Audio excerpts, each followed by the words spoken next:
Hi everybody, welcome to the Prague International Chess Festival. We have another day here. We're getting very close to the finals of the tournament, and very soon we're gonna have the winners in all the three categories as well as in the open section. Overall we have 4 events running right now. The key matchup today is on this board. Jordan Van Forest is taken with black pieces Nodirbek Abdusattorov. Those are 2 leaders. Van Forest is a half a point ahead of Abdusattorov and David Navara. Yesterday, David Navara and Van Forest, they made a draw and kept their positions there. Also, Abdusattorov made the draw against his countryman and probably friend Yakuboyev. So this is gonna be the center of our attention today. Let's see how the match will turn out.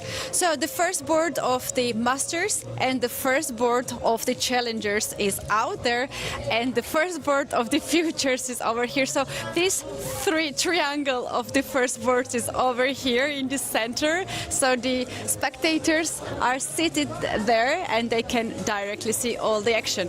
Coming now to the Futures tournament, we have Benjamin Kledura, very experienced grandmaster. He's facing young star from Czech Republic, and this is Finnick. He's leading the tournament for already 3 rounds. Is that 3 rounds? Maybe even 4 rounds. And he's a point ahead of the second place.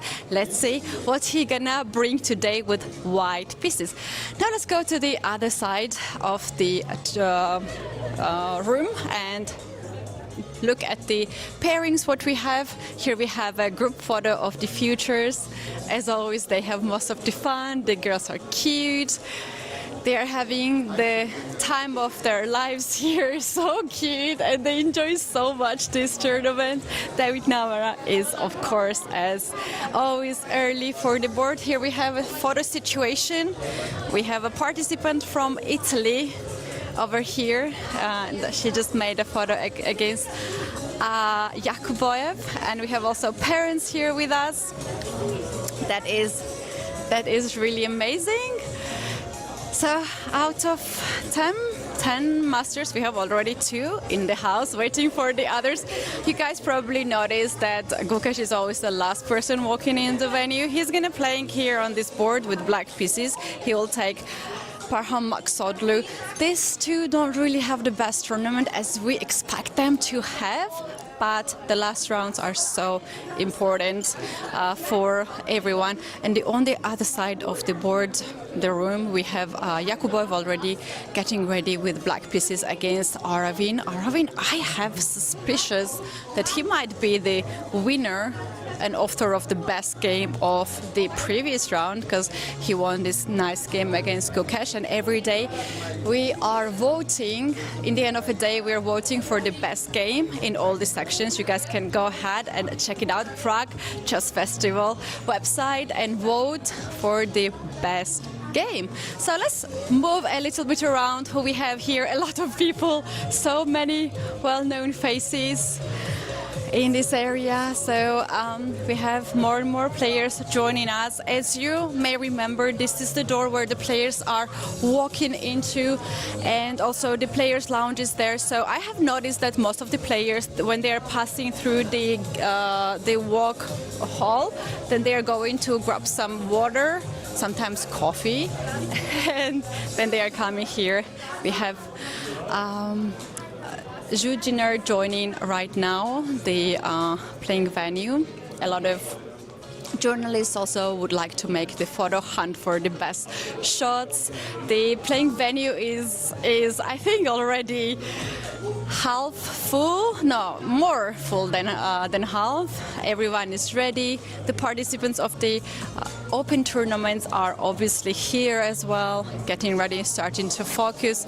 I have never played myself the open tournament alongside with the world superstars. That would be a really good experience, I guess. Maybe next year I'm gonna try my best to compete there, but obviously not this year.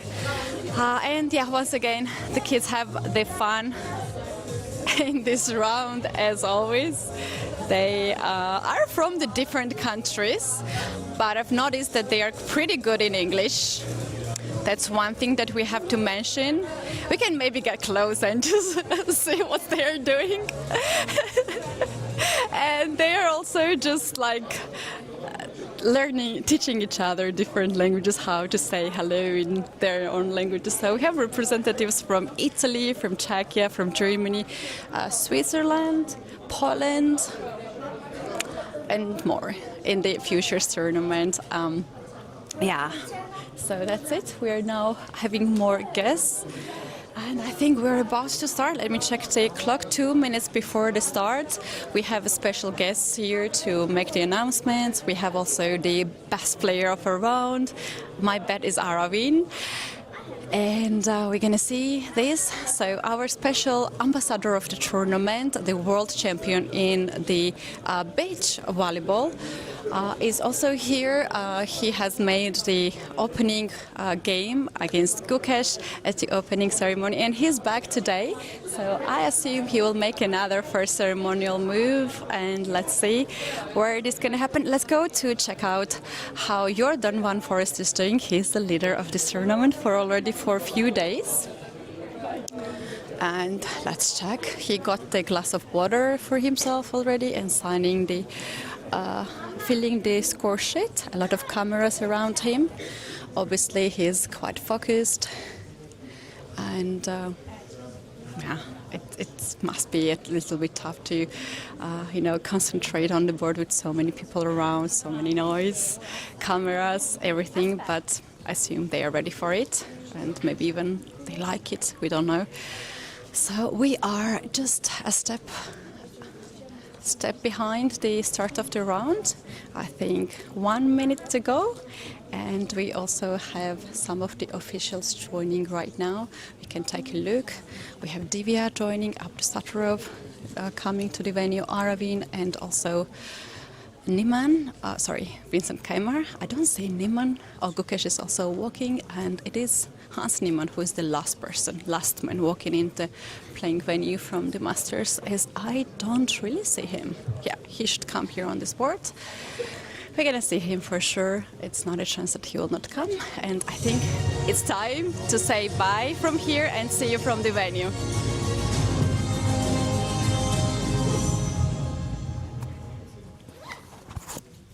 Dobré, dámy a pánové, vítám vás zde na startu 7.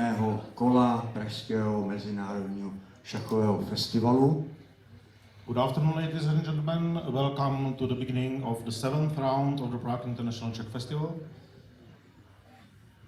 Cena za včerejší partii, nejhezčí partii včerejšího kola, o kterou jste hlasovali, a můžete ji tak dělat dál vždy přes naše webové stránky. Takže za 6. kolo vítězem Aravind Chidambaram. Gratulujeme. The prize for the best game of the previous round goes to Aravind Chidambaram. You can vote for the prize every day. A je mi opět ctí zde přivítat našeho, ani bych neřekl speciálního hosta, je to světový šampion beach volleyballu Ondřej Perušič. And it's my great honor to welcome here the world champion in beach volleyball, Ondřej Perušič, který je také tváří letošního našeho festivalu. Dnes provede úvodní tah v partii Davida Navary a Hanse Němana a taky si zahraje svoji vážnou životní partii v Open turnaji. Takže přeju ke všem těmto krokům to nejlepší. who is also a face of this year's edition of the festival.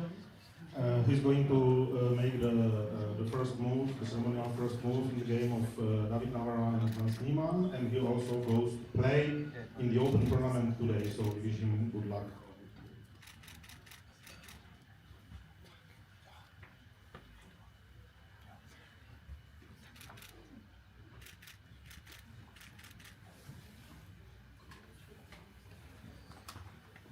And the last one announcement before the start of the round, our great tournament director celebrates his birthday today, so we would like to wish him happy birthday and give him a small gift to commemorate the previous editions of the event and to wish him good luck in organizing the next events.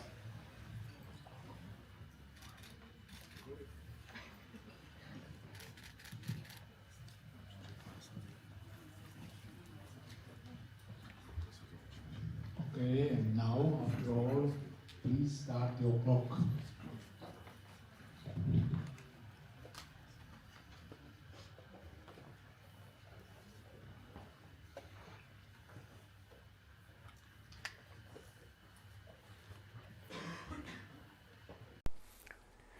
Welcome everyone, welcome to the 7th round of the Prague International Festival. The moves have started to appear on the chessboards. We had just a small ceremony for Petr Boleslav, the director, who is having a birthday today, so big congratulations for him and all the best in future years, and it's a nice occasion to celebrate this birthday in a special role as tournament director. I was also aware that we have Andrej Perušić, who was world beach volleyball champion, and as Keti has mentioned, he was playing a friendly game at the opening ceremony, and today he's here to check the games. Chess aficionado, 1900 rated on chess.com, which is super nice. Unfortunately, he has ended his career, but that means he will have some more time for chess. And we have games. We can show you the standings and pairings of today's round. This is standing after round 6. Jordan van Forest, who is having an incredible streak and is leading the tournament. David Nara, last seeded player in this event, but playing very well. One of the games of his games we can call game of the tournament, sharing place with Nodirbek Abdusattorov, who seems to be well determined to show that he is the one who should have been qualified to the candidates. He's very eager to show to the world how strong he is, and David Anton doing very well. Then we have Parham recovering a bit, but of course the main story of the tournament is Gökes Damaraju being last. Sounds bad for the world champion, but he has achieved so many things till his 19th birthday, so we can just congratulate him for all his fantastic achievements, and I'm sure that he will fight back. Today we have interesting pairings as always, but especially interesting since Abdusattorov is playing the leader, which will give him a chance to overtake him. David Navarra is playing against Hans Niemann, who is not having a great tournament, but is putting a really hard effort in all his games. Yesterday, the longest game of the day against Vincent Keimer, who is playing against David Anton Hikaru. Vincent is struggling with the black pieces, but is ever danger with the white pieces. Parham Maksudlu, we will see, will he try to exploit Gukesh bad tournament, and then Aravind versus Yakuboyev. So let's go to the games, let's check the moves. Keti is here. Keti in the playing hall is always nice to be. Yeah, it is always nice to be so close to the players, and always we have so much spectators, so much journalists, and it is really nice festive atmosphere in the room. Yeah, let's check the moves. Let's have a mosaic view, multiple screen, where we can see that we have this hyper accelerated dragon, bishop b3. I will just show you one trick in that game immediately.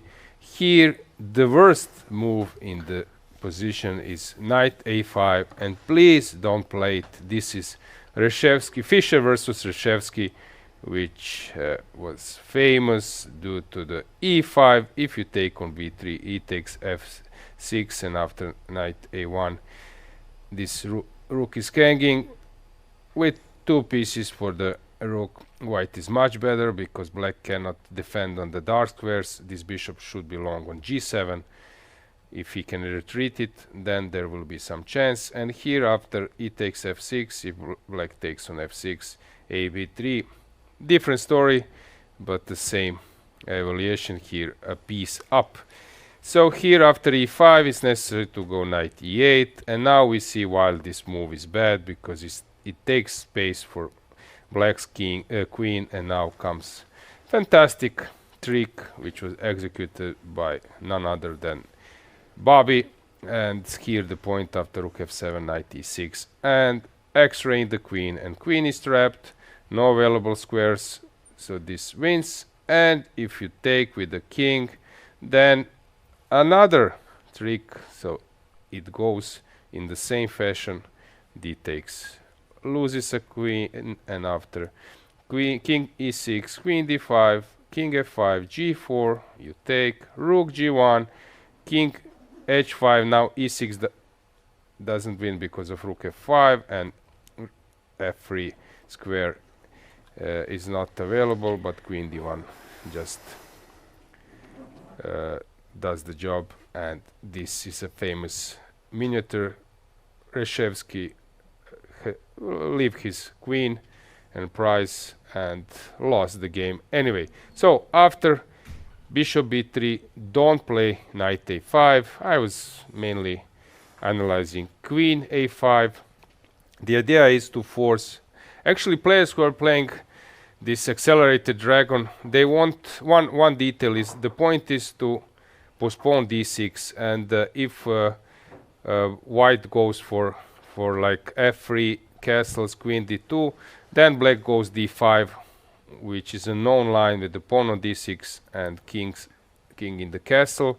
So here this is the point, and you don't want to play position with bishop f4 castles, bishop b3 d6, because players who are playing accelerated dragon, they are not dragon players, and they don't want to play a normal dragon. So here I think the point is somehow to get white into the short castle, and that's why after bishop b3, queen a5 is a move. Sometimes after f3, d5 is possible to play, and then when you take knight b4 and that kind of stuff. Well, I think after queen d2 we can maybe ask our viewers. How about you, Keti? You have always great eye for tactics. You're a sharp player. Do you see some continuation for black?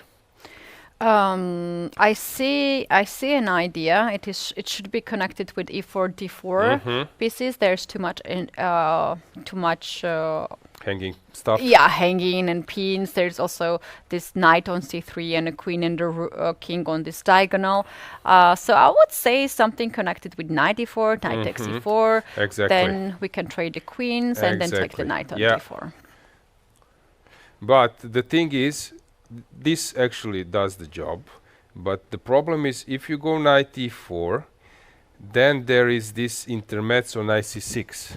So sometimes we tend to see the tactics. Of course, if that would be your game, rapid even, maybe even blitz, you will just check and recheck, is there any other options for your opponent. So here it's important to, if I'm not mistaken, to take first on d4, and then if queen takes, then knight g4, and ever important, bishop on e3 is crucial in those setups, King's Indian, Knight of Sicilians. So white doesn't want to separate with the bishop, and here now after bishop d4 there is knight e4, and now there is no knight c6 stuff, and this is better for black. So small details, but it's important to mention them, because of course top players, they won't get into those two traps, but I think for our viewers level mostly it's quite very nice instructive. traps.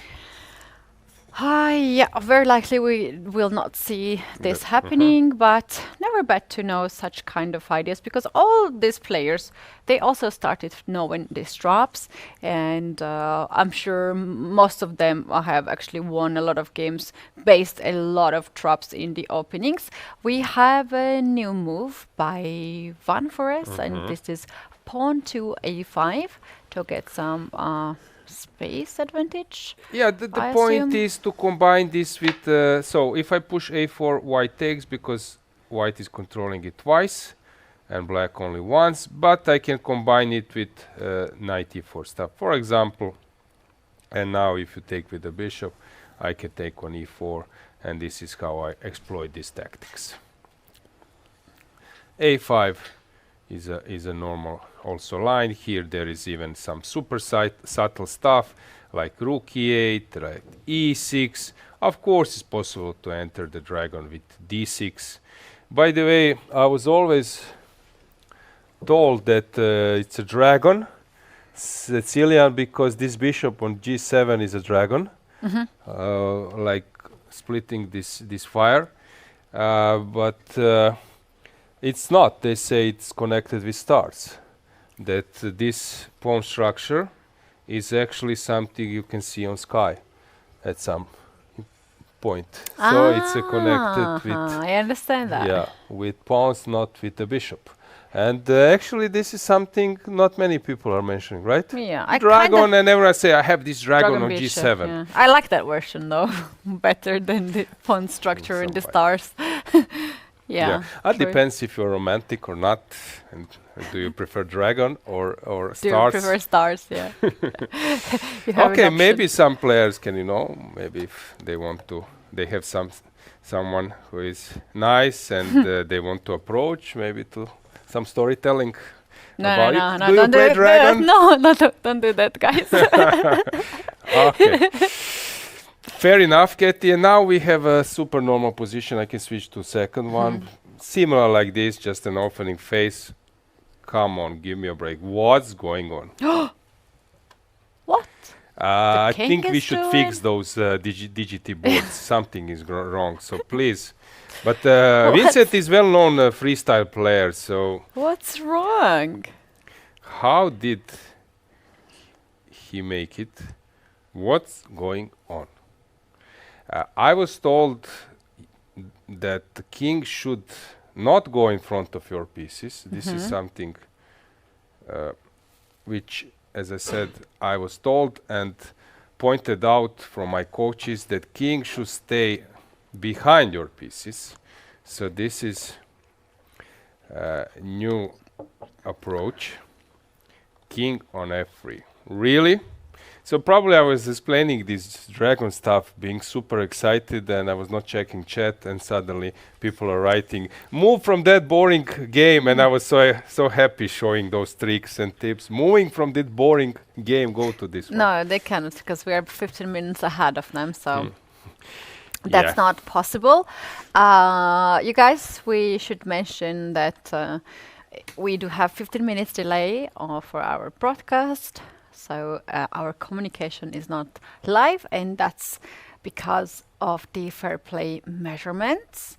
If you want to have live commentary, you can visit us in Prague. Don Giovanni Hotel is basically occupied by the chess players and the chess commentaries we have in Czech and also in English. And as we have been informed, there are a lot of streams on YouTube.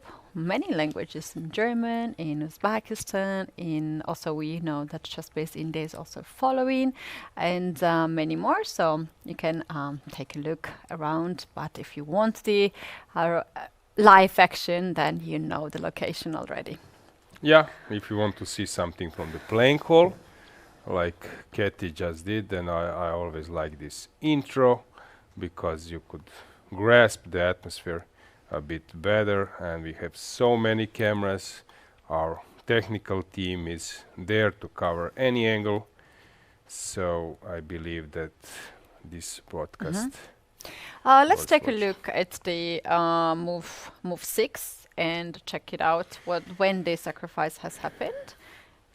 So 3 knights or Berlin, then d3, bishop c5. Usually Aronian was saying that if you have a chance to place your bishop on c5, do it. So bishop c5, bishop c6, that's quite known, and then came this g4 with a sack, but I didn't know the follow-up that... Okay, this f5, actually I think I saw this, but f4, this bishop f3 and f4 is something I haven't seen for a while, maybe never. I actually see in the database the game between Anish Giri and Aravind played 2021. And these players are actually following, because in that game... Where was it played? Was it some real classical tournament, or... Let me try. Or it was something... It was...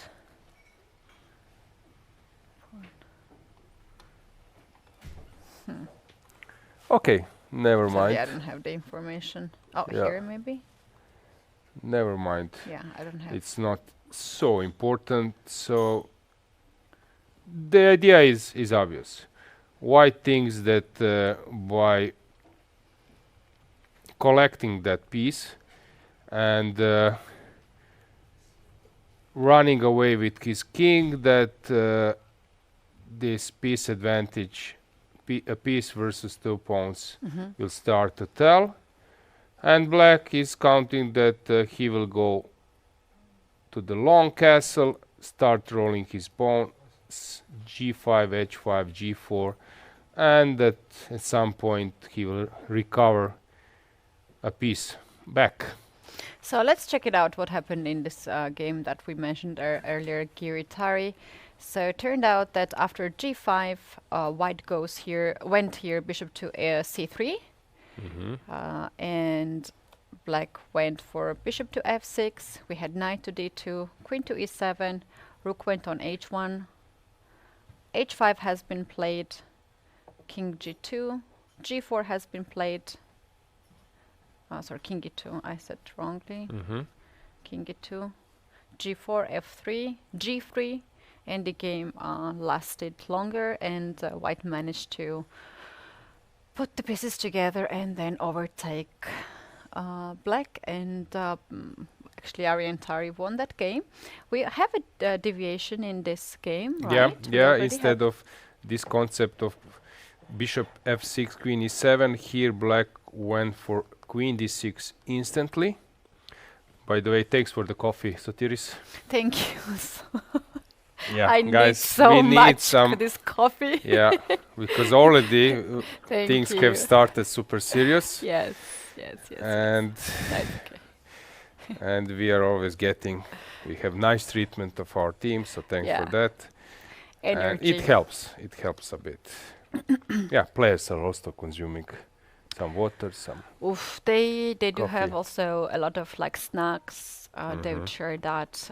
We saw that we found the 2 bottles of water that Kukash is keeping because he's consuming a lot of water during the game. We have seen Hans Niemann and also Max Orlu having coffee. This is very tough, guys. It's not only one game, but I just cannot even imagine the level of the preparation and the tense they have each round. There's no easy round. There's no any round that you go easy with the opponents. For instance, the player who has the bad tournament, if you are happy to face this person, is Gukesh, so it's a world champion. You cannot really be happy with that either. So these kind of events are energy consuming, and of course, any type of help would be helping the players. So in this game, we have already queen to d6, right? This is a deviation. By the way, we haven't touched this actually at all.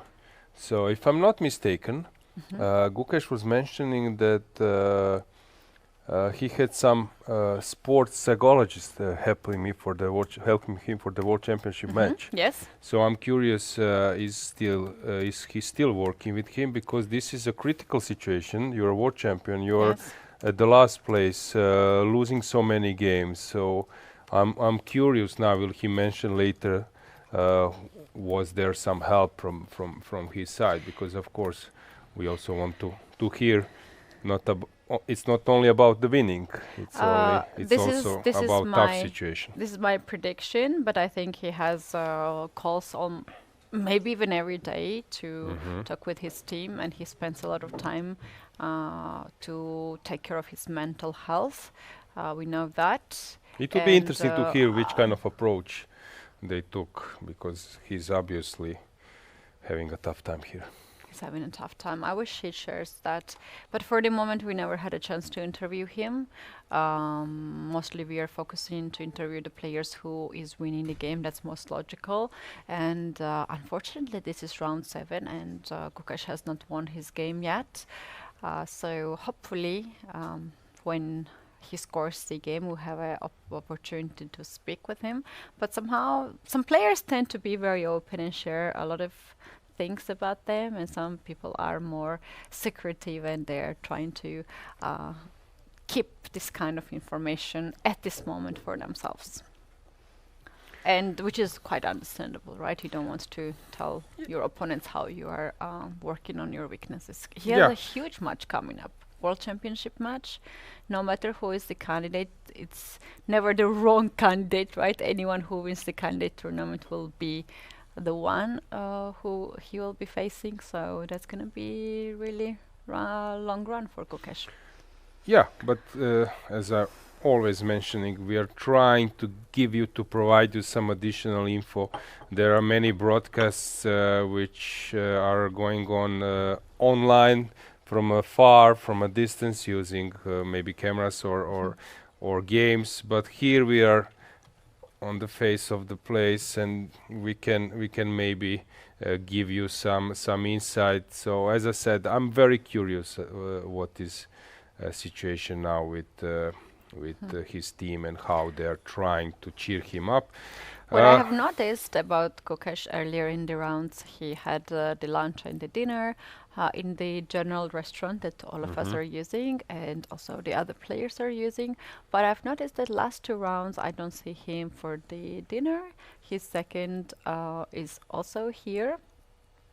Gajewski, I have seen him at the dinner, but not Gukash, so very likely he is more comfortable to have his meal in the room, to be a little bit separated from the funs, because during the dinner and after the dinner a lot of people wants to make a photo with him, so this might be the can be a distraction for Gukash. We have seen, we can see him right now in a blue suit, looking sharp. Yeah, as I said, as an ambassador, he's fantastic for our sport, as Magnus was, and now Gukash. Everyone likes him. It was funny situation when I was coming to this broadcast, since I have this TV commentary on Croatian TV and my YouTube channel with many followers from former Yugoslavia. There is a player who is playing in the Open tournament from Serbia, young one.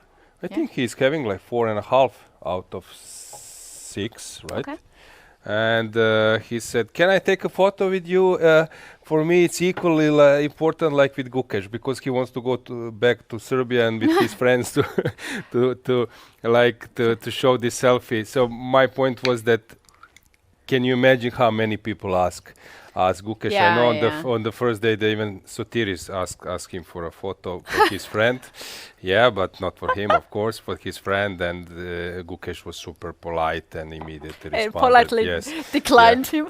No, it was so he's never the one who will decline the photo, and it's not so simple, because you can be second in the world and you won't get that kind of attention, and you can. Well, I had an interview with David Navar yesterday, and he pointed out that he's not as popular as others, so not many people are bothering him for these signatures, and I felt to stop him right there, because he's very popular in his country. He's playing in his homeland, and It's not true. They're not. He's not popular. There are so many people asking him for the photos, and also because of his personality, that he's very open.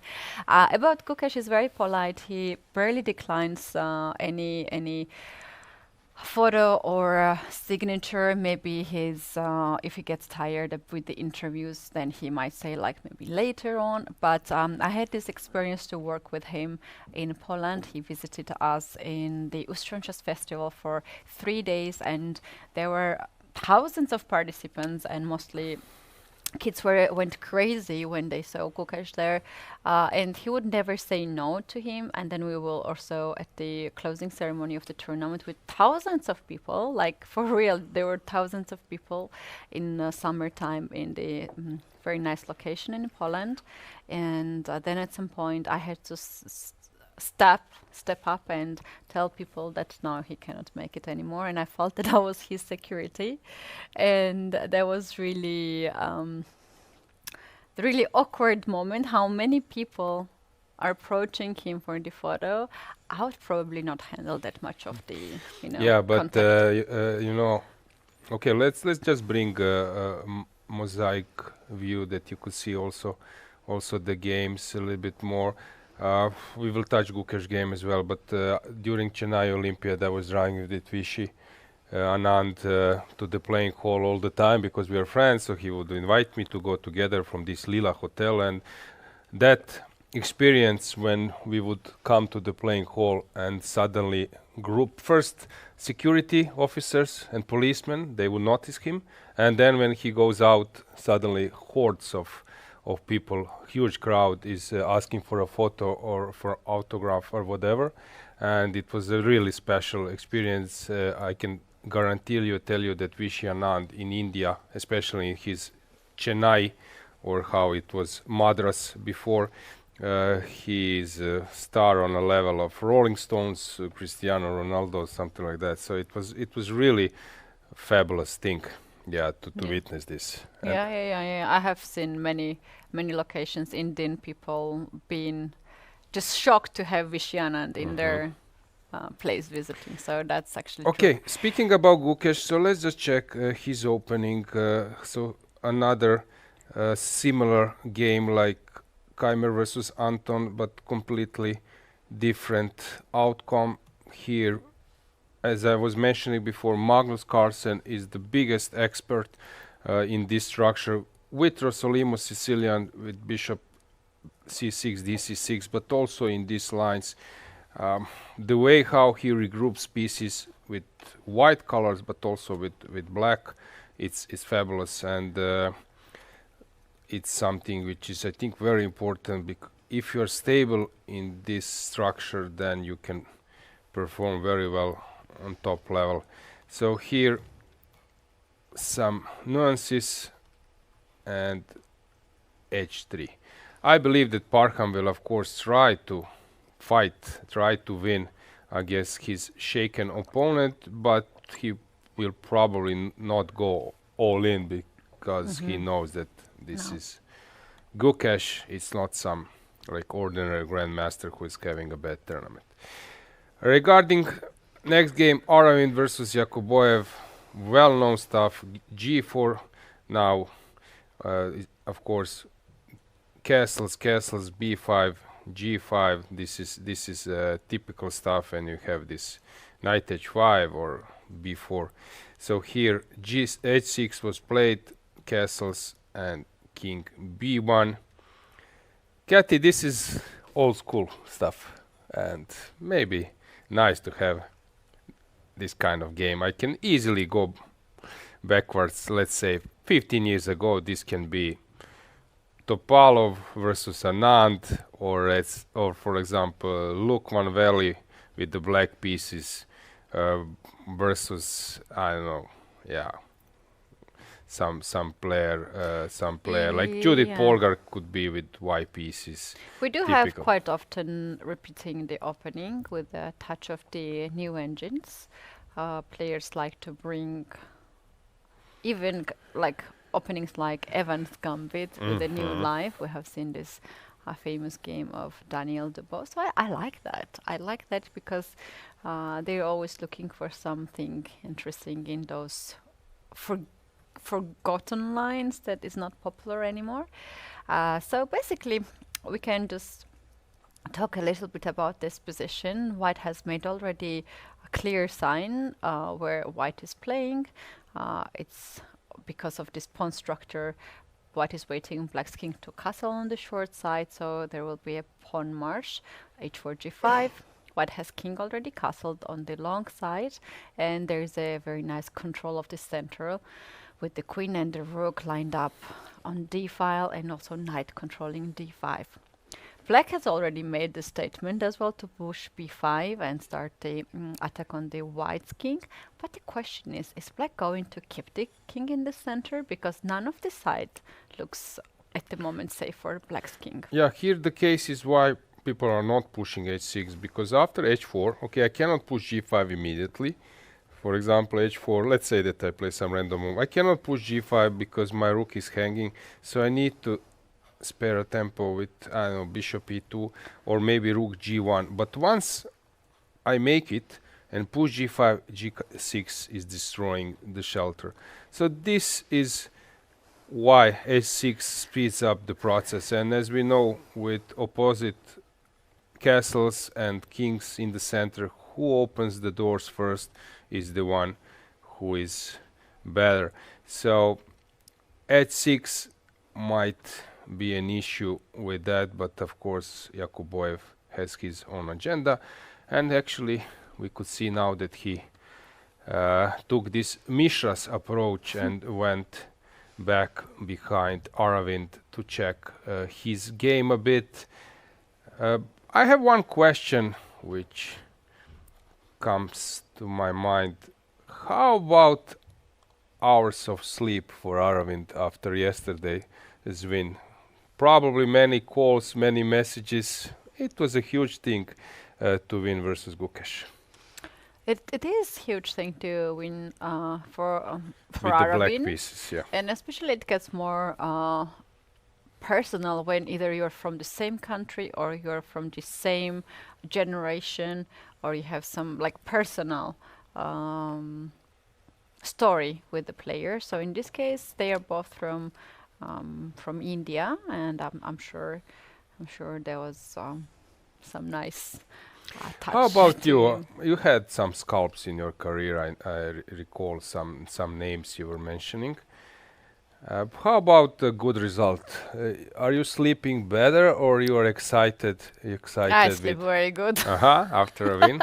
Nice. I sleep bad after an important win. No, it's not true actually. Well, the thing is that you're spending so much energy and so much emotions, and on top of that you have another game too. It's not only one tournament. If it's a last day of a tournament, that's a different story, but now Aravind has to face another very tough opponent. Yakuboev is not easy opponent to deal with, so I think it's very logical for everyone just to have a little celebration there, because we need to give a benefit to ourselves that we did something great, and then very quickly to focus for the next game or next event, because it's true that if you go very deep with the thoughts, you will just lose the I was always sleeping great when I lost some games because when I win games, then I start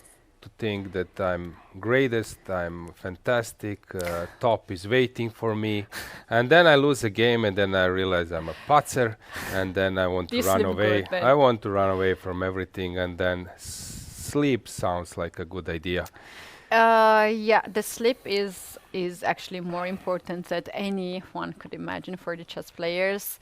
My coach told me, actually the coach of many Soviet players, like really strong players, I had that possibility to have one of my coach who was coaching other great players actually. He was very often mentioning about sleeping issues that some of the players had, and that's why they could not achieve as much as they actually could. And at the time, I had no idea what he was mentioning because as a little kid, I never had issues with the sleep. But Usually, more you grow, more problems or issues you have in life. And we also have now a lot of smart devices next to us, which is bothering. So most of these chess players, they don't really use social media. They don't. They have social media, but they have also managers who are posting for them. We have, for instance, here Aravind is not very active on social media, but we have Hans Niemann on the background who's very active on social media. So we have like mix of all kind of people, but mostly I think it's a bigger percentage of people who is not socially active, not socially active, active on social media among the chess players, and they're trying to separate themselves from all this, emotions from the fans. got it. Regarding sleep, I know that, for example, Cristiano Ronaldo is sleeping 5 times a day. I also it's known that 5 times a 5 day? times a day. So he have some blocks of sleep and that Like everything. short sleep, probably. Yeah, he have a huge one, then 1 hour, then after I like one that. training, then that kind of things. I know that Magnus was sleeping right before the game. This is what I do. I can sleep before the game, wake up 5 minutes before, and then go to play. Yeah, I like that. I don't too. have problem with that, and it's especially important when you're playing 2 games per day to forget that long one before sleep is the best way. So let's check this game, since I know a lot about this opening a6, this semi-Slav with a6. Just to remind our viewers that this is a Slav defense, and when you go e6, then it's a semi-Slav because it resembles Queen's Gambit, declined. And after knight f3, there is this a6 move, which was played by many players. Navara has played many games here. Vishy Anand, Topalov, Aronian, he has games here with the black pieces, with the white pieces. So it was quite popular. I was playing here everything. Knight e5, you have h3, a4 is possible to play. Bishop d3 was my late move lately. Bishop d3 also is possible to go bishop d2. c5 main move. It was seen in Gelfand versus Vishy Anand, if I'm not mistaken, the World Championship match 2012 in Moscow, if I'm not mistaken. Exactly. So b3, bishop b3, bishop b4, also quite known line, played by Anand. Bishop d6. Here you can easily go wrong, since knight d5 is a threat. So let's say that I go h6. Now I think knight d5 is just better for white. So you should be careful a bit, since after bishop d2 there is knight f6 check, and if you take knight f6, I take cd, and if you take on d2, I can take e6 or c6. I think e6, and I'm collecting some pawns in the process. So after bishop d6, the queen c2 with the idea e4, and this line is also known without a6 with the pawn on b2, played by, for example, Alexander Onischuk with the white pieces. Many players, bishop c3. This is all known. Korobov was playing this line. Slightly better for white. Slovenian grandmaster, for example, Duško Pavasović, he was very skillful with those semi-Slav stuff. Slightly better for white, but not great. As I mentioned, Navara has played many games here, and it's not easy to prove the advantage. I was actually analyzing this line without computers, and at that time it was a bit unpleasant for black, but now it's sort of drawish or slightly better only for white. I have a feeling that we might see uneventful game here. Going back to Abdusattorov versus Jordan van Foreest, a5 was played. I show you the point is that this line knight e4. If bishop a4, there is knight e4. This is well known, and sometimes it ends in a positional way. So it's not about some firework, it's more about stabilization. And here it will be very hard to analyze, because engine will either praise those two pawns and their passing, their passers, their passing options, but it's, if white manages to regroup, it's sometimes also a little bit hard to play it with the black piece. It will be very hard for me to give you any expert opinion here. Unclear game, players, they know more about it. And it's not about delivering a checkmate now. It's about creating this threat of pushing the pawns. But Kamer has played it for sure in some blitz games. So, as I said, it's not about being surprised and not knowing what to do. Now they are browsing their memory, experience. As I said, sometimes you have direct experience, your own games, your own analysis. In the other cases, it can be going through some other lines, someone else's analysis. And third, it can be that you heard of someone, that you are on a plane and then you discuss some position. Your friend, I don't know, let's say Bluebaum says to Keimer, listen, in that line, I saw this queen d6 move and then g4, h5, so you know something, but you need to recheck it yourself.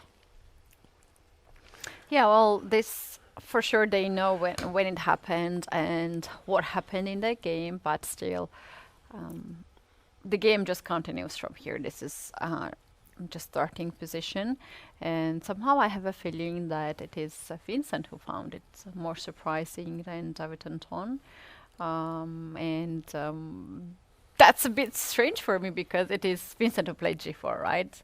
And he either it was bishop, it was this sacrifice or not, like 50-50. So I don't know why he's taking more time.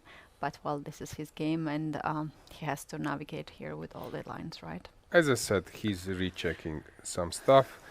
Before going to challengers, let's provide you some insight from the playing hall. We can stroll around with our beautiful cameras. So let's go full screen, that you could see the atmosphere. So Parham, deep in thoughts. Gukesh is not standing. Abdusattorov checking his, Yakuboyev checking his game. It's funny that sometimes you want to check it over the board, but there is also the screen.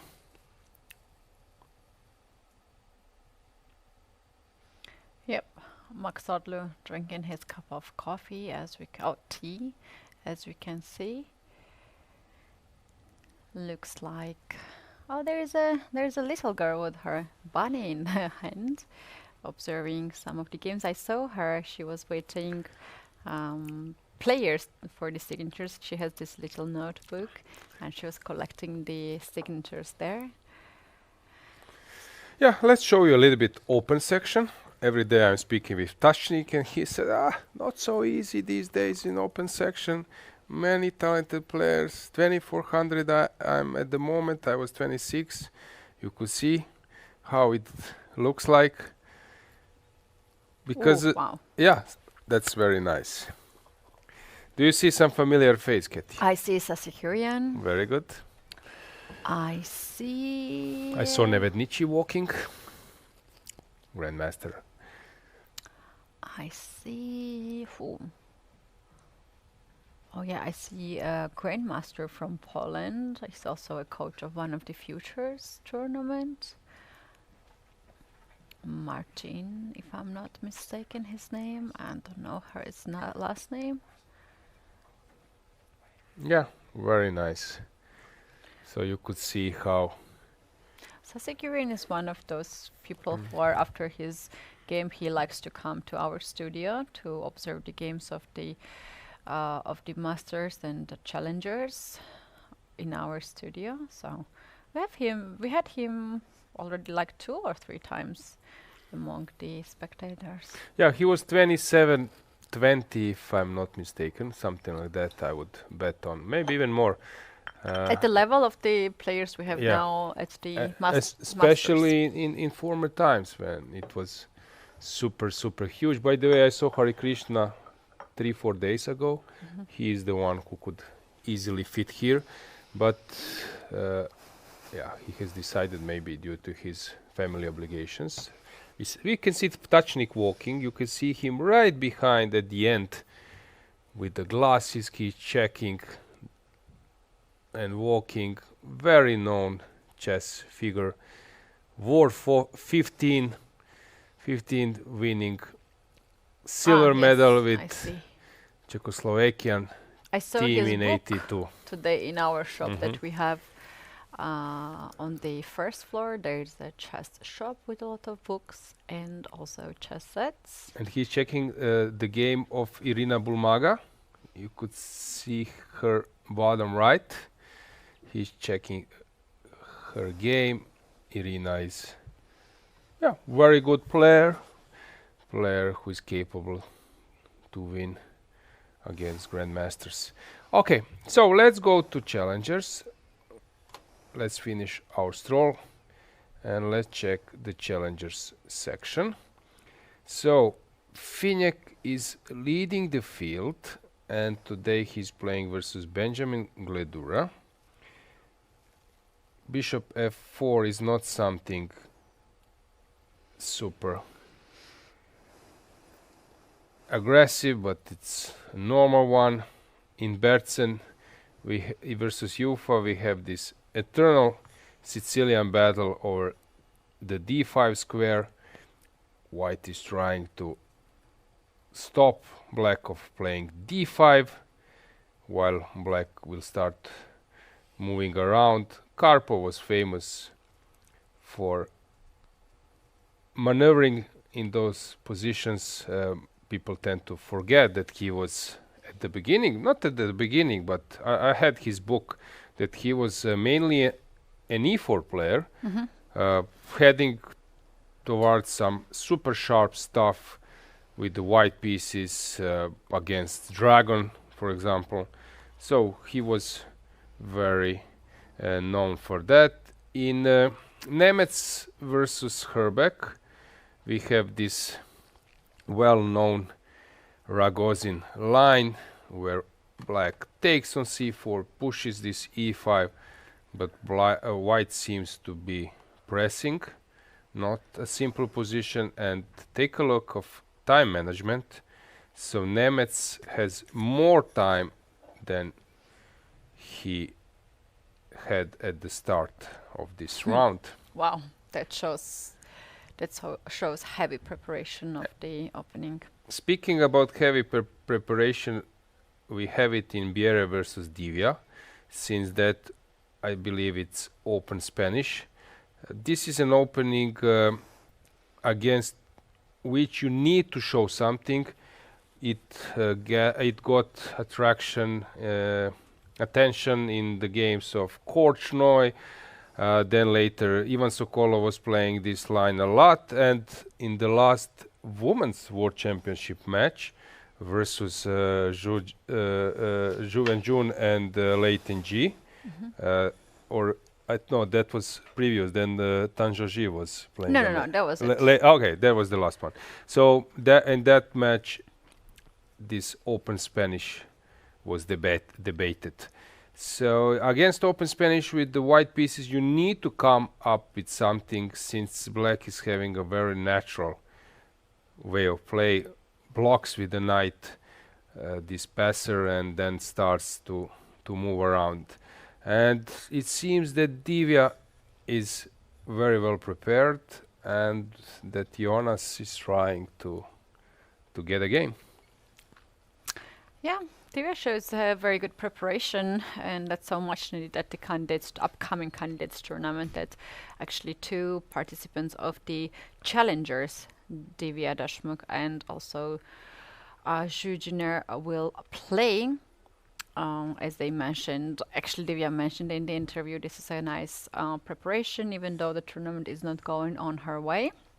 Same goes very likely to Zhuzhiner because she has quite rough start of the tournament. But once again, we can always repeat that the final rounds are very important to balance the loss of the rating and also just to keep the tournament, like finish the tournament as the person who wins it all.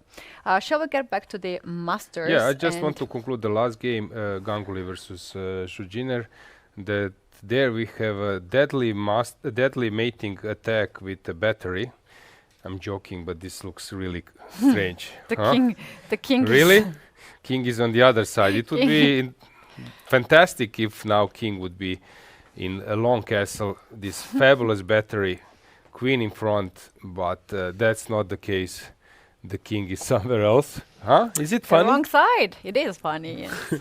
What's going on? I'm trying to grasp how on earth we got this position. So it was a normal Carlsberg structure. As I was telling you a few days ago, that everyone would say that this is Carlsberg. Vincent Keimer was asked which opening he loves, and then the answer was Carlsbad structure. So he didn't name the opening. Vincent? Yeah. Said the Carlsbad structure is his favorite opening. Yeah. So he He's a troll big time, yeah? Yeah.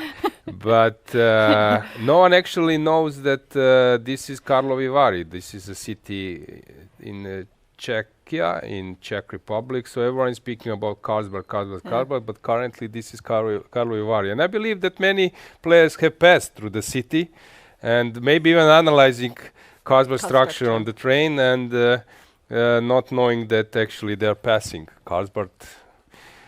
So this is funny fact. So I think Karlovy there is Vary. a need of like some kind of chess university or some courses. Or of to watch our broadcasts. Because a lot of people don't know much of the stories about how the openings started or about the chess players as well. And when you know all the stories, you just have like rich knowledge of the chess and it helps you many times. So this is how they started. Yeah, first they started to stand together and then they started to super subtle way. move No, together. but this Queen G3. this is crazy. Yeah, this is from 1 to 10. This is crazy 11. Yeah. Hang on. Really? Huh? I know what would happen if, let's say, I know why this 30 happened. years ago, you entered the chess club, and I know coach enters at this moment and say, "Okay, boy, come in few years. Yeah. You need no, to he learn will basics." say it to yeah. parents like, no, he can't play chess. Yeah. Go home. You N- can I try with some other sports. Well, the first thing is that he is controlling d6 square, so there's no bishop to d6. I don't know how strong is bishop d6, but in Carlsbad structure, black aims to trade light square bishops and a dark square bishop, so queen g3 controls this square. Another thing is that you might aim to have some queen trade, maybe to go to the endgame where you have this minority pawn push on the queen side. You can do this also with the queens. I was thinking, is he preparing also f3 and e4, which is also another typical idea here. And the queen was on the way, so either queen had to go back on d1 or step aside and do that. So there are some ideas here that Ganguly had in his mind, but yeah, it looks actually quite funny. Yeah, at the first and sight. let's say that this would be a blitz game. There would be a big chance to blunder back rank checkmate for white with this regrouping. Bishop on h2. So rook a d8 was final move in this position. Black is playing normally while Surya is inventing. We will see will his improvisation yield him any benefits. You wanted that we go to we Masters. go back yeah. to the Abdusattorov and Van Forest because we do have already a lot of changes here, and seems like our So leader of the tournament for a long time, somehow misplayed this game position according to the engines, and we have to dive in. Sure, I think this is some superb preparation, maybe, no? Is it By who? by black? To her worst position? No, that this is sort of the maybe that white needs to play like super unnatural moves, and that's why he took this risk. So what is the main line from the computer here? Let's see first what happened, how black lost the pawn on a5. Yeah, I was showing Actually, this he that, just yeah. sacrificed this one. You're right, it was his idea. And then he allowed all of this to I happen. think this was all played. But as I said, I'm curious now about the first line of the engine. I can check it myself. I will turn it on. So c4, a normal move, and it's basically the only move which gives the advantage. So let's say that I go c4. Okay, I'm curious to see how hard are the moves for Well, white. this is not the novelty in chess. I see some games in database, online database. And we have Abdusattorov making his move. And which losing is all his advantage. rook to d1. Yeah, this was not... And immediately Jordan is stopping c4. So Yeah. c4 was an issue. That's why Jordan immediately blitzed out. So Oh, that's c4 was begging to be played, but Nodirbek had something in mind. Why c4? Okay, maybe this is some complete mess. Okay, I take, and now you need to play rook f to d1, which is a subtle move but possible move to spot. Let's say that I go knight d4, this crazy stuff. Knight d4 only way. cb, now ab only way. Queen d5. Knight c2. This is actually the game that has been played by Ivanchuk. But looks bad according to the engine, so I'm curious. Okay, but this is not simple at all that you need to go to a7. But okay. I would be very curious to find out later what the players were thinking after c4. If we don't get them to the interview, what to do? I will need to play once more paddle with Abdusattorov. You will need to catch Jordan somewhere. Yeah, so that we get Don't make me look like I'm catching the players somewhere in the corner. to get this info. I'm curious now. What I'm would also have curious. happened after c4? Yeah, wow, this is a home preparation. I agreed at the beginning when you said that this is some heavy preparation by Jordan. My first honest reaction was to get worse in this position, but he bluffed here and felt like it was correct. He plays very fast this moves. Look at the time. He has not spent that much as this position requires. Abdusattorov, he spent normal time because it's quite complicated position. And Jordan Van Forest seems... I know what is the secret of Van Forest. And it's not from some dark corners that I'm getting the players into. I saw him at the lunch the other day. He was watching the course while he had a lunch. So he's with the headphones always. Enjoys his meal and always watches the chess video or course. Really? Yeah. Interesting. I heard that, for example, Magnus was running on a running machine, running track, and then repeating some lines. You know, while running, at least let's memorize some lines, some variations. Regarding taking a risk, also Magnus has mentioned this few times that he comes to the game with two scenarios. That was actually what I was doing also in my career. I come to the game and I'm not sure what will play, and I have A and B. And when I sense my opponent, then I decide during the game. Is he nervous? Is he confident? Okay, they know each other. But for example, if there is a player with whom I haven't played before, then I want to sense sends him over the board, and then I Yeah. will decide which line, Yeah. which Okay, line we to have pick up.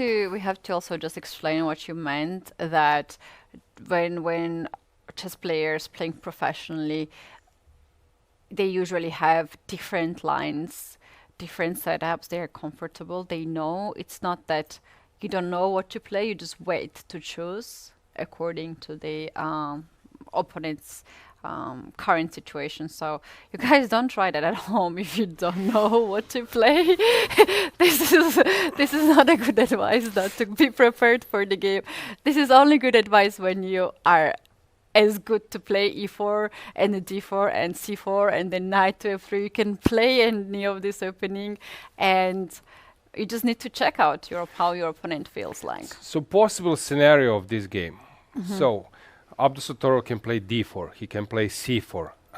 After e4, he can go. Which move order was this? So it was knight c6 on the second move. So he could go for a Solimo.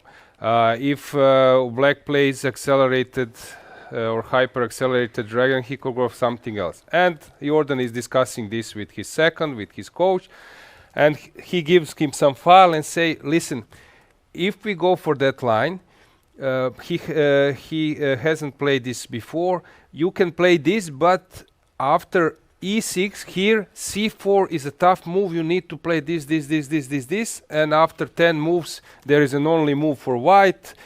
Maybe you can risk. That's an option. If he doesn't play this and he plays something normal like rook d1, after 95 you're having a normal position. So this is only one possible option in the game. And then after d4, another problem, another openings, and sometimes this stays hidden because people only see one position, while in preparation they have 10 possible options, maybe sometimes even 20. Against Ivanchuk you have 50. The best is to just to close your laptop because no way to prepare. But Oh yes, that's true. you cannot have everywhere sound line and sharp at the same time and promising. Somewhere you need to risk, and that's, I think, what even top players do. Right, such a crazy start of the round 7, right? I love this to see on the top board.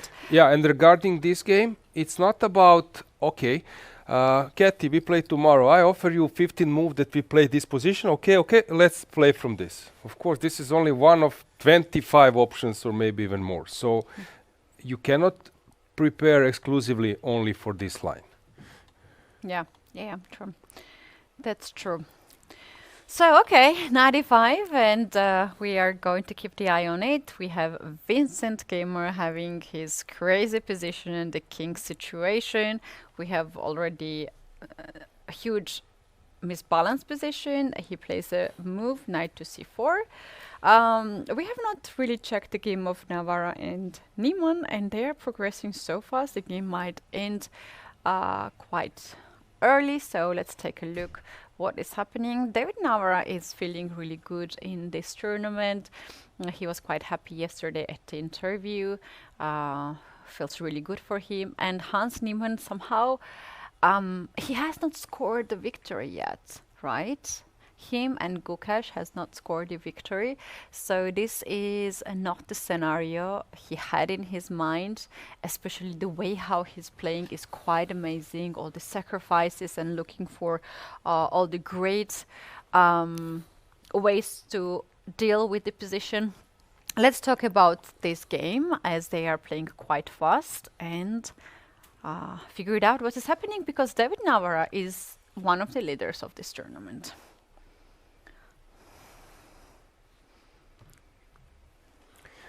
Listen, you have optically fantastic position with the white pieces, pressing, X-rays there, but when you see the engine bar and with well-prepared player, you realize, as I said, it's not a beauty contest. It's not about I'm having a better position or optically better, give me a point. Like better position, you need to take it to something tangible. And here was the best scenario. Best scenario is to include this knight. Without this knight, you cannot get any advantage. So the knight can land. If Hans plays here with white pieces, the other the board, I'm certain he would go g4, g5 in this position. Oh, This is so Hans type. this is an interesting. I have done this in one of my games in this structure, and actually quite powerful idea. But he's from the other side of the board. He doesn't have a craziness here that he feels comfortable to play. And now there's this issue with the knight on f6 to deal. And also on top of that, I just find king on h8 quite misplayed.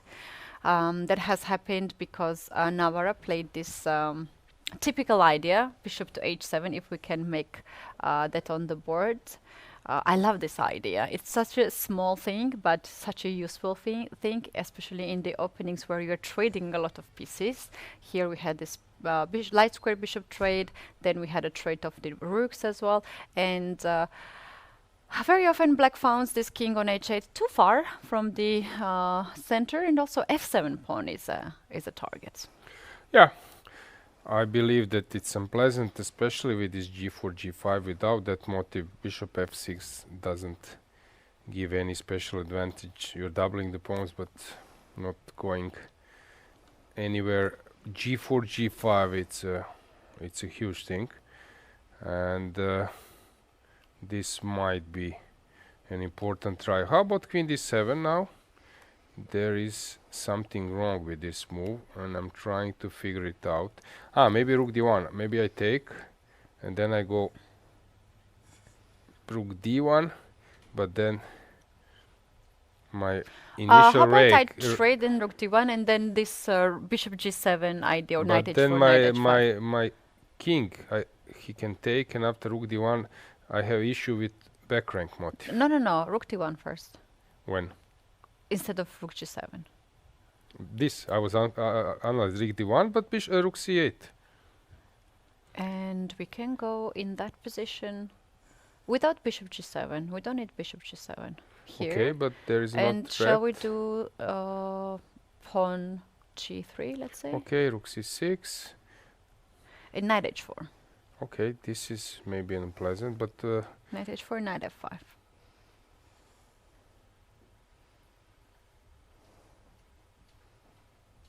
okay, something with bishop e5 or. Okay, this is typical pressure. This is typical pressure, but usually players with the black pieces, they know how to hold this because it's typical. So I don't know, bishop e5 is probably the move. So bishop f8 has been played. He allows white to double the pawns on f6.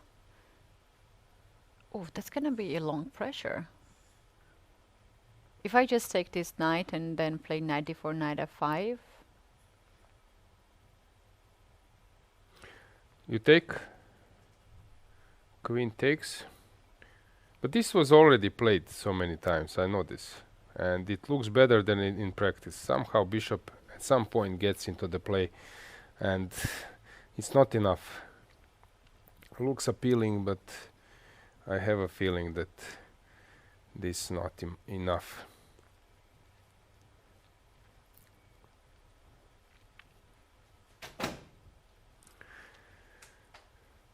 So let's switch to challenges just to check has something changed there. We can give you a multiple view.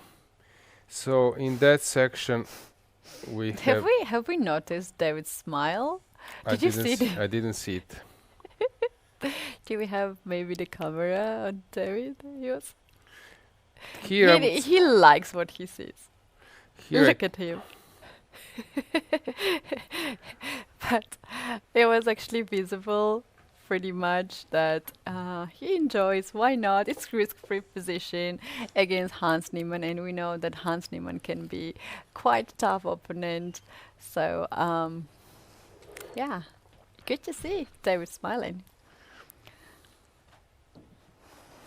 Okay, let's check this game, Nemec versus Herbeck. So, what's going on here? Queens are hanging. They have for sure some history, since they are both from Czechia or Czech Republic. So if you take on f4, taking on d5, let's say c6, bishop goes somewhere.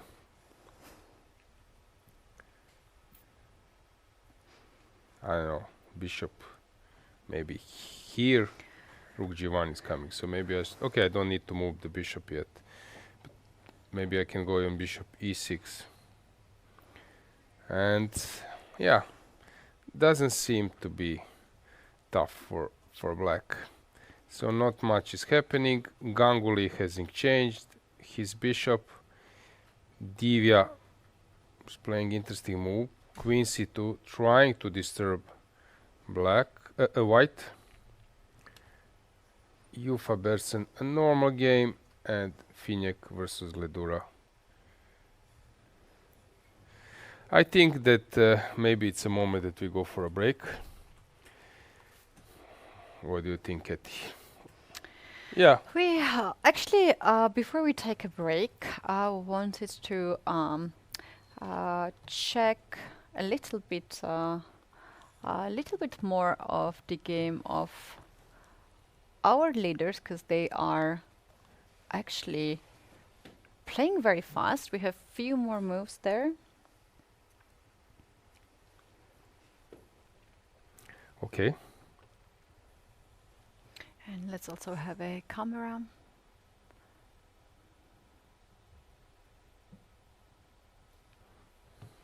Right, Abdusattorov looking sharp, 40 minutes in this position, and yeah, he still has better according to the engine, but the players don't know that evaluation at this moment, and also it is always tough to face the opponent who shows that you just got into my home preparation, right? This is quite frustrating. But also we have to just point it out that white doesn't have any worse situation. It is quite easy, not easy, it's possible to deal, and Abdusattorov clearly has that much of strength to do it. He's world number 4 already by his live rating. And he overtook Vincent Keimer, because Vincent has really tough tournament, and Abdusattorov is on plus. So this is currently the situation. So perfectly normal position for black. Complicated, but let's say that Jordan has managed to get out of the opening.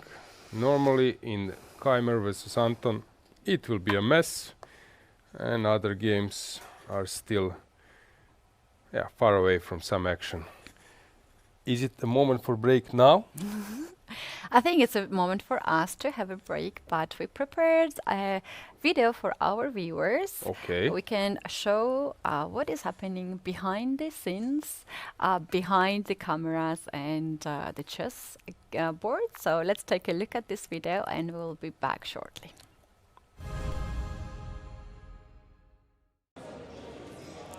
Welcome to Prague International Chess Festival. I'm Keti, and today in this video I'm gonna take you behind the scenes. We are at Don Giovanni Hotel. This is the home of this festival, and this is the point where you can make a selfie, and don't miss this step. But now we are going to the place where you can start your chess day. Every day we do have new chess puzzle right here, and you guys can solve it. We were trying to figure it out, the solution of this puzzle. This is the puzzle of a day. Everyone who comes in this hotel has an opportunity to solve the puzzle. Put the name, email and the phone, and here we have this little box, and put this answer over here. If your correct is right, then you will get a small prize. Guys, this is the position, and let us know in the comment section what is the right move. It is white to move, mate in 2. When you enter at this hotel, first thing what you see is this giant chessboard with the pieces. And of course, this is a place where kids love to play chess games in the evening and have a lot of fun. Right now, it's time to take you to the main playing venue where we're gonna see the masters, challengers, and futures of the tournament.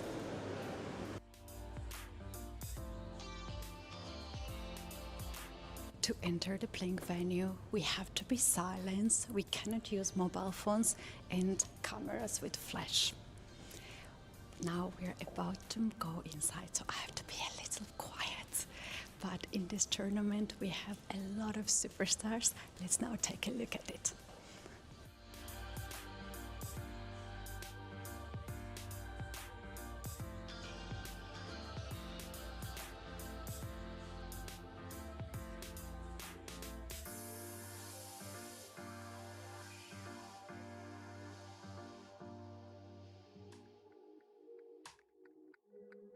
Now we're going to the players' lounge where they have some drinks and snacks during the play, and they also have balcony there, so they can also have some fresh air. Let's go.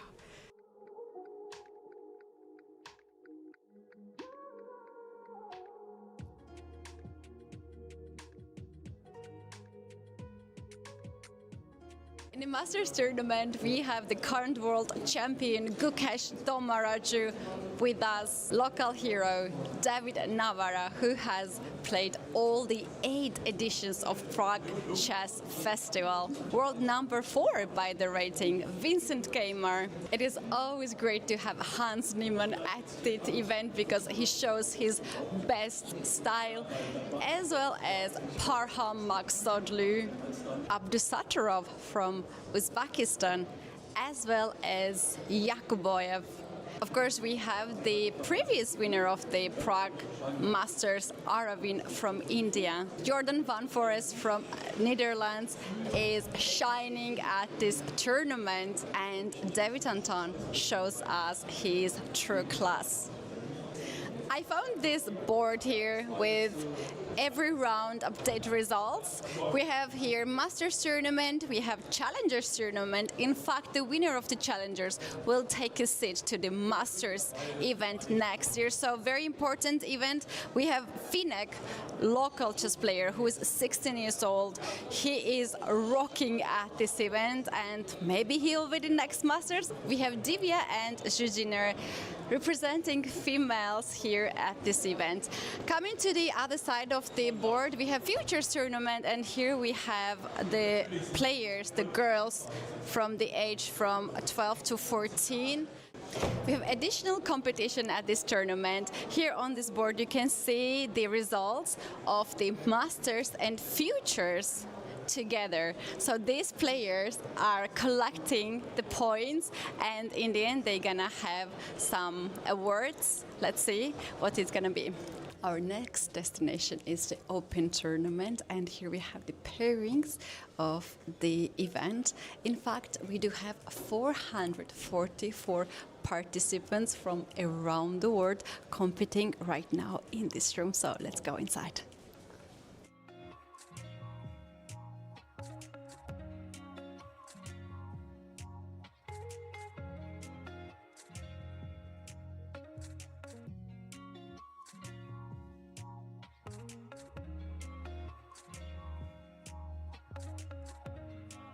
The tournament has coverage in many languages online, but here at the venue we have 2 commentary, English and Czech.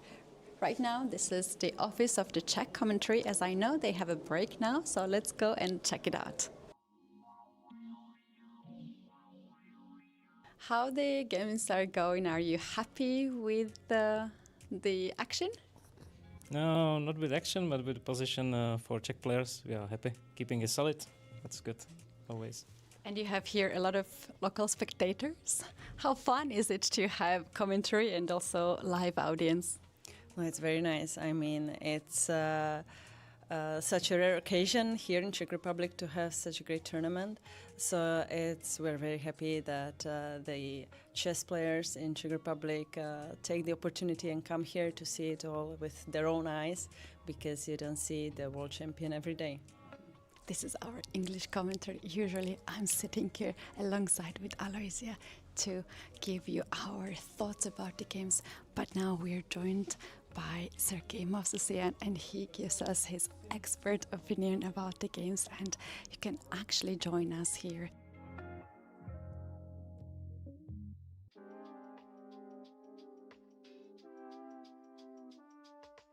And this is our English commentary. Usually I sit here alongside with Alojzije and we are analyzing the games.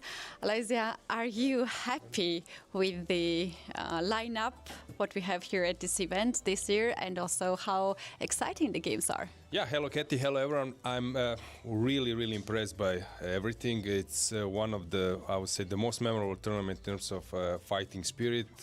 I love these combinations of youngsters, of the open section and everyone here. So yeah, we can, I think, really call it a festival. The hotel Don Giovanni has been the biggest supporter of the Prague Chess Festival, and every floor is occupied by chess players. Yes, Can you please tell us how this support came, why you like chess so much, and just about the cooperation for all these years? Yeah, of course. The chess, actually, we have here the fourth year, and I am here with the chess also. And there are a lot of people who I know, of course, and who I don't know, and it's a lot of people from the many countries, and it's very experience for us also. And the support, it's actually not easy, but we are very happy that we have the chess tournament is in our hotel. Right, we have this giant chess boards at the beginning. We have also the piano, so chess and the music somehow is connected to this hotel. And I also see this screen here, so people who are just coming here as a guest, they have chance to observe that something very big is happening, and they can enjoy their coffee and see this. It's such a great support. Yeah, of course. Actually, everybody can come here and just look at the chess players and also can play chess, the game, and can just enjoy our hotel and the game and the nice days here. And our final destination is VIP lounge and the players lounge, as well as the tag room. So I'm gonna take you here. The first room is the lounge for the guests, where people can come and enjoy with soft drinks, water, and some snacks. Hi. Hi. Good to see you. We just cut you on. Yes, we're filming. Can you share us how does it feel here at the Prague Chess Festival? Yeah, it's good. It's a very nice hotel. Prague is always a wonderful city, so it's always so lovely to be in Prague. And I think the organizer always does such a fantastic job for this tournament and event. So yeah, fantastic. And now we're going to our interview room, where the players are coming after the game and they're giving us the insights. Usually they are sitting on this side. I take the other side of the chair. We have also this beautiful chessboard. Sometimes if there is something interesting in the end games, they like to show to us here. So basically this is where we have the interviews. So whole floor here we have occupied by the different things. As I mentioned earlier, this is the first VIP lounge. We can go in here. And for now, there is nobody, but usually we have a lot of guests joining us here. So they have this chair, they have the games in progress, and they also have the cameras here.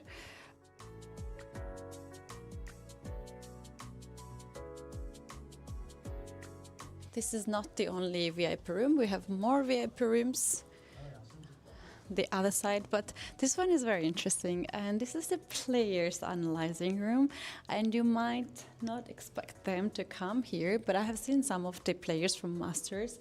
They like to come here and analyze the game because, as you know, at the playing venue, they cannot talk loud to bother other players, but this is something where they like to come and analyze the game. So yeah, we have also seen some of the guests of the Practice Festival playing some Blitz tournaments here. And here we have an analyzing room which is actually occupied by the tag team, so we have to take a look. Hello! Hello, what you are guys analyzing in the analyzing room? Analysing snacks at the moment. Snacks, analyzing snacks. Yeah, such a nice place, right? It's a really nice place. These are the guys from Lichess. The guys from Lichess, yes. This is our spokesperson. So we have already spoke with the spokesperson. A smaller VIP room. Hello. Can I bother you and ask you the question? How do you like it here at the Practice Festival? Well, I always like it a lot. It's not my first time here. I've been here actually from the first tournament onward. And it's amazing how it's grown in the course of the years. It's improving every time. And yeah, well, you can see, I mean, we're now occupying rooms that were never occupied before because the tournament is just growing too fast. So, no, lots of good thoughts about this tournament. I think we have to find a person who is behind all of this and hear from him about the event and the concept of this event. So, Pat, you're the man behind the everything is happening here. I have a very simple question. How are you managing to get the superstars here in Prague to compete at this tournament? You know, myself, I cannot believe that how it's possible, and I hope that they like Prague in general and also our festival, because many of them played already, have been playing in Prague, and so I believe that they want to come back, return, and play our tournament, and they personally they gave to our tournament big prestige. And about this year's edition, are you happy how it is going? If you can, please tell us some behind the stories, what viewers cannot see. Behind stories, yeah, it's quite a lot. I start preparation in summer last year. Usually I start with contacting players and this stuff. And during autumn, we had already a lot of work with design. We have completely new, not new design, but a new thing, this cartoon on the walls, and also we devoted this 8th edition to women chess more than as usual, and I hope and believe we will continue, because it was nice, especially yesterday. And also we devoted it to special chess set, chess pieces. We call it Česká klubovka, and they were made by DGT as well, I think last year. They have here their premiere. Yeah. So Gukesh and Ondřej Perušič opened this festival with these pieces. Yeah, so. Yeah, that was really beautiful. So thank you very much for making all this possible. And if you guys liked what you have seen behind the scene, we're inviting you for the next edition of Prague International Chess Festival.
coming back. This is a funny view that we have.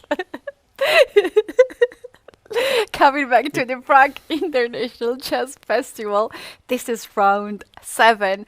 We have a lot of fun here in the studio, and the players are having a lot of fun on the board. They are starting heavily this round, right? Especially the leaders, Abdusattorov. We have him right now on the clock. He's down to 38 minutes against well-prepared Van Forest. Another leader, we have David Navara going to the very safe endgame against Hans Niemann. We have Kmar against David Anton. Crazy piece sacrifice and completely unclear position. And well, in this round, I think last 2 games are more or less peaceful. This is just below our video. Aravind versus Yakuboev and Maxolo versus Gukesh. Alojzije, what do you think? How important it is to keep your energy for the last rounds? Yeah, that's always the question. Do you want to save some energy, or you will risk a bit and use possible chance, because you never know which kind of opening you will get in the last 2 rounds. So I believe that those players are not calculating way too much, so they go by the flow, you know. So if they feel that this is a chance to play for a win, they will do it. You know, sometimes, especially in the last round, you have this situation when players are playing for top places, and slowly playing hall is getting emptier, and there are some players who still, because of the opening outcome, push for 5 rating points. So I believe that those players, they don't care too much about other things. So if they sense that the position is fine, they will go for it, not thinking about preserving some energy. Yeah, they're going all in indeed. I'm really curious how the game Vincent Kmar and David Anton will end. We have Vincent Kmar on our screen. He just faced his opponent's last move, rook A8 to G8. I have not seen him leaving the board today. He is actually sitting there, always not walking that much as other players. Very determined, very focused. You cannot just relax in this position, right? Yeah, but the thing is that he's aware that this position is not so risky, that he will lose on spot, that when the pawn starts rolling. So I think that he knew about this setup where he just come with the f3 pawn and wait a bit, because if you push g3, then I can stop the pawns over the lie squares. Okay, I played it wrong, probably queen h3 is better. So here, if black pushes h4, then it's even worse. So he knows that the position on king side will stabilize, while on queen side is now the thing, what will happen on the other wing. So he knows that he can maybe stay put, but also he's thinking about the way how to later on use this extra piece. I don't know. The problem is with this setup, this opening of black, that you will get a huge attention. People will praise you. You sacrifice a pawn. You start rolling your pawns. So basically, you are the one for whom people are rooting for, in terms of what you did. This is brilliant. This is beautiful. 2 pawns rollings. But when you start digging a little bit deeper, you realize that once again, if this would be a beauty contest, fantastic, David Anton, a point for you, but it's not. And here you need to play, you need to come up with some follow-up. And actually, to be honest, I don't see this follow-up. I see that black will need to wait for a long, and that's why David Anton, we can go with the camera, full screen a little bit towards him. I think that he's aware that this might be I like very his tricky. strategy. I like his strategy. I like to play your opening choices up onto the current situation of your opponent. Vincent Gamer, he is a very ambitious player. He wants to gain his rating back. He has white pieces in this round and he wants to win. But if David Anton stays still in this position and sets up the position where white has to risk to win, then Vincent is risking, right? And this is the moment that David Anton is waiting for. I think that's very strategically very nice decision by him. I think for the first time in this is which 7th round of the tournament that I have opposite opinion. Than me? Yes. So let's experience this. Finally in the round 7. Exactly. We disagree. Yeah, I totally disagree. I think that this is way more unpleasant than it looks like. And now I'm not surprised that Vincent finally stood up. This is kind of position where, as I said, later on it will be very tough to keep the bar closer to the equalization. A famous game, Mamedov versus Dubov, from the European Team Championship 2017. I played for Croatian national team, so I remember very, very well. So at that time, Halifman, who was FIDE world champion, was coaching, if I'm not mistaken, Azerbaijan, while Russia was coached by, they had some training sessions with Boris Gelfand. And Grishchuk was making fun of that game because at some point they were doing a various analysis, and at some point they checked this Rossolimo line, but that position was super complicated. Engines were giving zeros, and you know, in training sessions sometimes you want to touch as much things as possible because, as I said, it can be only one option of 20 or maybe even 100. Yeah. And he got this advice, and now you dig it yourself over the game, over the board. And Grishchuk were laughing so hard afterwards, saying that this is one of the most complicated, like the most complicated position with the most simplest advice. And now you're on your own and you dig it yourself. This might be the case here as well. You go to this line, you push h5, g4, and then you figure it out yourself. And now David Anton is thinking, where am I now? What the kind of position I'm sitting in? This looks so tough. I don't know what to play next. Well, that would be my prediction. In my opinion, he can just go something like c5, a5 to stabilize the queen side. And as I mentioned earlier, wait for white, because for David Anton, this is quite nice tournament. He's not losing any rating as Vincent is losing. And also to talk about the ambition of these two players, we might all of us agree that Vincent has this ambition to go to top, I don't know, to get back his spot of the top 4 seats in the FIDE rating. So he might be just waiting. The position is not so bad. Let's turn on the engine. Let me just briefly check what are the moves. So best move and only move according to engine to stay closer to the equality is g3. So c5 you mentioned, which looks more to the point, or a6 looks more to the point, but then there are some problems. Is there any tactics after a6? That's why I think he's very worried, by the way. F takes, h takes, and okay, I don't know why engine is taking on g4. I really don't get it. So while now taking on g4 is a move, why not to? If I'm not getting a pawn, why should I take on g4? I really don't get it.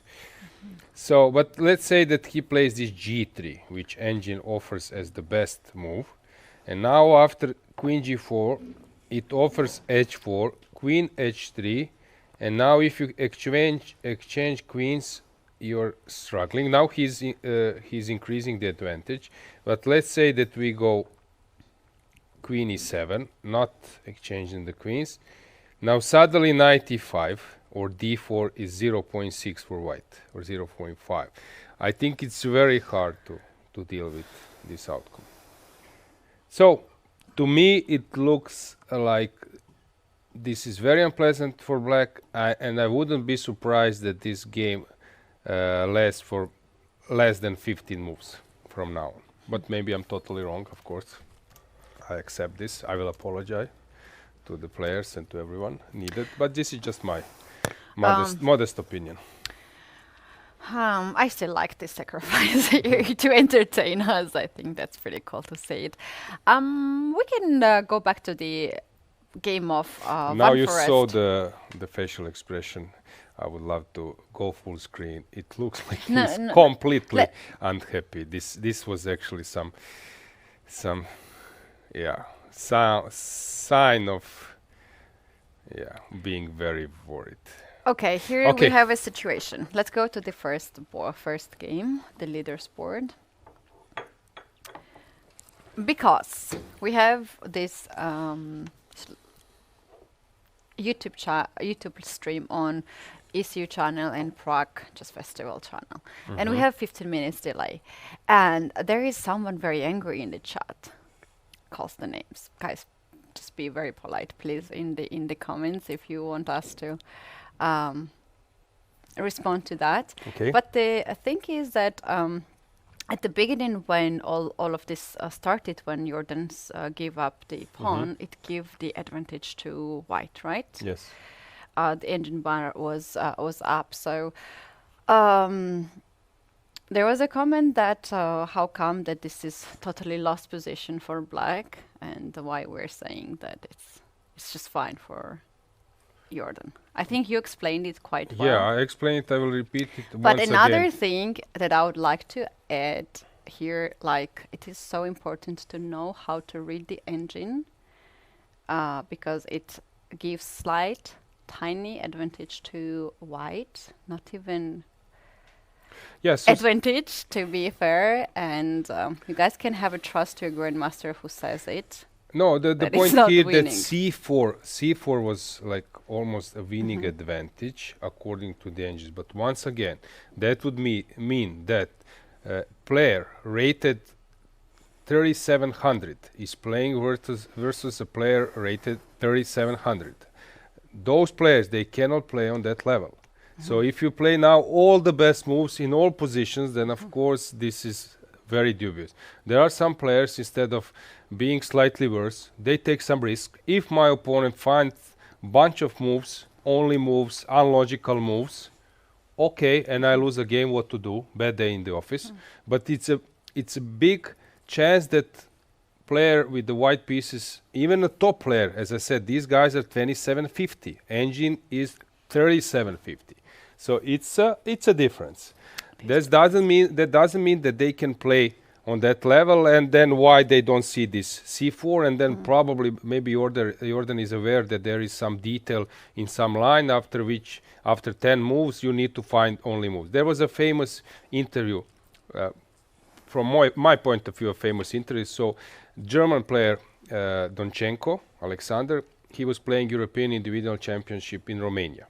His parents are FM, if I'm not mistaken, and they were following his game. And he was asked, he got a message from his parents, why didn't you play G5 in some position? And it's a draw, because the move you played is 0.60 for your opponent. So you should have played G4. And then you can find this interview. He was in my studio. You can find this interview, European Individual Chess Championship, Romania, March 25. He was in the studio. He showed the line. Line goes for 15 moves. After 15 moves, you need to find crazy stuff, and then white needs to cry crazy. And then after so many events, there is a drawing mechanism. Yes. And of course, he said, "Sorry, my bad. I didn't play G5."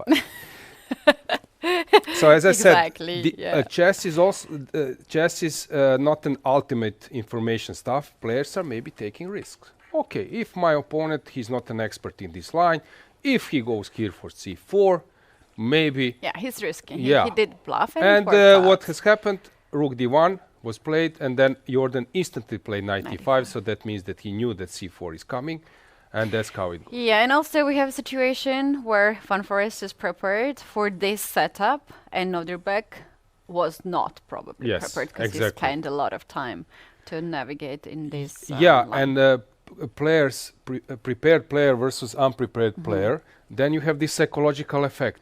You want to avoid something. You feel uncertain about things. Exactly. And as I said, this opening was not deliberately agreed by both players. There were maybe 20 options, and maybe that came by surprise. Maybe Jordan was checking this line for some other player, so he knew it. Sometimes you are lucky that the day before you check it and you can remember the analysis. Yeah, that's right. Just wanted to point out this one to be sure, but you guys, I kindly ask all of you to be a little bit more polite in the chat, because we have direct vision of the comments, even though it's 15 minutes delay. And I will always try to let's say defend players, because as I said, these are 27. Magnus was playing fabulously, came close to 2900, but it's still far away from your mobile phones engines. So of course, comparing to them, there is no chance. Recently you could see that there were some games with exchange down, now even a piece down. There were some matches. Ooh, so look at of this, course what we have right now. This yeah, so graphics. Jordan was in his prep while Abdusattorov started to burn some time after move 10 and on. And also being able to know in all the lines, all the variations, the best moves, it's very tough. I would say, like a little bit better memory than ordinary people, and what those guys can remember, it's crazy. It's crazy amount of theoretical stuff they know. For example, Jordan, he has fabulous memory and he knows so many lines. Giri, even others. So it's very tough these days. All right, he's taking his moment. Both Abdusattorov and Van Forest are very deep in this position. Still nothing is clear. It shows that it is equal position, but we can say that this is pretty complicated. I would prefer to be black, because when you are having rooks versus pieces, when there is a piece exchange, you need open files. Okay, this is a semi-open file, but white is hitting heavy defended pieces and heavy defended pawns, and actually they restrict a lot white's pieces. And now when you take a closer glance, where will white hit? So white needs to open his position. He needs to open files, but how? It's not so simple. But another story is of being safe. Now black is safe, if you ask me, but being able to get something tangible, then black will also need to start to take some risks to open the position where white's rooks might start to play. Yeah. David Anton, I can predict that he will burn 15 minutes more. This is my prediction. And if in that game, if we have clock time, you will see that he will start thinking for a long now. And as I said, he's very worried. That's my feeling. But we have a move. About to make a move? No. Or? And it is G3. Best move according to the engine, but very tough move to lose flexibility. There was also the same structure and same move in the game of Giri against Aryan Tari. So we have this nice info. Thanks, Sotiris, for that. So G3, 16 minutes. Wow. So that was huge, but as I said, understandable.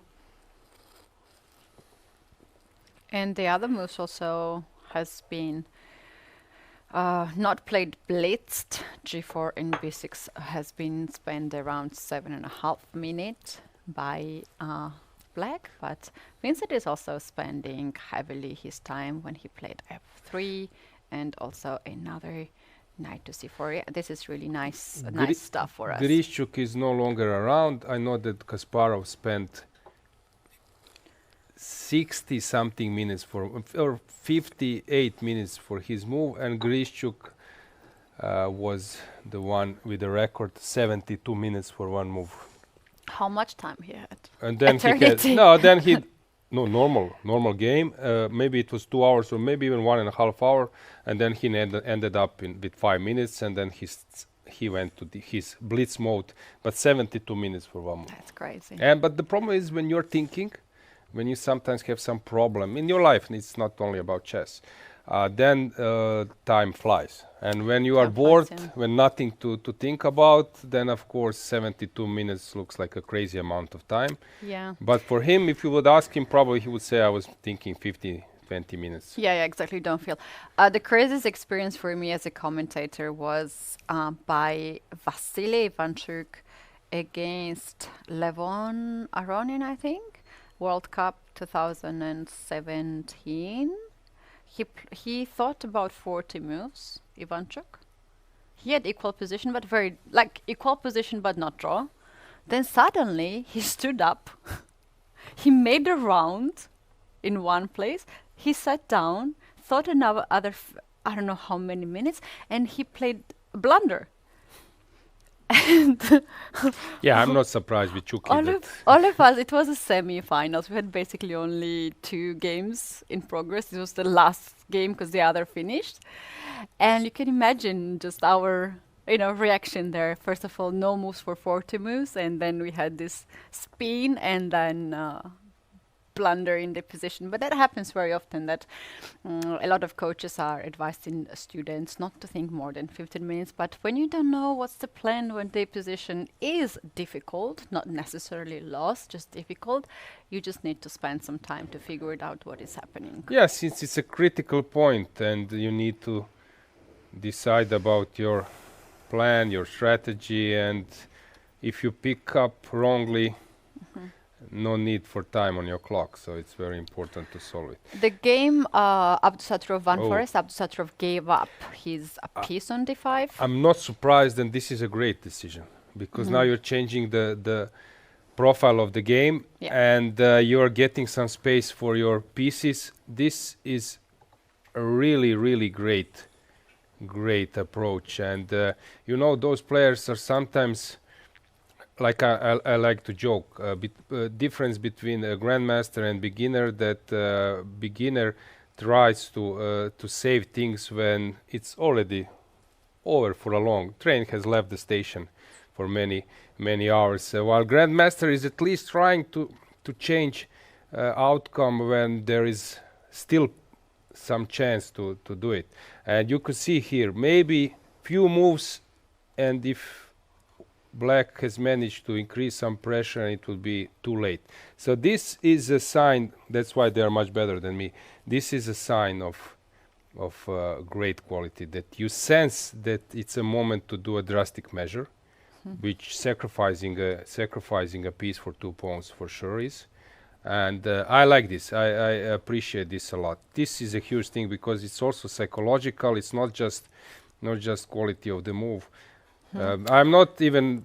And it also has a tactical motive, because the bishop on d7 is hanging, and if you move this bishop either on e6 or c6 with a tempo, then bishop c4 wins a piece. Queen is. Can we show that? How about knight b6? Why knight b6 is now? Knight b6 should be the move, but we can also just demonstrate the possible blunder. Okay, so bishop e6. E6, let's say. And after that, we can just take the knight on c4. You cannot take it back because queen is hanging. And when you take the rook, now I'm going to have this bishop on d5, which is aiming the pawn on f7. That's the weakness. And white will build up the play on this pawn. And the white clearly has extra 2 pawns at this moment. Or in the worst scenario, white will remain 1 pawn.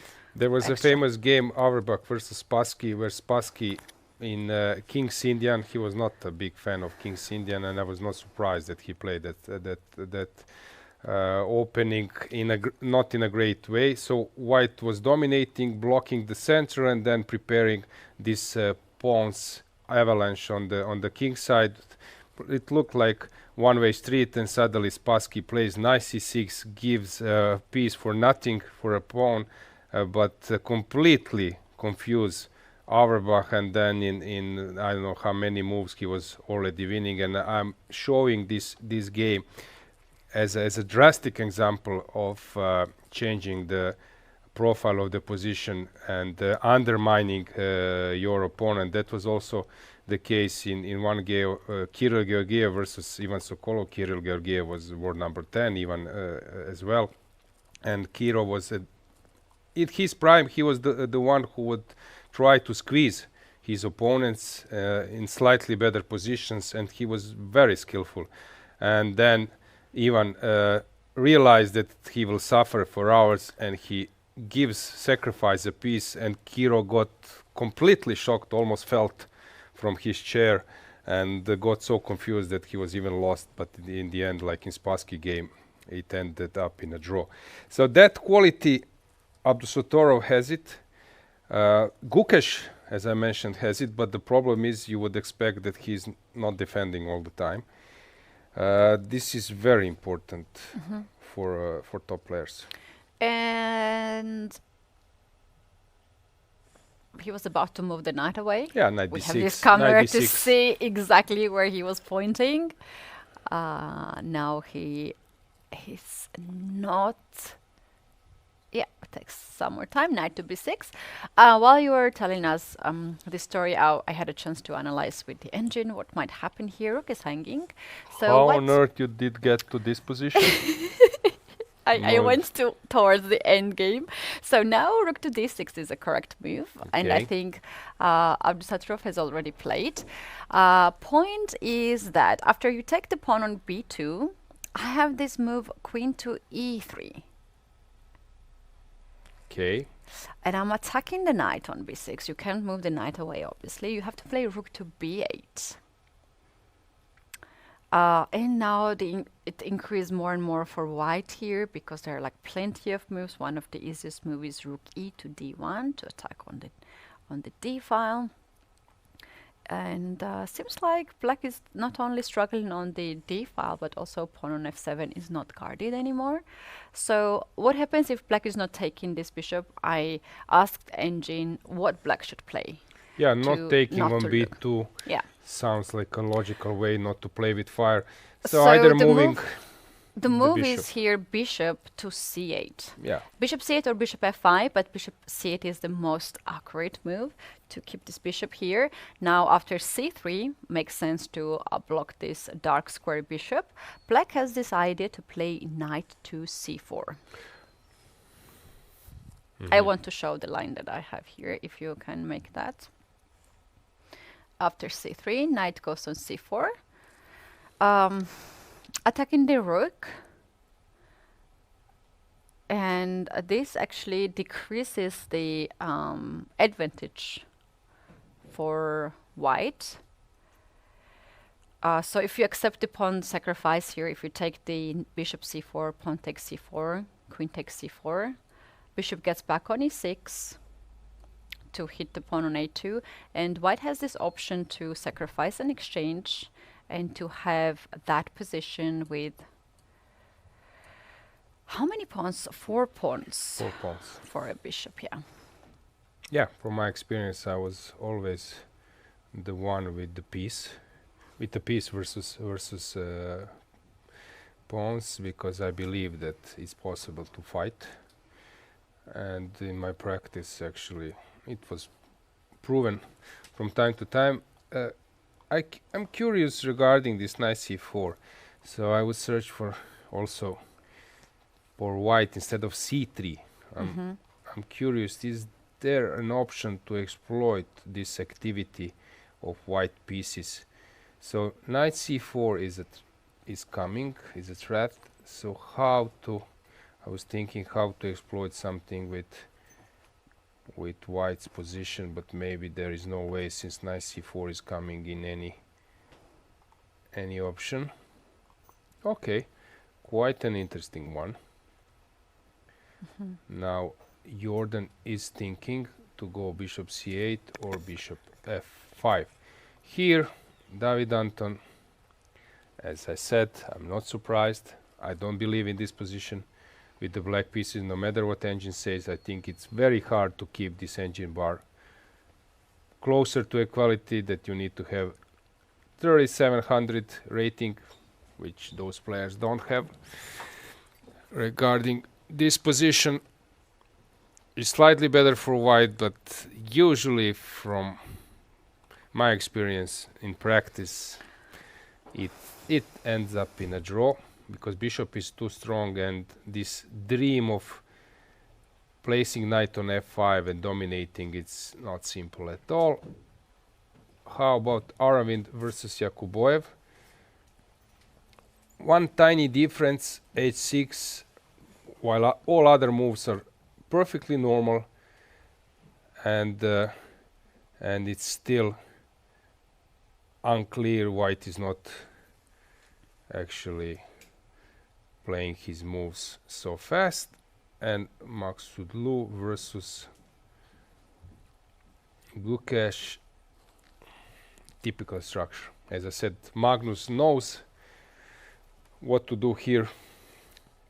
He's always going out to problems in a favorite version. Slightly better for white, but many things. f5 was played in Navara versus Niemann. Okay, a normal way to go. This game should end up quite soon. Yeah, seems like David has really easy game today, had not really real issues, and in his commentary he mentioned that at the beginning he was not so sure because he's the lowest rated player and probably everyone would try to score against him, but it turns out that he has not lost any single game, right? He has made draws and of course a few victories. So Keti, regarding Gukesh and Aravind, we touched this this topic of maybe excitement winning versus world champion. Not many people have it in their CV. How was the interview? Against Aravind? With Aravind. Against Aravind. Yeah. Interview against Aravind. Yeah, you won. I won indeed. Yeah, he's very kind. He's very polite. He's quite open, actually. I had an interview before him against David Navara, and you can imagine David is, he likes to show everything, and took a little bit more than we expected. So Aravind was kind enough to wait for us right after his very tough game, and he was very patient. So was he excited after his win? I would say that he was not excited as I would be or you would be if we beat the world champions. Yeah, I suggest that we take a look of that interview. Okay, I let's believe take a that look we at have that. it ready. Yeah. So let's hear his thoughts. We have Grandmaster Aravind after winning against Gukesh. Very nice end game, and congratulations. How do you feel? Thank you. So it was a hard game for actually both of us getting into the game. Both of us are having a very bad tournament. But one would be happy at the end of the day. And it turned out to me. And of course the other has to go through depression. It was very hard to actually play this game. But yeah, I'm happy that I broke my losing streak and managed to win a single game. Well, congratulations once again. The game itself was very interesting, and we thought that there are so many tactics, and also we felt that Gukash was pressing and he had a lot of ideas there. How did you felt during your game? If you can also show that moments. Like I'm not sure about the opening part. Like I don't know if I'm actually worse or not, but I mean I could not see a clear advantage for him. So that gave me some confidence, to keep the game going. But I knew there was a game between Wakido versus Wakido, but I could not remember the exact order. But yeah, maybe I could have actually taken on c4 first, but I'm not sure. It was actually important that for me to find this resource with bishop e5 knight e6 and bishop d4, knight f7 and bishop d4. Otherwise I was completely losing. I thought here it can actually as it happened in the game, it actually got kind of double-edged, because my pawns can get dangerous in future. Yeah, as it actually happened in the game, maybe I don't know if he can also take on h8 first, then knight e6, then I go king d6, knight g5, and king d5, and I think I can survive with my queenside pawns, I guess. But in the game, actually, he took on d4, cd, knight h8, rook h8. I think he actually played well. He found this nice resource with bishop e3 and bishop d4 and rook on the c3. During the commentary, we were thinking about bishop to d2 move instead of bishop d4. Have you considered that move? But of course, with the intention of taking on c3, right? Yeah.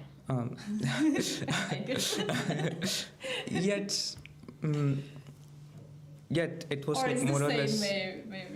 Maybe it could be better, but I'm not worse, I guess, at any moment. So I was happy about that. But yeah, still at the same time, I'm not winning as well. So, but the next crucial moment came here, when. If I may ask you, what was the evaluation of this position? Because you have two knights, and he has this. He started to launch this pawn on the king side. Would you consider having a big advantage, or it was slightly better for you? No, I think both of us knew it was equal. It has to be 0.00. But one of the crucial factors, I believe, was his time. He was actually getting low on time. Also with knights, it actually can get tricky, as it happened in the game. So I wanted to not let him to make any direct draws. Direct way to equalize the position. So I found this move king c4, which was actually interesting. Actually, he could have actually taken on g6. Then I give a check on e2, king f1, knight d4. I mean, thought some pressure, rook h8 coming next. But I think it should be equal, with precise play. But in the game, he gave a check on c1. And he found this nice move, b4 and rook b2. Now, if I actually, go b4, he can take on g6 and rook d2. His rook on d2 is very solid, preventing all of my pieces. Especially, preventing my knight to jump on a2, and so I played knight e5. The next crucial moment came here actually. Here f4 actually weakened his king side squares. After knight c4, my knight is coming on e3, and maybe I thought the game during the game rook d2 was more solid. After rook d8, he goes king f1. Because even now knight c4 is not that effective, as doesn't have any squares after rook d3. So maybe f4 was the final error, I thought. But yeah, after f4, yeah, it's more. It got very difficult for him. I mean, here actually I saw the engine, the only move to save was some was some rook g5 or something. it is crazy actually. King of one, he has to go some knight d2, king e1, some knight c3, rook e5, he's fine. So also king h2 is also fine, but knight d2, like it was the 40th move. Also here he blended with rook f3. So like rook d3 I think kind of holds, I guess. But after b4 I don't know how it can actually like proceed, but it's always difficult for him. You know, When he played this rook f3, he had like seconds on the clock. it was the 40th move actually, so it's, so and so the yeah. most crucial in the game. Yeah? Yes. Also like it's because like that was the only move he had to. I mean if he had time I think he would have definitely found rook d3. But I'm happy that it turned out to be a 40th move. Can you please also show us this 93? It looked so beautiful. Yes, because like I had time to actually calculate like after when b4 should be winning, but I thought like 93 is more direct and like is winning on the spot. So I mean the only line I had to calculate was this. I think takes king g4, rook g3 I guess, and I can also take on, but like this. I mean I can queen with check, so he doesn't have f7 at the end. So and after this I think it was more or less over. Rook e3. I mean here I played rook f1. Maybe he could have tried king h3, but I mean I had like 2 ways to win I guess. Like one was to go rook h1 and rook h6. This is winning. Also the other win was after king h3. I can even like sacrifice my rook with I'm missing something.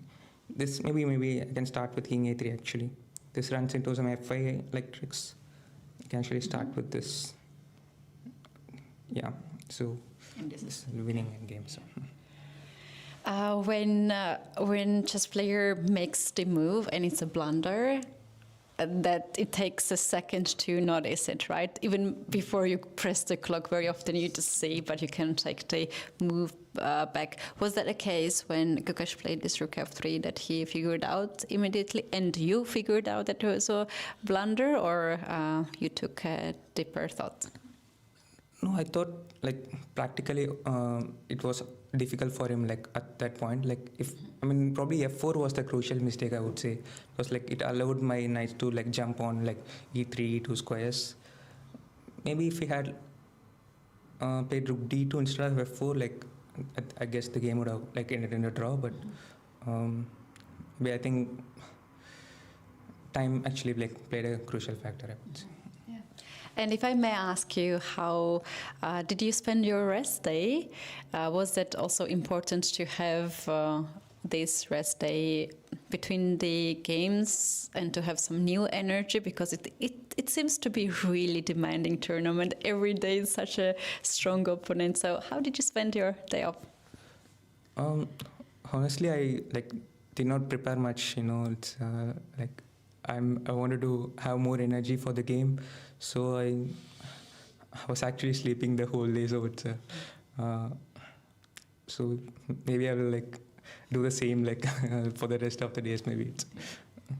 And I know that for Indian chess players, and I also have a lot of friends, it's so important to have this Indian food when they are traveling in Europe. Have you found your favorite restaurant here in Prague? Indian restaurant?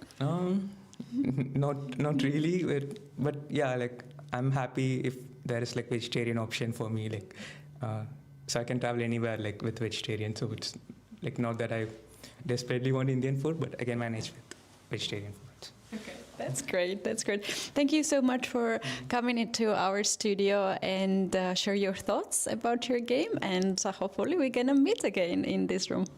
Yeah, hopefully I can continue my winning streak. Thank you. Yeah, thank you. Yeah, very interesting interview. He was very honest, right? Yeah, in the meantime, Keti, we have almost exact position in Nodirbek Abdusattorov versus Jordan van Forest, since the game took the following course. So after rook d6, rook d6, bishop f5 instead of bishop c8, but with the same concept, and knight c4 Oh. and bishop e6. So it's the same position.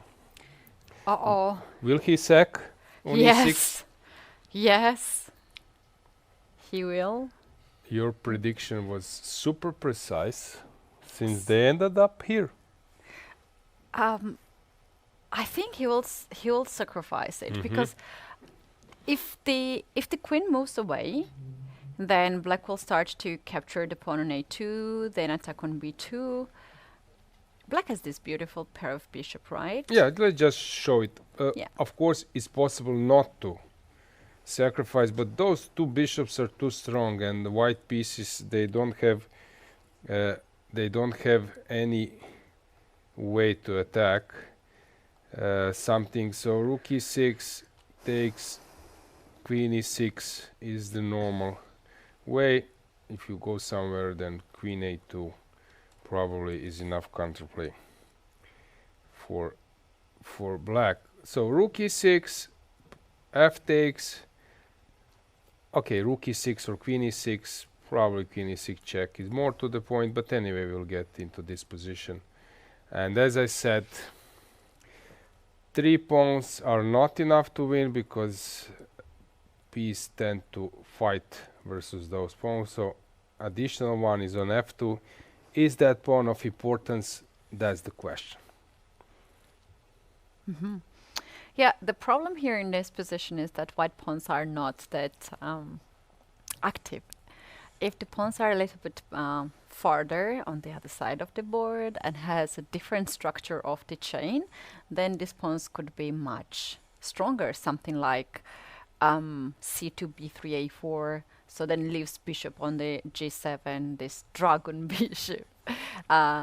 Not doing much, but now as the pawn is on b2 and the pawn is on c3, once you push one of those pawns, the other will be lost or weakened. So that's true that bishop is equal for 3 pawns, and here white has 4 pawns, but it's not enough to win. Also, it's important which profile of the piece black has, since if here this would be a knight, let's say pawn on g7 and knight on f6, this knight would defend the king, but wouldn't be so active in stopping opponent's pawns, while bishop has this role of defending your king and at the same time being active and quickly joining the attacking possibilities if this happens. So I believe in bishop, and as I said, maybe white is on the better side of a draw, but it's very hard to start pushing your pawns in front of the king. Maybe if white manages to exchange, let's say that we do Parham alert. yeah, if Parham is here, then it's usually something fine. interesting. Let's say that we start to, now it's black turn. Let's say that we start with some queen exchange. Is it black? Okay, it's white move. Let's say like A3. this. This is a serious advantage now for white, this kind of position. Maybe not a winning one. I still believe in pieces, in a piece, but this is something which white would love to do it. By the way, grandmasters tend to think immediately about exchanges. Which side an exchange favors. And then you realize, you try to dig, you realize, okay, this favors my opponent, so I will try desperately to avoid it. And while the side for whom exchanges are in favor, he will try to chase or do some things to offer that queen exchange and base his strategy on that concept. So here black should keep the queens on the board. That would be a conclusion. Problem with engine is that it doesn't say it's equal, but you should keep the queens. That means that yourself you need to make some moves and then realize it. This is additional thing where you need some experience. As I said, maybe white is on a better side of a draw, but I wouldn't be so concerned with the black pieces. That would be my conclusion. Very interesting situation in the game of Maxodlu and Gukesh. Let's jump there right now and check it out what is happening. As we have seen, Gukesh glued to his board, has not even moved in this game actually. His latest move was f5 and he tried to look for some kind of counterplay in here. After pawn takes, he decided to take with the bishop, and here Parham decided to move the rook to e1 first without I would like to show some line there. Let's just check g takes. Maybe here's something that was maybe his initial idea and something was missed. So what can be an issue here? Maybe there is some tactical issue which stays hidden, and then you have a feeling that he voluntarily left to this went to this position. Was it f4 there? Maybe there is some f4. There is some trick, and then e4. Is some queen h5 coming or something, or g4? I think that he actually changed his mind, that his initial idea was g takes f5, which is more positionally sound. I don't know, g4 probably is not a good not a move, so g4, engine says g4. So maybe this is something which in the end he decided that is too dangerous and what to do, sad necessity to take bishop f5. But I believe that f5 was played with the idea of g takes f5, but then he changed his mind and now he needs to defend this unpleasant position. And perhaps played rook to e1. He could also play this knight takes f5, pawn takes f5, but I think he just built up some kind of trap because what he just did after rook to e1, Gukesh moved this bishop away, and now white has this nice move f4. And when black takes the pawn, can we make it on the board? f4, pawn takes f4, white takes with g pawn with the initial idea to push f5 and just open up the king side. Okay, but this is not so simple.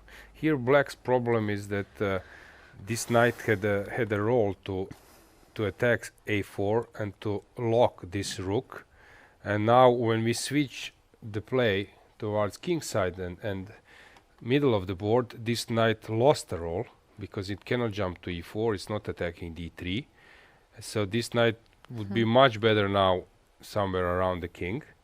So here, okay, f5 is not simple move at all, because you don't want to open the position when there is a bishop, but maybe there is some tactical. So let's say king h8, you said f5, takes knight f5, is not a move, so there is something special. Is it rook g1 first? Probably.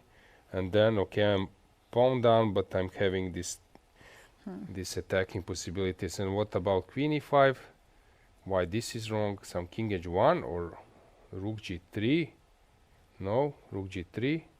Okay, but this is not simple at all. Allowing f4. Ooh. Congratulations to the engine, but for human this is... Wait, can we find a move here? Good luck. It's so sometimes unbelievable how engine says that it's obvious and you're better with the next move of this rook kind. g5. Bravo, Keti. Yeah, true. This is a winning move. To see this so well in advance is not simple at all. If Parham doesn't want to have all these complications, obviously he should not push f4. There is this additional move, knight to g4. Attacks the pawn on e5, attacks the f6 and h6 square, and forces black to take the knight. So instead of having a hanging pawn, Parham decided to go in the position against the isolated e5 pawn. So from my point of view, this was the position a few moves ago. So white is always thinking about playing f4, black is thinking about playing f5. f5 is connected with g takes f5, not with bishop f5. As I said, bishop f5 was a sad necessity because he realized that after f4, g4 is maybe too strong, and in the end I will be worse. Let's play bishop f5. Now from positional point of view, the idea you are having knights, you don't want to open the position, you want to target main weakness of the position of black. So here normal would be to move around, and I'm not surprised that Parham now plays rook a1, and he's trying to surrender this pawn on e5. So for me, this is a normal strategy. Now, of course, Engine says that you should break all the principles, that you should open the position, because it sees that there is some super hidden point 5 moves afterwards. I'm sorry to interrupt you, but I see that Hans Niemann and David Navarra are leaving the playing venue. They have finished their game. Not too much of events in this game. They finished rather early. And sometimes you just need an easy game, you know. The problem is that this is too theoretical, and that was the game, hang on. Too theoretical, and I mentioned this was played so many times. You have games of Aronian, of Anand, Sargsyan, and slight plus, but not much is going on here in this structure. I think for the first time I saw it 25 years ago, this exact position. And it was considered in some chess informants as slightly better for white, but not much. Okay, so by the way, Abdusattorov took on e6 with the rook, and they play 4, which is understandable, because in my version queen takes e6, king goes to h8. Now I cannot push a4 because this pawn is in price, so that's why rook e6 was a better option, and now he pushes a4. Okay, but how do you move it? Maybe the point is to play queen b5 to exchange the queens, which I was telling you about. But now black should start attacking the king. Is it queen d8 a move? Maybe queen g5. Probably some of those moves will be played. And as I said, I'm not afraid for black in this position. I'm more afraid for black in this position. And here white is burning a lot of time. Now Vincent is trying to find how to proceed. I kind of see this game as the following scenario, that they will go down to minutes in this game, and then some of the side decides to open up the position. Mostly white has to decide that, and then we might have this decisive result. But Keti, let's go back to Maksudlu versus Gukesh. So now the advantage for white is more than +1. Again, world champion. In a normal opening, we cannot call this super tough new system. For white is again not on the verge of defeat, but not far as well. b3, of course, for me it's logical. Engine would say, as I mentioned, Engine says now that you should play f4, which is counter intuitive. No, Engine says knight g4 here. Yeah, I think b3 is completely normal move in this position. You need to guard your pawn on a4. You don't really are in hurry, so black cannot do much about it. Also, so I like maybe this move, planning, b3. I don't know, at some point to jump to c4 to extra cover this square. Only downside of this move is that black can play now queen to e7 and just chases white's queen to be traded. So white could keep the queen on the board. Obviously, that's much better because black's king is a little bit more exposed. But now after queen to e7, you have to take the queen. I think that this is something he won't do it. I'm speaking about black, because I think that this is suffering without any counterplay. So I don't know, probably knight c4 now or what. I think he will avoid this endgame.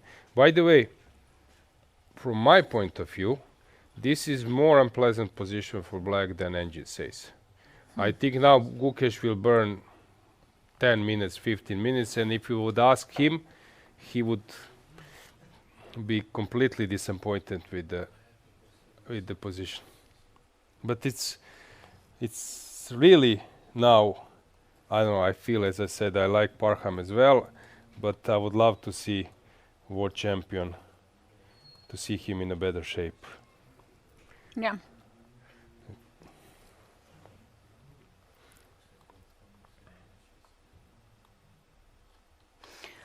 Okay, so tense let's maybe switch. Okay, by the way, Jordan has played Queen F5, perfectly sound move if you ask me, while Vincent just did King F1. He wants to prepare this king block on G2. Let's check challengers. Let's see what do we have there. We have pawn up for white. This is interesting, but a fabulous counter play for black, and Finjek needs to find a way how to move on.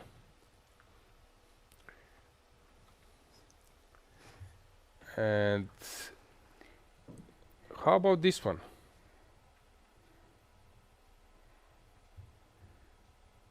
So is white better? No, black is better here. What is this queen doing on d5? Okay, this is nice point in the middle, behind enemy lines. It looks like Go, that you can capture the piece when you're surrounded by the pieces. Have you ever played Go? No, not really. You? Yes. Oh. I know that a lot of players love to play Go, chess players, like top players, and they found it very useful for their strategy, because you need to have a strategy to capture the pieces. I don't know much of the theory, but most of the Chinese players, they like to play Go as well. Okay, this position, next one reminds me a bit like a Go position with many pawns spreaded. Not the star looking like pawn structure, right? Yeah. So white should be better, for sure. More potential. And black needs to spend some time to get rid of this edge pawn. So king g7, h6, or maybe f6 at least. So it looks better for Joachim. And how about Biere versus Divya? That's a mess. And it seems that Jonas has managed to come up with some mutual chances. Ganguly versus Jujiner. Typical exchange sacrifice. This is what you can see in many positions, that black needs to sacrifice, and probably it's good enough. So Jujiner is having a good position, but as I said, being able to get something out of it, something more than a draw, it's not so simple. Have a feeling that today we have some calmer round, no crazy games. Just like yesterday, and at some point they started to be very creative, and we had it all, a lot of fun, and we also had a decisive result. Yeah, I think Challengers is more calm than the Masters. Do we have any more game to cover in this? That's about it. I think it's a moment that we make this stroll around with the cameras. I like this to show you the playing hall a bit. So you can see the action. I love this view. I love this view. Yeah. You know this meme? You don't know the meme. You guys, if you know what I mean, you can let us know in the chat. Open tournament, a lot of participants. Some of them has been finishing the game. It's actually quite interesting that we have big hall, a lot of people, and it's not that loud actually. It's quite silent there. We also have spectators. But it's slowly getting to that phase of the game where there are You some can take a nap. turning points. Yeah, now it's good to come. Usually I'm saying this to TV. You know what's usual, that you invite to the first round. TV usually opening ceremony is right before the first round, and then TV crew comes, shoot this opening ceremony and start shooting the games. And if it's classical chess, then after 50 minutes they are gone, saying it's so boring. There is no action. No one is nervous. Of course, when you came at the beginning of the game, if you come to the last part, or to for example time trouble, then you would see people nervous. You would see the action. But this is typical. You invite TV to make a report at the beginning of the round. That's why I don't invite them. No, they're no fun. Yeah, look at this. Like sometimes when you're late to the round, you have to stand. We have some people there just standing on the background observing the games. Yeah, but it's nice to see this combination, and as you said, it's fully packed. Our futures are fighting hard. At some point we will show you some interview of our youngsters.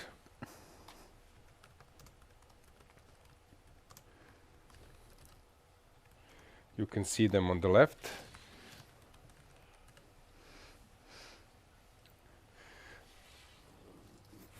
Yeah, and we do have... Yeah, speaking of futures, I believe, Keti, that, okay, we have some results. Nadezhda Stojanovic, Hari Krishna's wife, is collecting score sheets. We are now in a hibernating mode in many games. As you said, maybe it's a moment that we show them, also our youngsters. I think it's important for them to give them also some boost of confidence, support, to hear their opinion, not to be completely in the shadow of top players. We have with us in the studio the leader in the Futures tournament, Christina Jordan, who is having 4.5 points after 6 rounds. You just win a very important game. Congratulations. How do you feel? I feel very good. I mean, the game wasn't that good, but yeah, I tried my best, and in the end I was just kind of lucky that I won, but yeah. If you can please tell our viewers a little bit about you. How old are you? Which country do you represent? And what is the best tournament that you have played? Well, I'm from Switzerland and I'm 14 years old.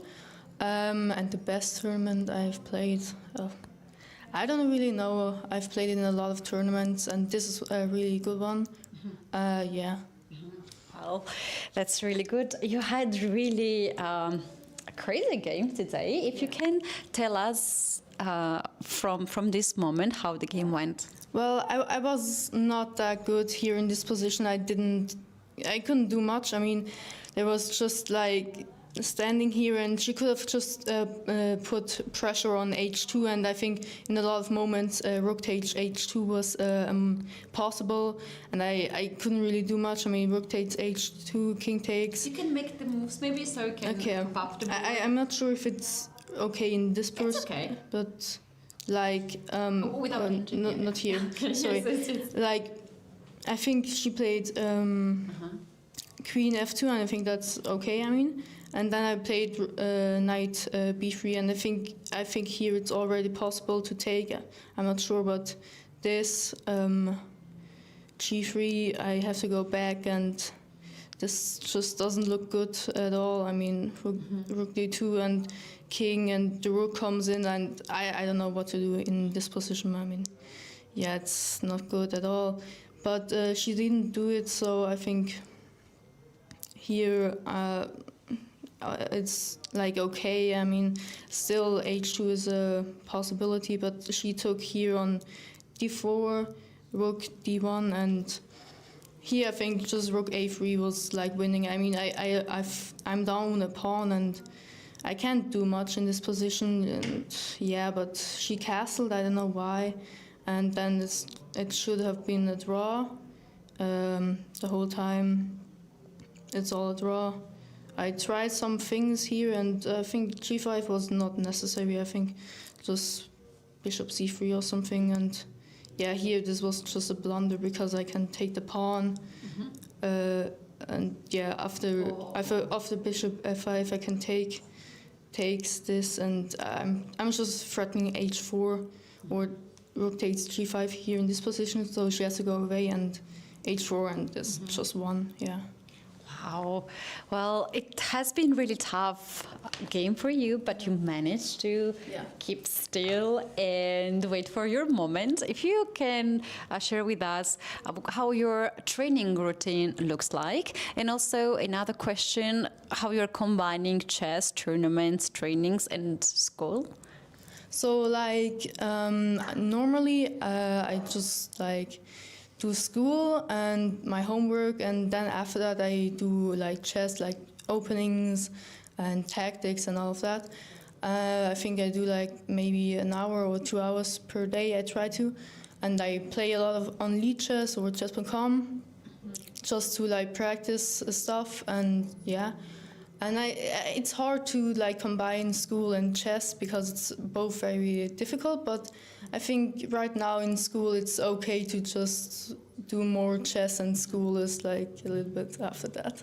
Do you have some kind of these moments when you're going back to school after winning some tournament, how they are greeting you? Is there anything special benefits you are getting? Like it's pretty cool because like if I do tournaments during school, I don't have school for that time, and I mean it's pretty hard to like get all the stuff that the people had in school and do it on my own, but I managed pretty well, and right now school is not too difficult, and it's kind of cool just saying, yeah, I was like there and there for a tournament for 2 weeks and you were in school, and yeah, and I won and stuff like that. That's pretty cool, yeah. Oh, that's amazing. And how do you find it here in Prague? If you had some time to go outside to have some sightseeings, and just in general, how do you enjoy here? I think the atmosphere here in Prague is pretty good. This tournament is also pretty good here right now. And Prague, I did not see that much, but it's pretty cool here. And like I was on the rest day, we were on like this hotel on the 24th floor or something, and it was just beautiful view up there. And yeah, it's pretty cool here. Yeah. And the final question, then I'll let you go and have some rest and preparation. The Grandmaster, Pia Crowning, is the ambassador of Futures Tournament, and she was here with us. Yesterday you played against her. How does it feel to have this opportunity to meet one of the greatest female chess players? It's such a great opportunity, and I was pretty nervous meeting her because like she's just that good, and like she's like one of the best female players ever, and it was really great being able to play against her, and I made a draw, and I think that's very, very good. But yeah. Oh, that's huge. That's huge to make a draw. Well, thank you very much for your time to come here in our studio. I hope that things will go on your way and you will get this title. Yeah, thank you. Yeah, we had an interview with the leader of the Futures Tournament from Switzerland.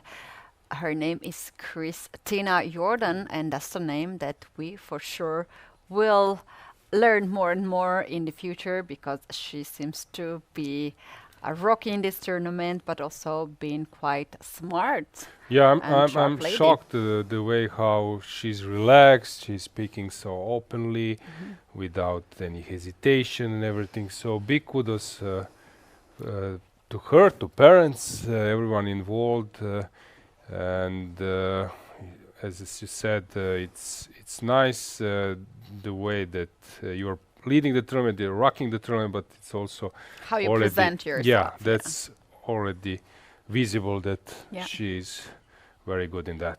Yeah, there is, I think new generation is really good at this. We also have some of the young girls like being very open for the interviews before the game. When I'm in the playing venue, we had this lovely girl from Italy.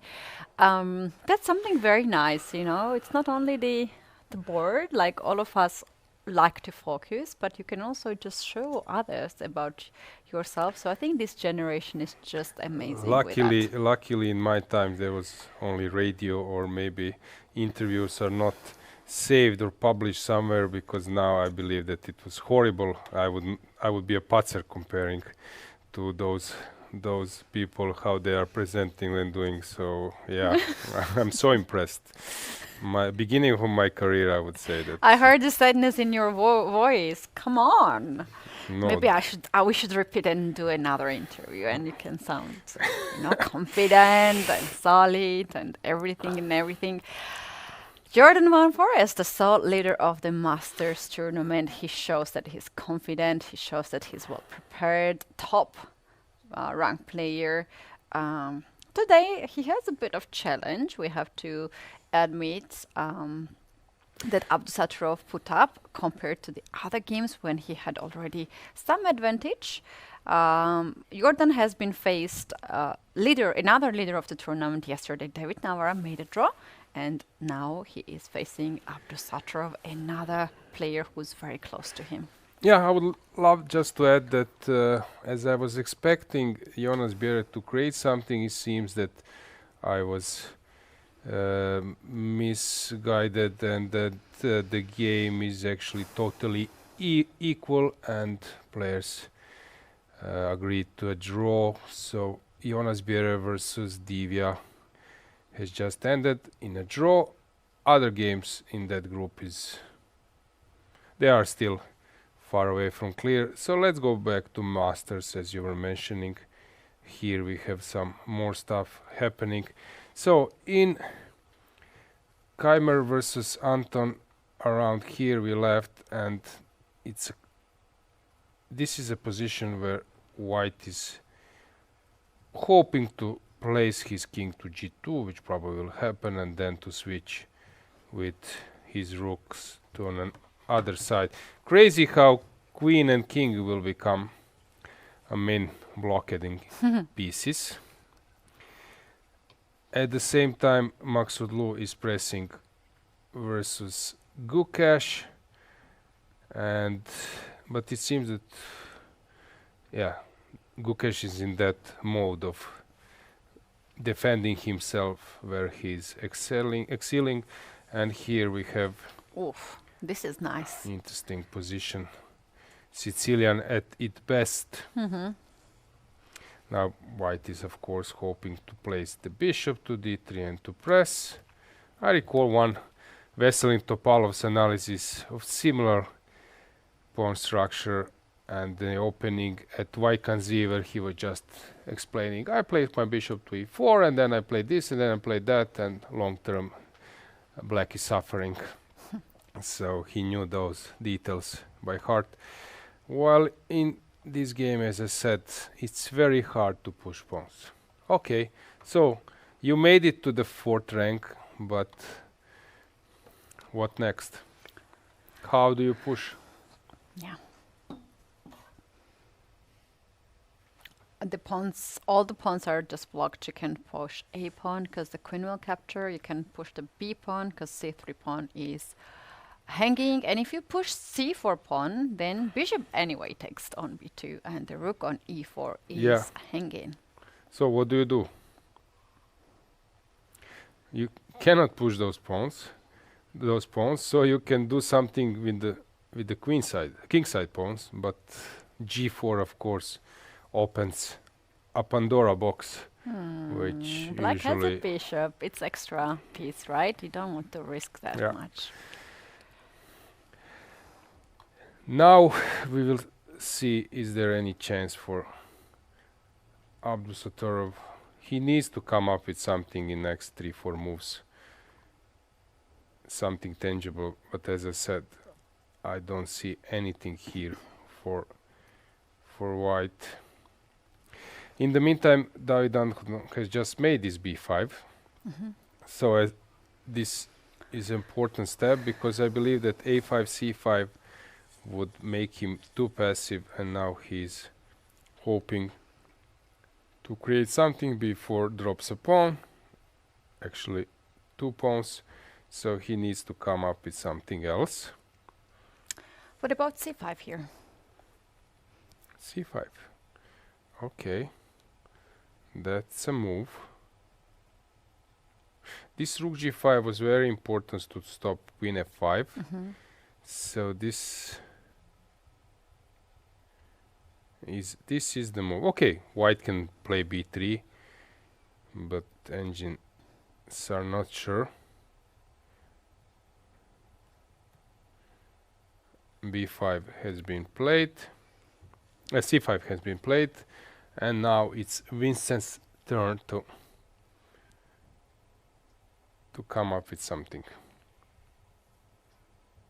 Okay, I can play b4. Is this super crazy and silly? I like that move.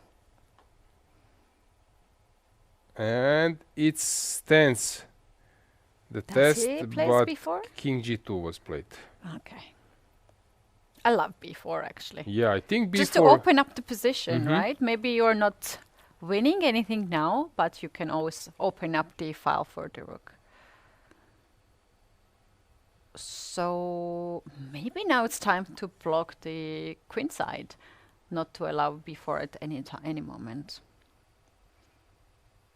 Okay, but if you play b4, that means that you are actually accepting suffering, maybe with big chances for a draw, but you might get some unpleasant surprise if white manages to regroup. So let's say that you push b4, bishop d2, then I go back to c4, play b3, transfer this bishop, hoping on c3, d4 or whatever.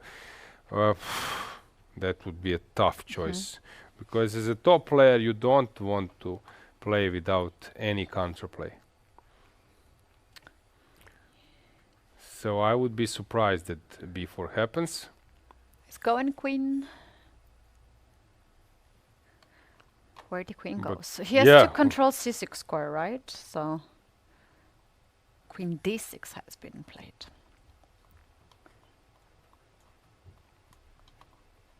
Okay, now the rook is free to go. But I love this way. So how queen is... Okay, black will also untangle his own one. Because now if you move the rook, let's say that I play something like rook a1, you can play also rook b8, because if I take, you're coming back and attacking me. Oh, that's cool. The queen is dropped. But queen is working anyway, from afar. Parham finally played your move, knight g4 stuff, and it's Gukesh's turn to defend. Yeah, the pawn on e5 is hanging 3 times. So I thought that black will give up the bishop for the knight, but it did not happen. But instead of that, bishop f5 came to cut the 5th rank.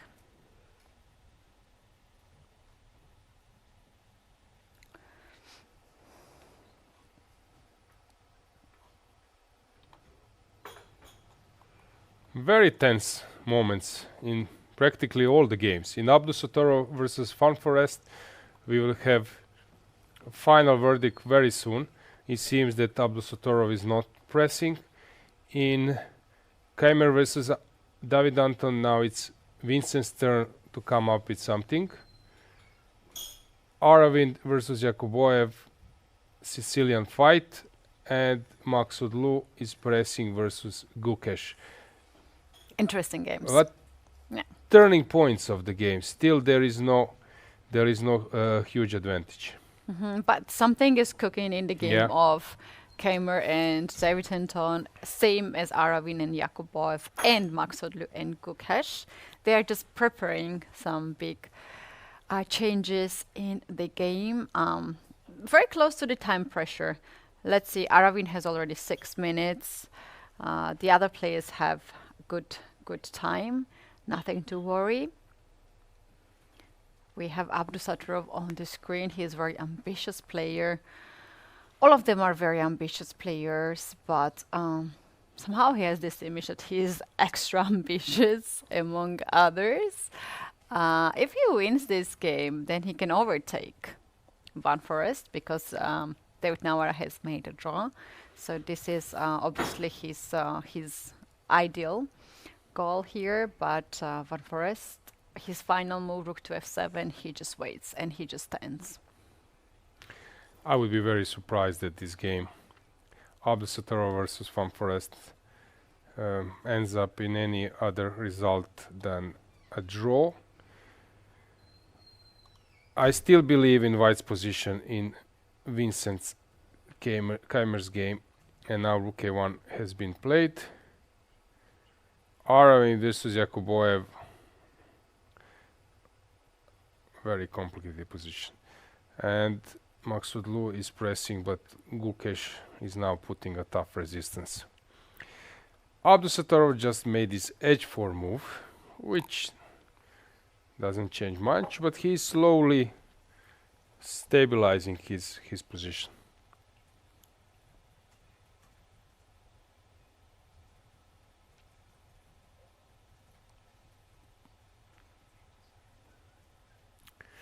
Yeah, now it's hard to comment, to pick up the game. Yeah, let's be silent. That was a good one. Everybody. Yeah, usually we were following Hans Niemann's games, but today they decided to call it a day after this. Yeah, Hans opening always battle. knows how to entertain people. That's why he has huge number of the followers, right? There are so many people wanting to know how Hans is doing, and he's trying his best to update the fans. So regarding social networks, mainly it's X platform, right? Some of them Instagram. Yeah, I think they are using X usually, like former Twitter. And yeah, Instagram as well. Those are two platforms that is quite popular. Or also YouTube, like Hans Niemann likes to use also his YouTube channel.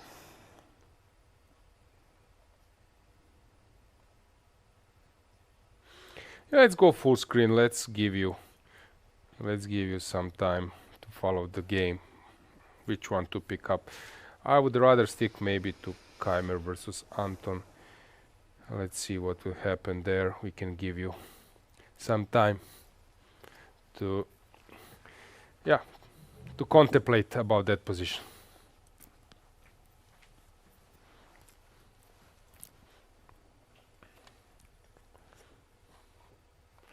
It's some Spanish suit he's wearing. David Anton, what do you think, Keti? I think this is a logo of... It's a logo of Spanish national team. Yeah. And they have the same outfit for the females as well. Would you know how to say chess in all languages? We can try. Okay. So, in Spanish, it's ajedrez. Yeah, we know that probably that's why I'm asking. Yes. Probably he's wearing something with ajedrez. In Russian, it's shachmat. Okay. In Polish, it's...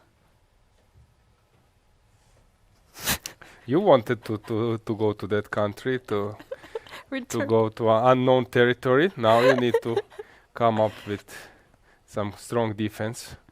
I was expecting that you will go with a German Schach, then English chess, then Italian Scacchi, then what else do we have? Chinese. Croatian Schach, Turkish Schach, right? Satranj. Satranj, yes, sorry, Satranj. Yeah, Satranj. Okay, let us know, guys, in the chat. Where are you from? Where are you watching? And how to say chess in your language. We have almost 1,000 people watching live right now. There was always jokes with. There were some Yugoslav grandmasters, and they were joking. They wanted to make a draw. They were joking that they know how to say draw on all languages, to offer a draw, because then you show that you are polite, and then this tension and actually is gone, and your opponent might accept it more easily than when you are saying on your language or an English language. So we were joking that he knows how to say I if offer you a draw. say in your own language, there is a big chance that they will not even understand. Yeah.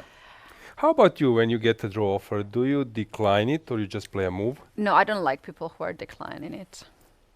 I think I like it more, and I do also that when I get a draw offer, I like to put down on my score sheet, like the draw sign and equal sign, so my opponent knows that I heard it. This is according to the rules, by the way. So. And then I don't want to have any communication with my opponent. And if I make the move, that automatically means that I decline. I found it not pleasant when my opponent plays like let's play or not yet this is what or I'm something. Doing. This is what I'm doing. I don't like that. Some players like to, let's play a little bit, or something like not now, or something like they're putting you on hold. And in general, I just don't like to have a verbal communication during the chess game. That was a famous story.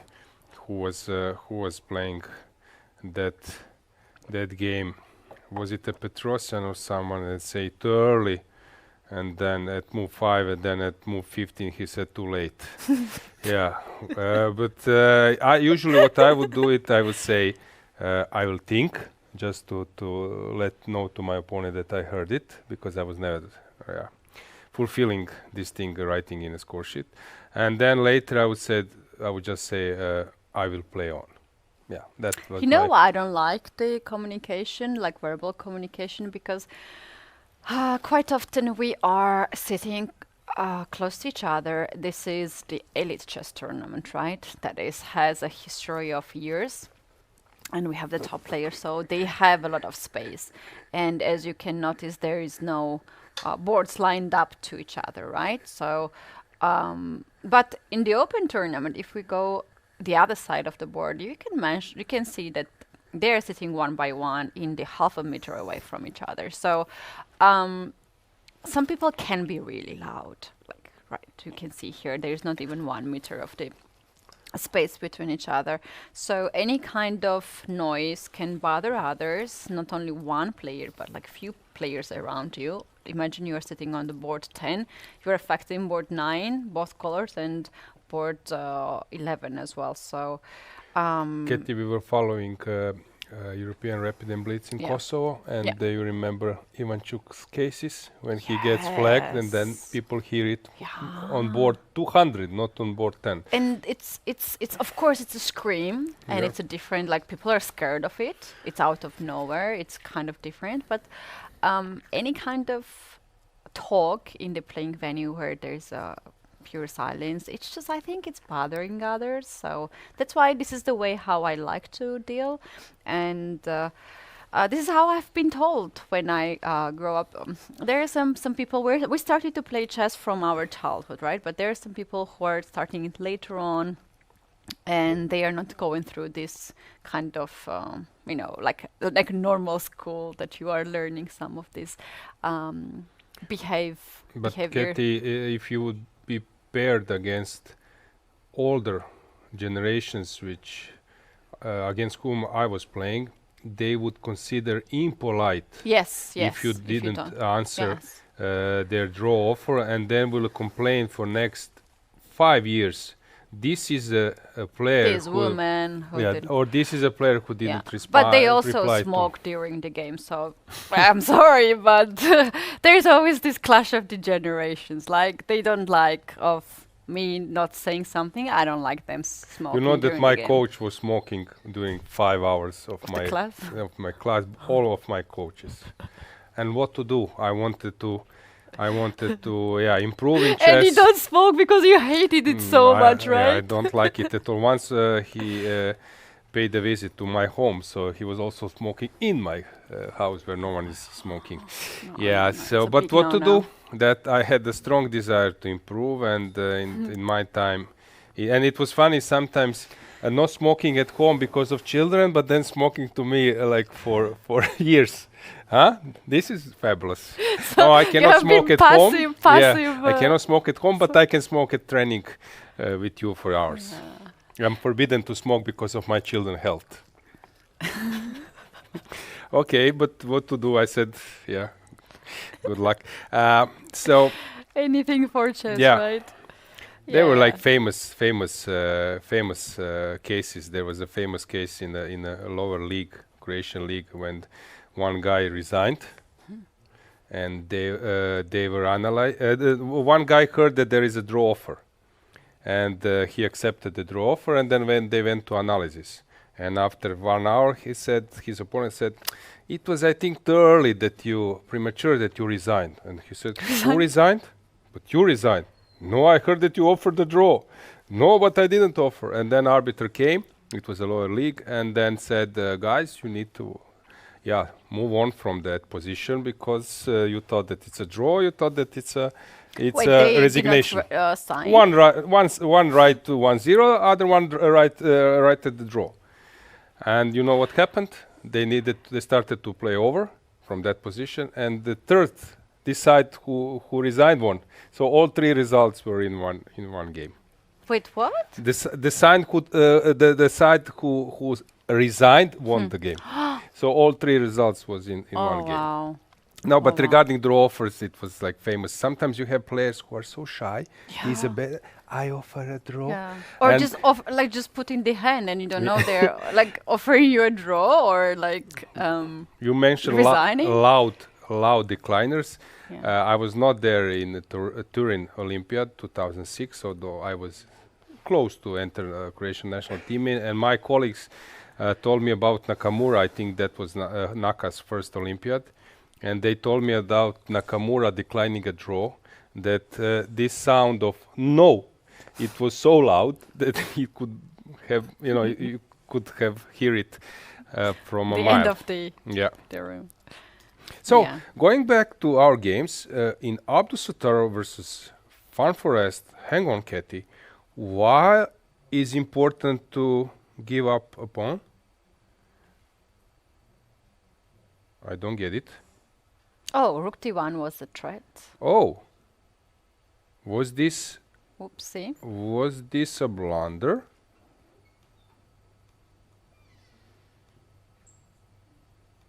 Because now we are having the same position, but without an a pawn. So this must be a blunder. I can't believe that he did this intentionally, right? I guess so. This must be a blunder. I wonder how fast he played g3. Okay, while you're searching this, let's just check Keimer versus Anton.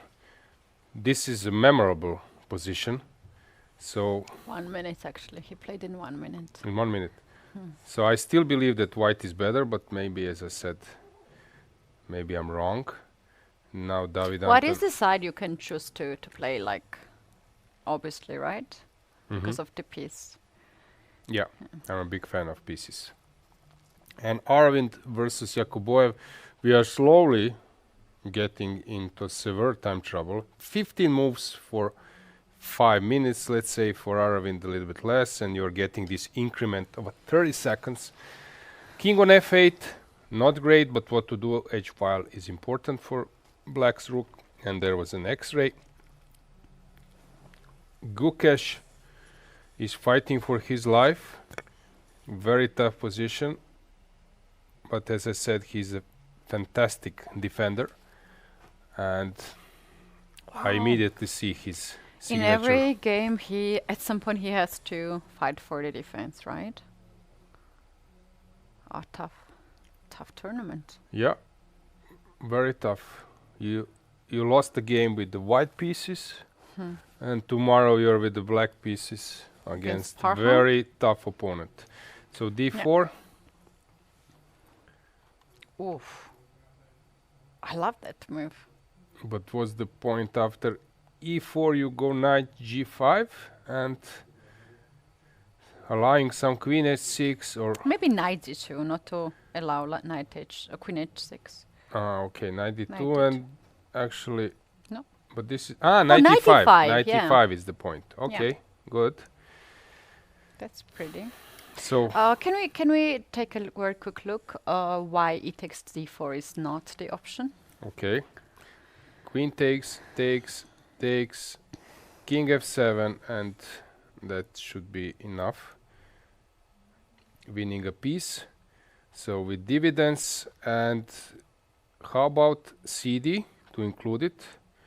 This is also wrong. So maybe queen can somehow do some danger from the side. I don't know why cd is so bad. So what's the move here? That black after e4 knight e5, it's also bad for black. Are you asking me or I have to check? Yeah, I'm asking you. What do you think? Okay, I like queen f7. It's the first thought that I have to attack the knight and the pawn on b3. Oh, this is what I like. This must be good. Double attack, sneaky attack. Okay. Inviting knight g5, but okay, knight g5, you take on b3, and this is not the best move. So now I can take e d4 because the rook is protected. That was my idea to protect the rook. I don't know if I mentioned, but Queen clearly f7. that's you what I mentioned meant. two things, but actually it's this multi-purpose moves kind with 3 roles in one. Queen f7. Yeah, it goes. The best move. Obviously the best move. Just one question. Are Kamer and Anton repeating the moves? Not really. Or? Okay, we don't know yet.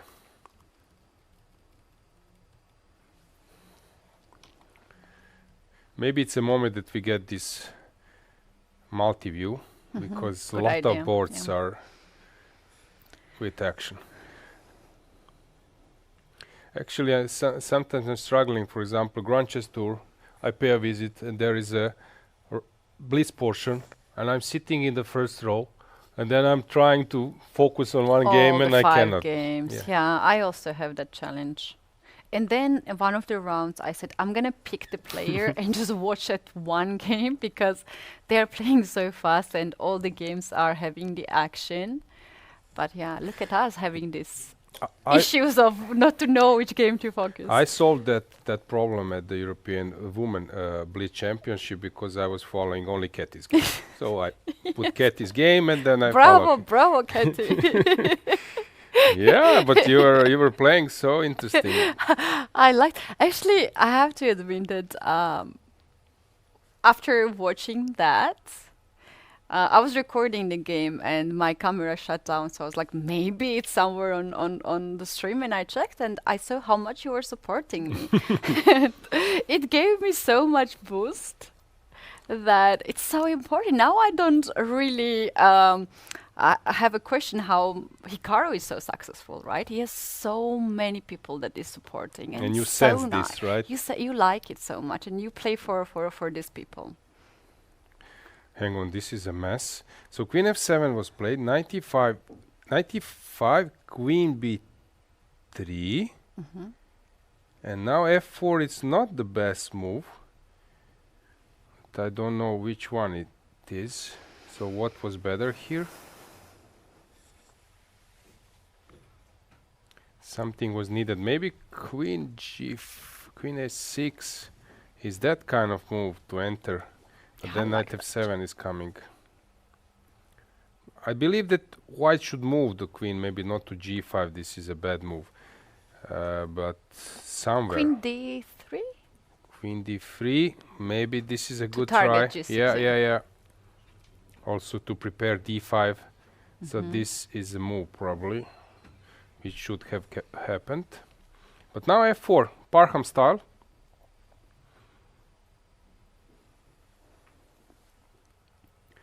In Aravind versus Yakuboyev, yeah, they are really getting long time.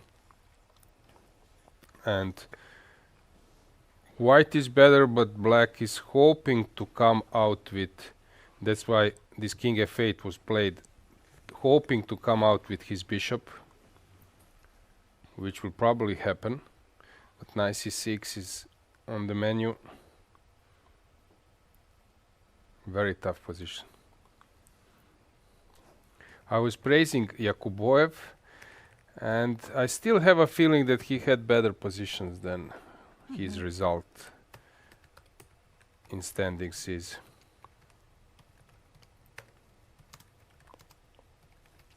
Yeah, he's actually winning a lot of events, and yeah, a lot of noises around Abdusattorov and Sindarov as well. It's always tough to be around with the others who was also having a good tournament. So this is always like one generation comes and winning all the tournaments. Have you seen this video of Abdusattorov congratulated by Uzbekistan president, country president at the stadium? Yes.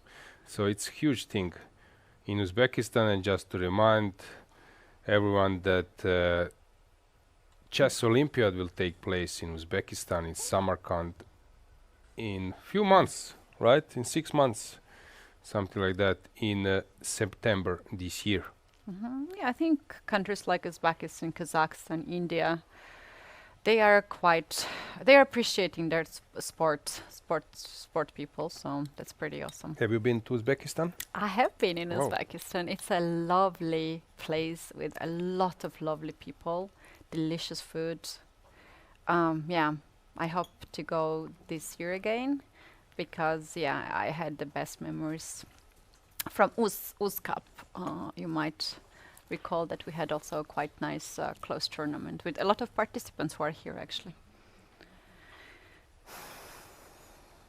Queen h1 threatening a checkmate in 1, but now king will hide to e7 or bishop h4 to stop this and to push g5. I like this approach. So he wants to play maybe even g5 and then king g7, but to secure the bishop. Very good way to move on.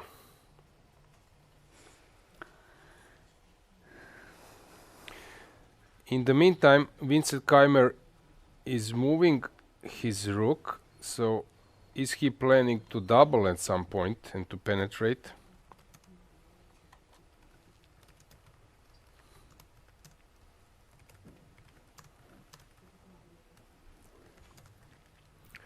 Maksudlu versus Gukesh.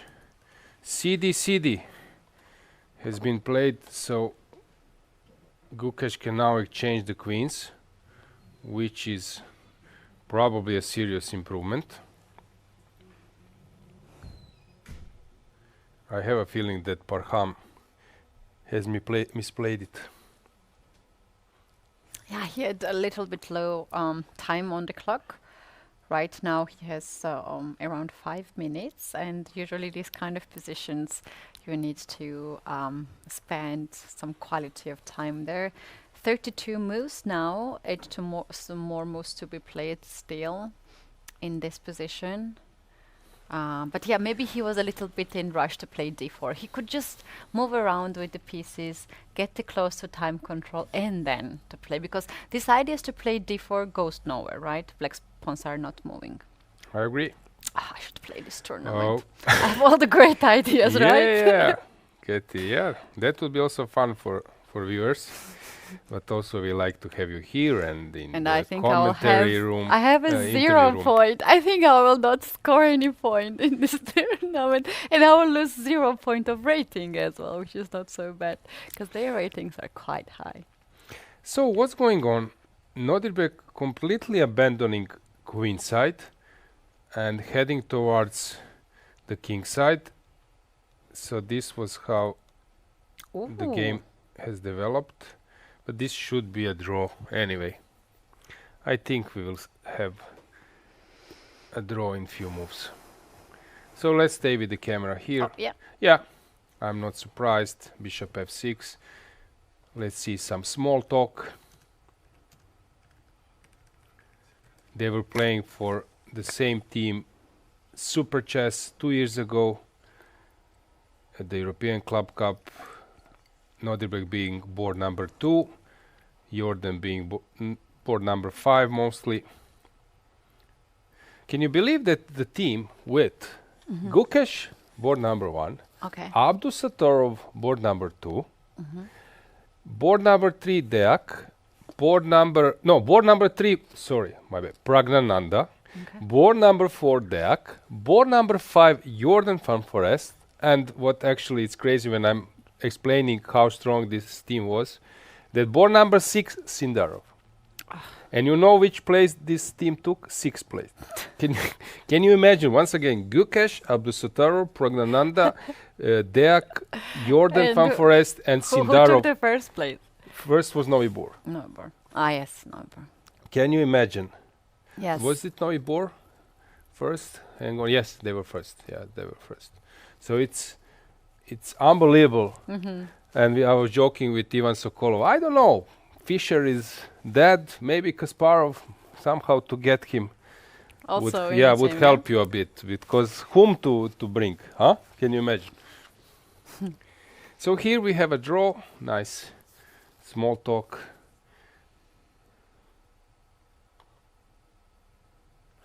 I think they are discussing c4. If we would have a lips reader, c4, and maybe replying to chat questions is currently in the progress.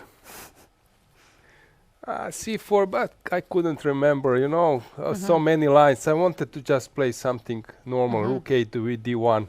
Yeah, but c4 is unpleasant, you know, because after c4 I need to Yeah, look at this, his finger is on the other side of the board, for sure. Yeah, I was not sure. I think, yeah, this is how it goes. Because when I play knight e5, I'm at least not worth.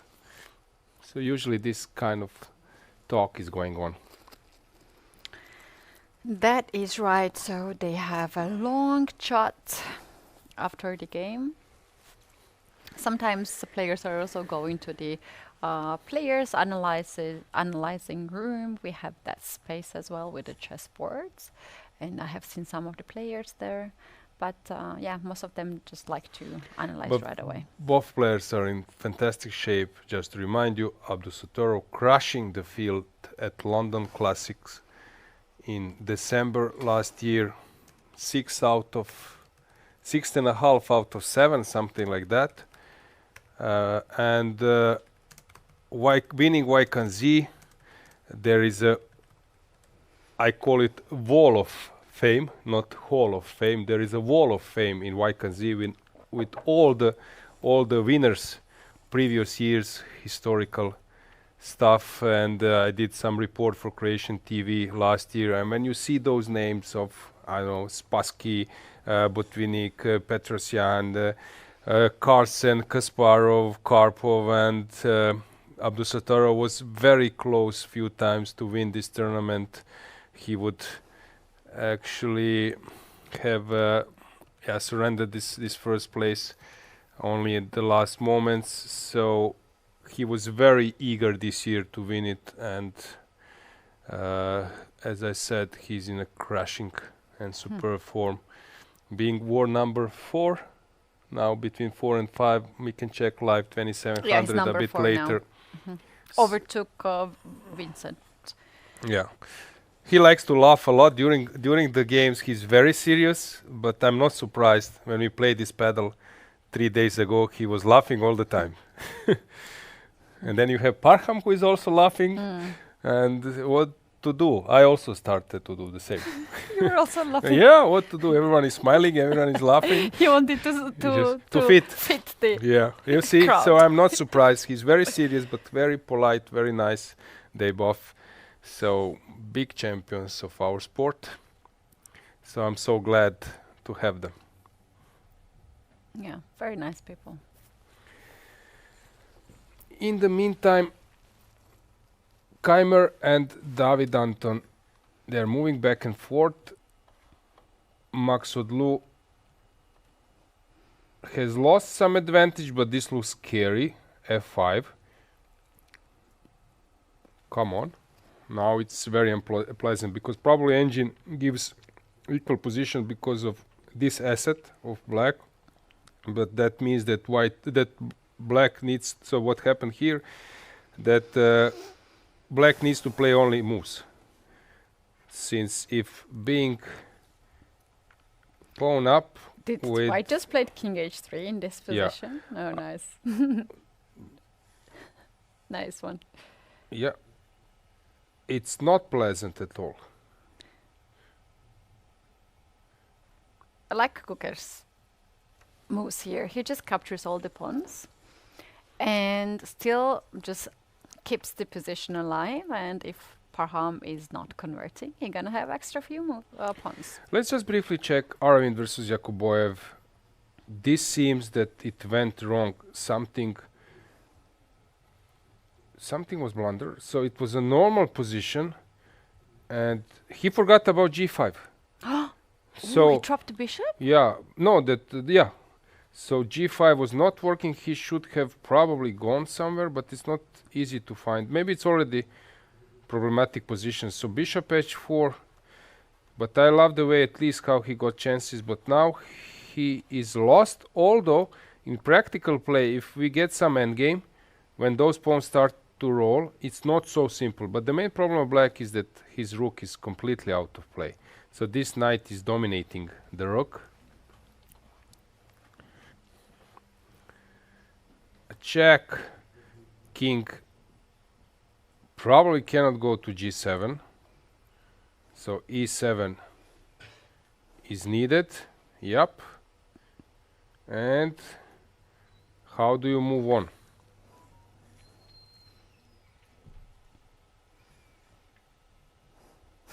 I like that look that Aravind gave to Yakuboev. He plays knight to c6 check. Yeah, he's opening squares for white's bishop and making black's king even more vulnerable.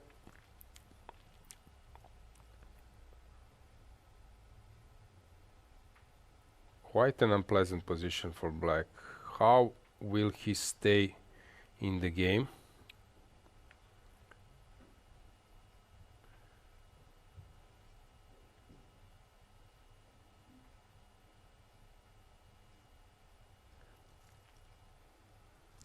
So to take or not to take? That's the question. I would say to take it, because this knight seems to control a lot of squares and being very bothering there on the sixth rank. But if you take, then the pawn is also very close to be promoted. So Yakuboev is not having a good time. So taking on c6, d takes c6, and the rook is really misplaced. Don't know how to get it in the game. The problem is that black, with this bishop on g3, black doesn't have any attacking possibility. So if this bishop would be on e5, it would be completely different story.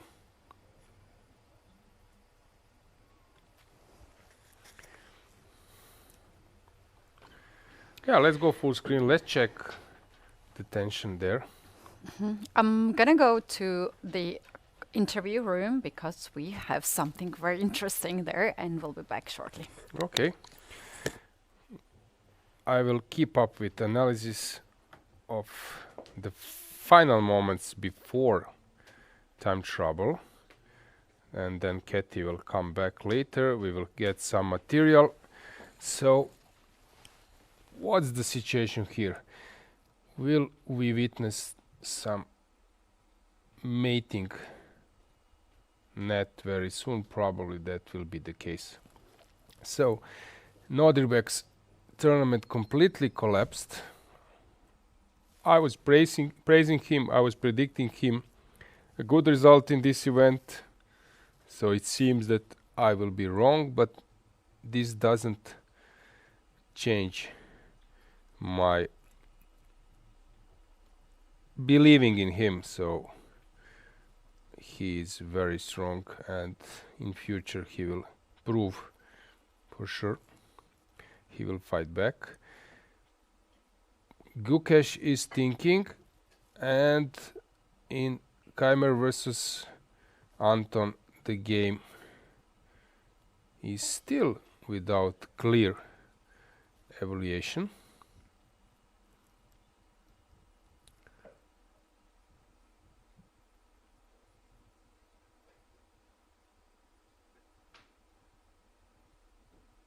Aravind is thinking where to go.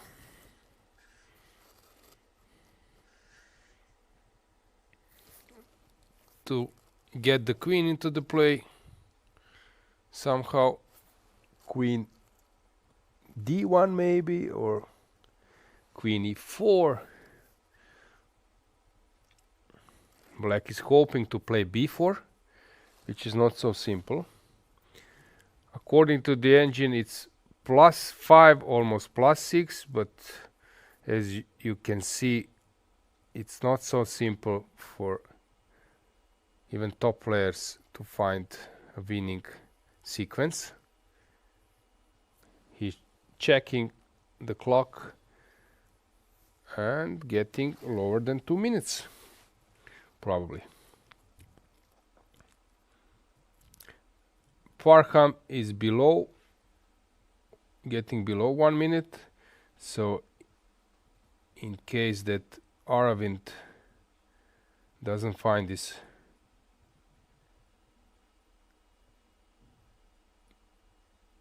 winning section. By the way, it seems that Keimer has managed to regroup and that he's outplaying David Anton. So let's go back with our multiple view, because so many things are going on.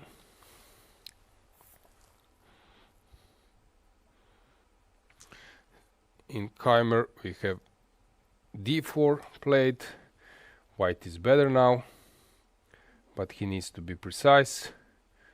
e5 was played, and this seems to be much better for white, because knight e4 is coming, and queen needs to stay connected with the pawn on d4.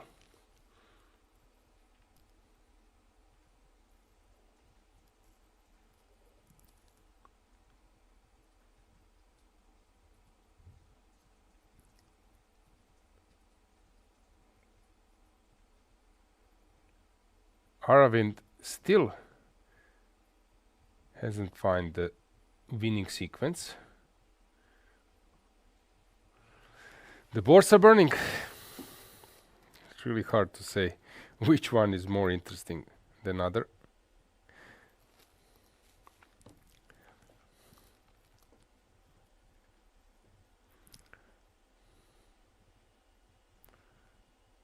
Queen e6 play by David Anton. So, okay, that's a good try. If white takes, then c5, b4 is coming as well.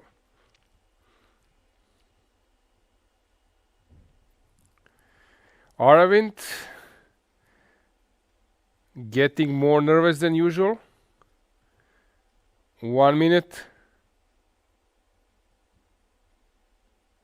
Some optimism for Yakuboyev maybe. In that game they need to make 5 more moves, and a4 has been played, which is still good. King g5 played by Yakuboyev very quickly. He's hoping to push b3. Rook f7. Still good.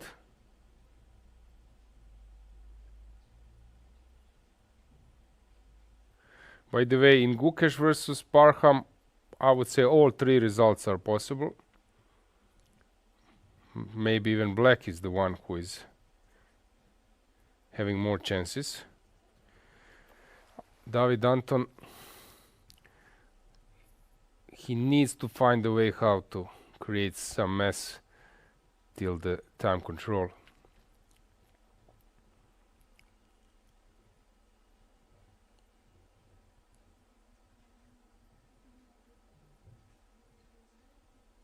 So what will Yakuboev do?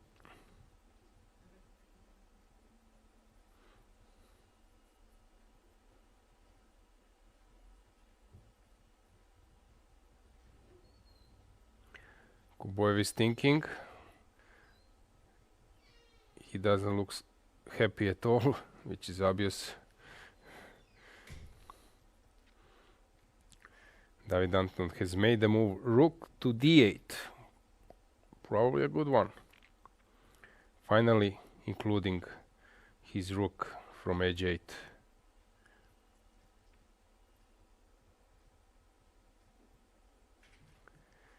Rook b8.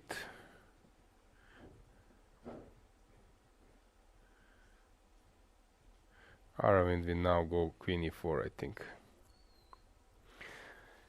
I think that queen e4 looks the most direct.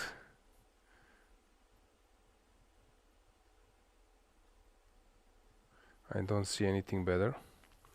On first glance, yep, queen e4 just been played. You want to give this check on e7.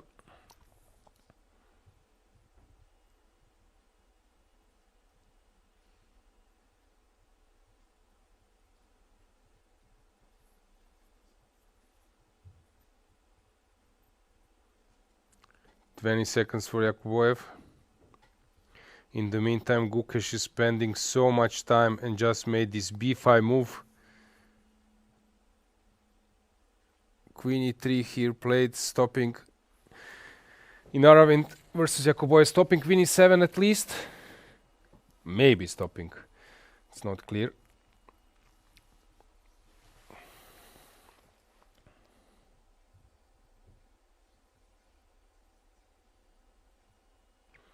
Keimer is thinking.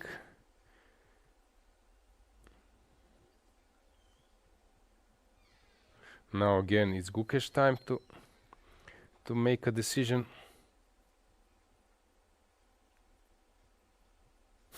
All boards burning. So sharp, so unclear. Now it's not about engine assessment, because we have this time factor.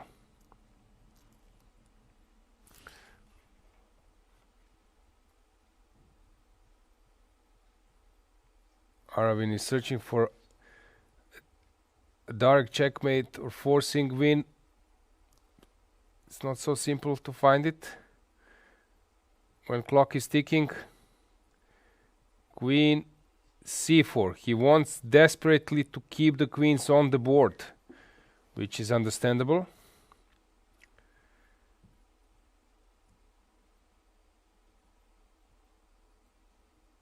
Gukesh, 30 seconds. David Anton, the same. They're playing on increment now. Yakuboev, so hard to decide about the game. Gukesh, 19 seconds. That's move number 39, so he will make to the time control. David Anton needs to make his last move, and he took on h3, but it seems much worse. Gukesh just did queen d5 on last 2 seconds. Penultimate move. Yakuboev is still lost. Played on the last second, and I believe that since white is out of the time trouble, you can see Aravind just leaving, and this is totally one position. Gukesh versus Maksudlu. One more for Parham. 7 seconds. 6, 5, and played on last 4 seconds. Queen e1, and Gukesh needs to make a move. He is better now. It seems that he's having a problem when he needs to outplay his opponents, but when he's counter-attacking, he's totally fine.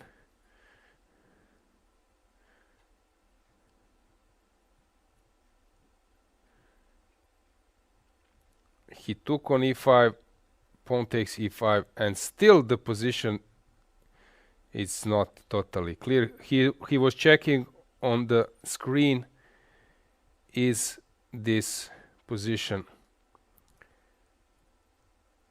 41st move. So you can see the situation. Let's bring the board. So here c4 was played, allowing d4, and it seems that, yeah, it looks like a dead lost position. Rook g5 is hanging. c5 would be a nice tactics because of the hanging rook, but now after some rook g8, he just moves the rook, I believe, and it should be dead lost position. Also, there are some ideas with e6 stuff. Yeah, bad position. Although I was probably wrong or not very precise, since David Anton had some reasonable position at some point. So I was expecting that this position is worse than it was. And to his credit, he was dealing with it much better than I expected. So as always, he's showing that he's super strong player. Queen g1 played here. King a2. I think it's just a technical phase and nothing will happen in this game. White is totally winning. And in Gukesh, or Maksudlu versus Gukesh, d takes e5.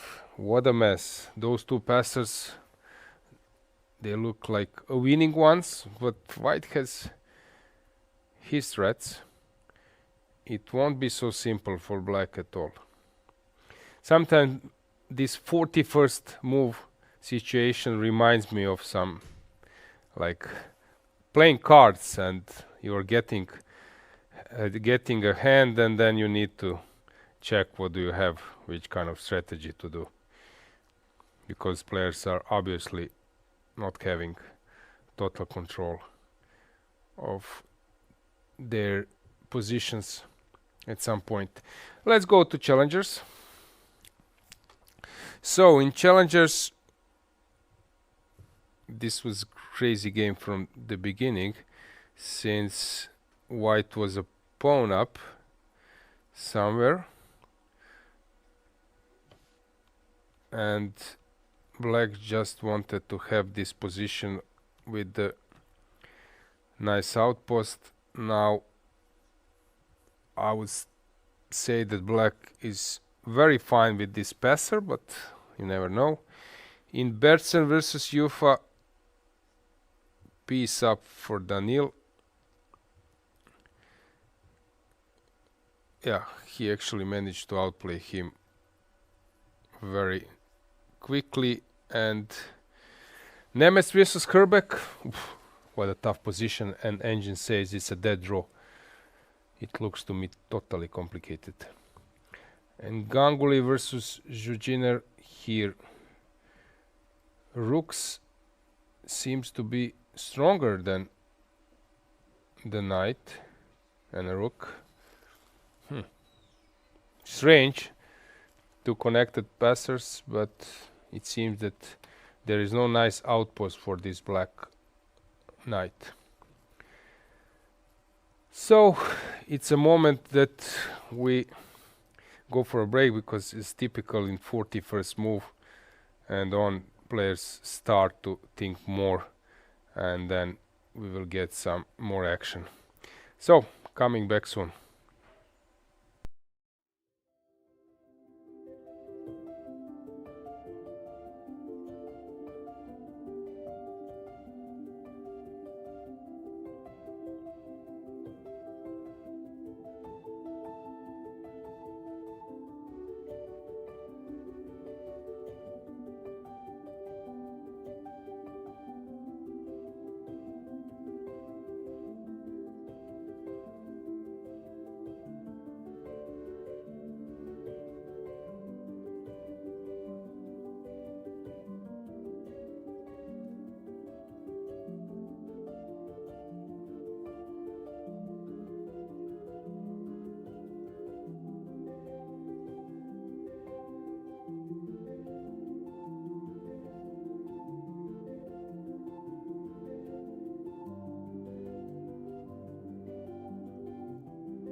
Coming back, this is the round 7 at the Prague International Chess Festival. In a few days, we're going to have a new winner of the event in the 3 categories: Masters, Challengers, Futures, and also on top of that, we do have open tournament with a lot of strong grandmasters, and the players in the studio were for you Alojzije, Grandmaster Alojzije Jankovic, and myself, Women Grandmaster Keti Tsatsalashvili. And we are going to be here until the very end of the round to provide the commentary.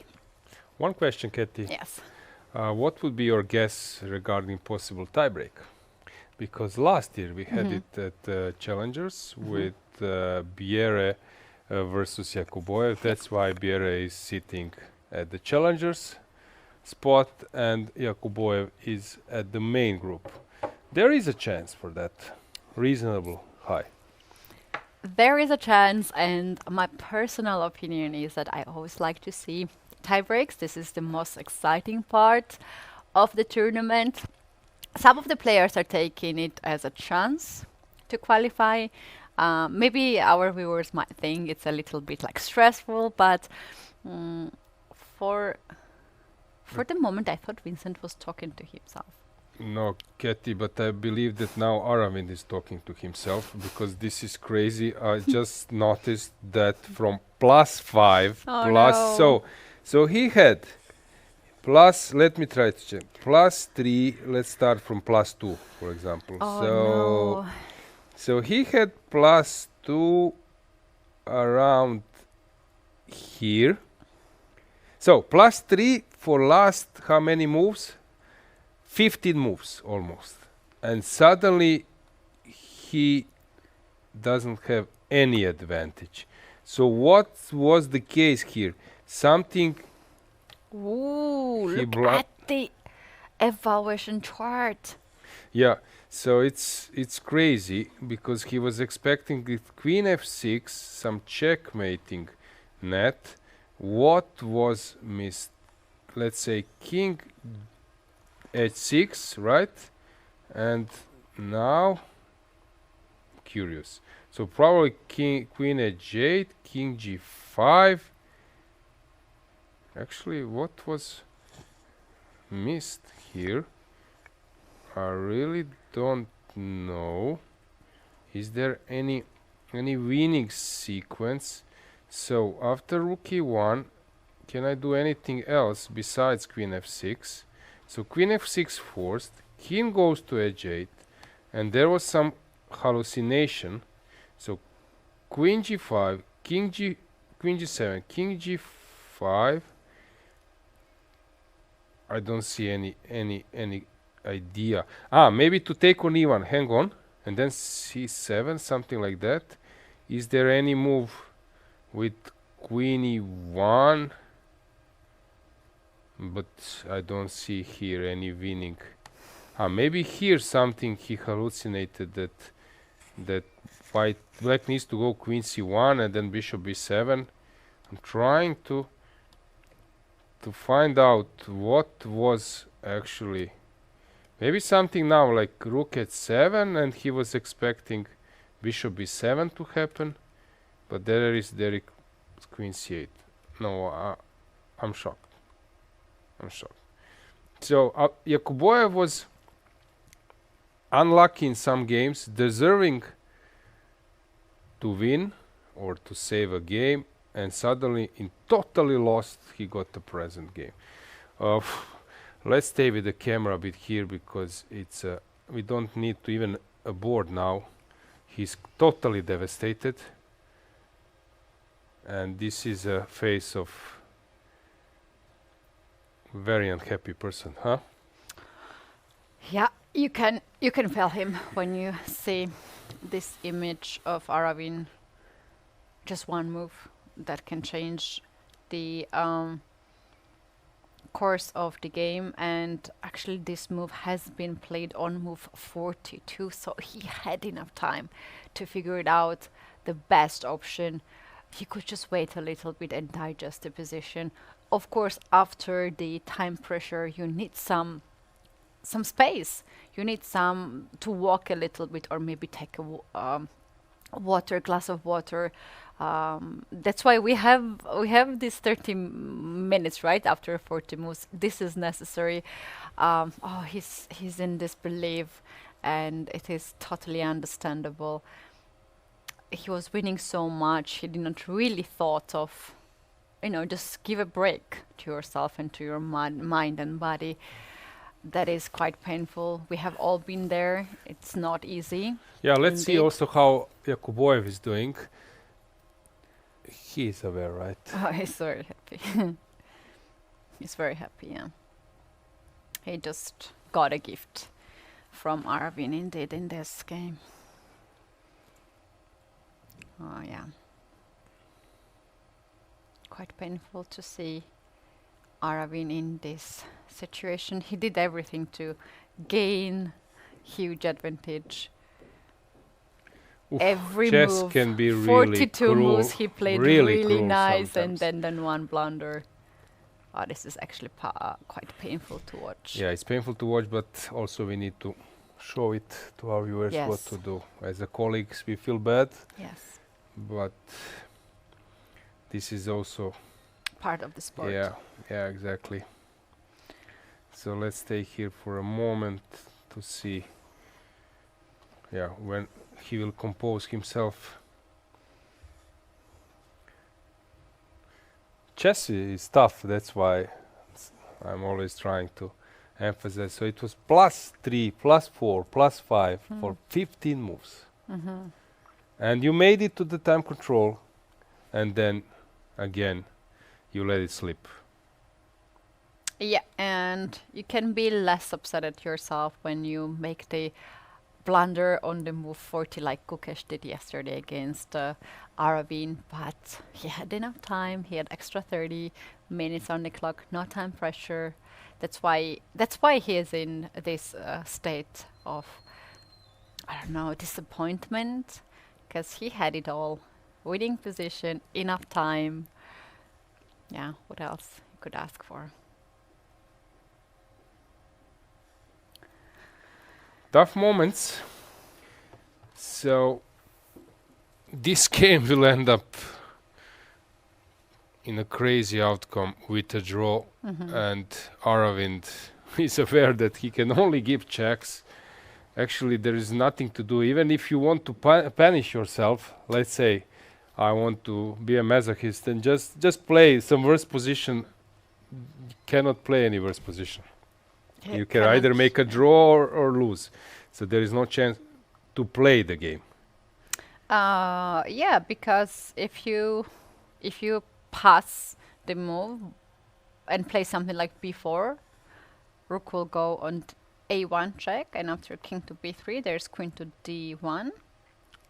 Taking And then two it things. is black who is starting to chase the king. So only queen, as I mentioned, maybe the queen e1 happens, but this is really playing with fire, and I don't see this coming. He has hallucinated that there is some checkmate. Yeah, well, after queen f6, king g4 loses, king h5 loses, so he saw some ghost after king h6. Okay, I see I saw many ghosts in my career. You know, they were around in my games. Big and small ghosts. Yeah. I needed, Ghostbusters. Yeah. Yeah. But yeah, devastating moment for Aravind. Fabulous game. Very good one. Everything went his way, and yeah, he just let it slip. Sometimes in chess, victory is so close to you. You can already feel it. You see this handshake of opponent coming, but as Tarash, was it Tarash? Yeah, or Tartakover. Maybe it was Tartakover who said that, blunders are waiting there to be made. In the corner. Yeah. What a moment. Oh, yeah. What a moment. Very painful. So, yeah, as we mentioned, queen b4 allows rook a1, and then queen d3, double attack. So king needs to come closer, but then rook c1 is coming.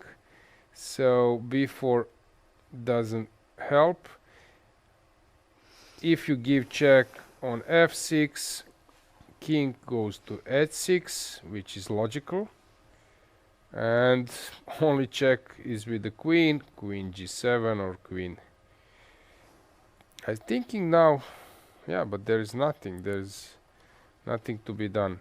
So queen g7, king goes back, and yeah, you can just give those checks. You can make it more wide.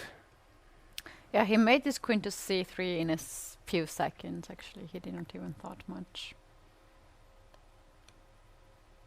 Yeah, I think that we can stay with the camera. I'll switch maybe a little bit to other games. So Gukesh versus Maksodlu. What's going on here? Oh, this is really crazy. What a passer, but white is hoping on his trumps. Gukesh is walking in Keimer versus David Anton. This looks like a winning position, but yet it's not so simple to me. I believe that. Oh my God! Is this the hardest video we have ever seen in this tournament? Like I can hear Aravind breathing so slow and so deep. Totally heartbreaking. I don't know, like usually he never shows any emotions. I have never seen him with any emotions. But look at him. I can feel when he's breathing. I can see it. Oh no. This is like 10 minutes, 5 minutes of desperation, yeah. Probably he's doing the breathing exercises, right? How to handle the stress and how to explain to someone that this is just a game. You know, as I was mentioning that there was a game of Parham Maksodlu versus Nodirbek Abdusattorov from Club Cup, European Club Cup 2 years ago. Parham having advantage of -10, so winning totally with the black pieces, playing a fabulous game and then blundering check and queen's sack and resigned. And later he was laughing, he was having fun. Okay, let's switch now with the camera to other games. So let's see what's going on. In Parham versus Gukesh, Parham needs to find a way how to push his pawns. Keti, what do you think? Is there any idea of stalemating already around? Because this concept, something might happen. As we mentioned, Keimer versus David Anton. Let's see. Okay, so we got E7. a move. Hang on. E7, which is a good move. So rook needs to move. You couldn't promote the pawn. Rook is moving.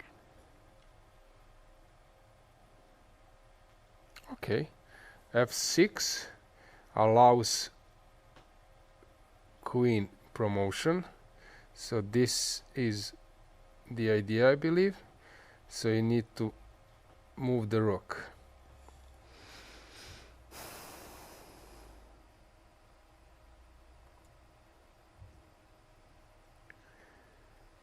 Let's go with the camera to Keimer versus Anton. I want to just to feel how Keimer is happy with the current situation. Okay, he's still working it out.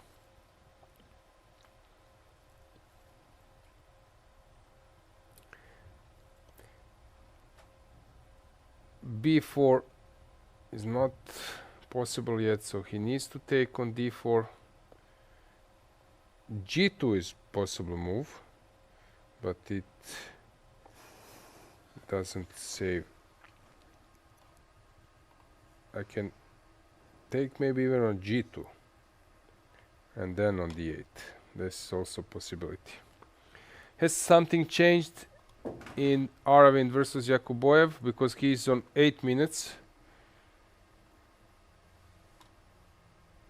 I think that now he will make a move. Let's go with the camera there. I believe that Aravind will now do something. Or maybe not.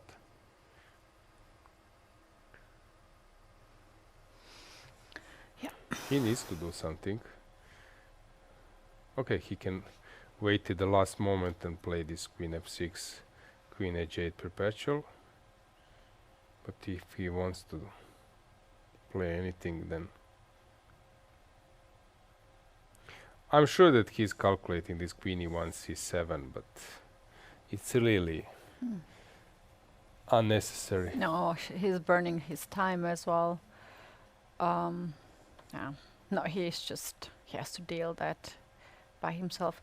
And he's remember, like we were talking about Aravind, that he lost the first round, and in the second game's interview he said that he was still thinking about his first loss. So it is quite tough sometimes when you have painful losses. Then he recovered throughout the tournament, and he had nice couple of games, and now again this painful blunder that he will be actually thinking for the next game.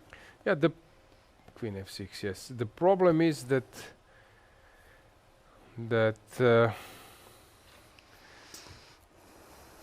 you know, if at least I spent 5 more seconds to recheck it, and after that 5 seconds you didn't spend, you had half an hour which you cannot use at all.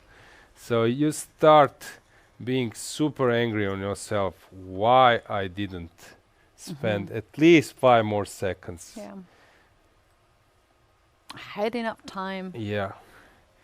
Sometimes it's just so hard to... this is really tough. But it's just a game of chess, what to do.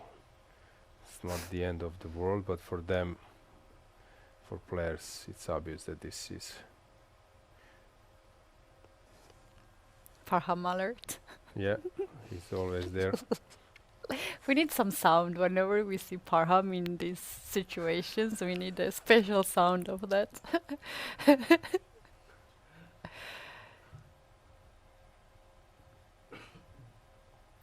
Okay, he's thinking about repeating the moves, and now he offered the draw. He wants to input. What a painful outcome. Tough game for Aravind, yeah. Aravind, and lucky but day anyway, for kudos for Nodirbek to fight till the end. This is also important quality, not to give up.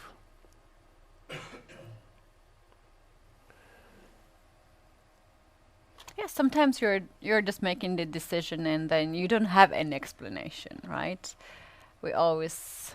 We have sometimes that, not always. Sometimes we have that moment that you don't know why that happened, but it just happened. He left, no talk, right? So it's time to move maybe to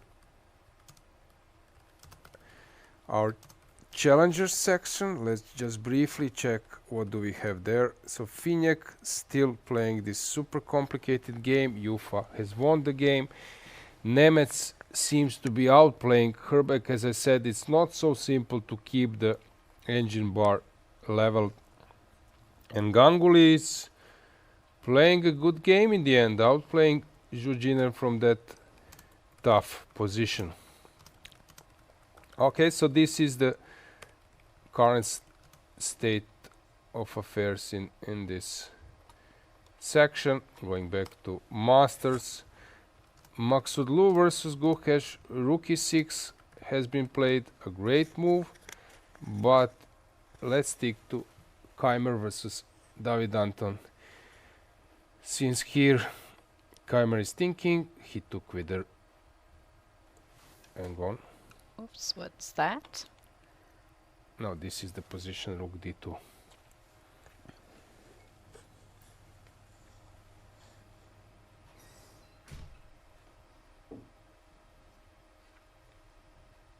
How to complicate the matters here? Okay, white still needs to regroup a bit.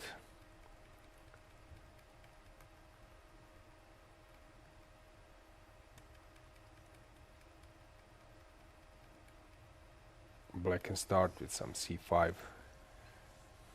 Let's say if I go c5,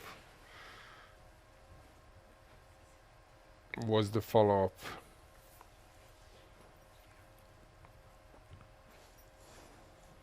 I would play knight to f6 to cut this bishop from the action. Yeah, but maybe not right away. b4 is coming. No, not right away. How about...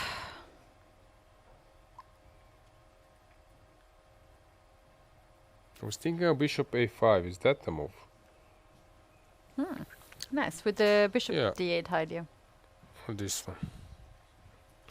Bishop f4 or king f5 allows some rook d5 stuff, but still I need to be careful because you're pushing this g2 when I leave the rook. So I don't know, AB, bishop d6. Is this good enough? Maybe.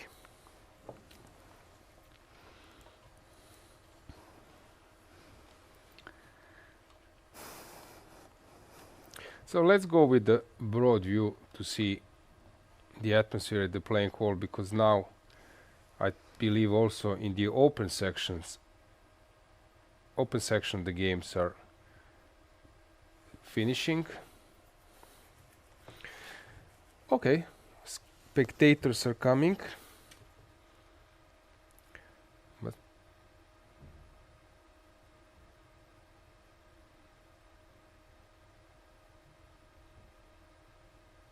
still also many games in progress. Busy venue. I don't know if spectators are coming, but they are not leaving for sure, because we have still a full house. Most of the games in the open section has been ended. It seems like everyone has their own problems. Like when I'm looking this overall view, all the players are looking so deep into their games. And Parham been meter away from his board, from his side, not from the other side.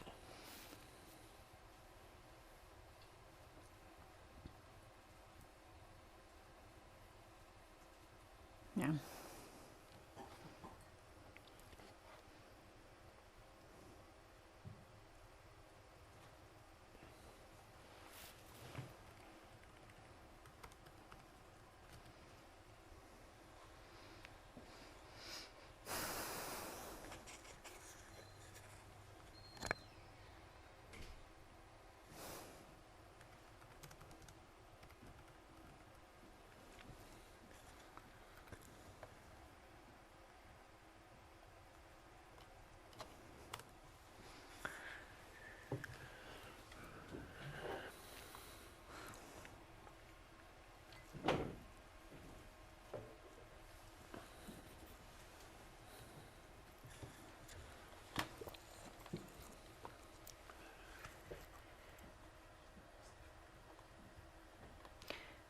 Anton on the very worried, on and the it's camera. understandable. So will he push this c5 or not? We see Abu Daya. He's also there where things are getting I have a feeling closer. that there are many of Abu Daya, Mhm. because he's everywhere. He's never missing any chess player. He always have this best footage in the interview, and I think they are like clones of him everywhere. They're doing a great job.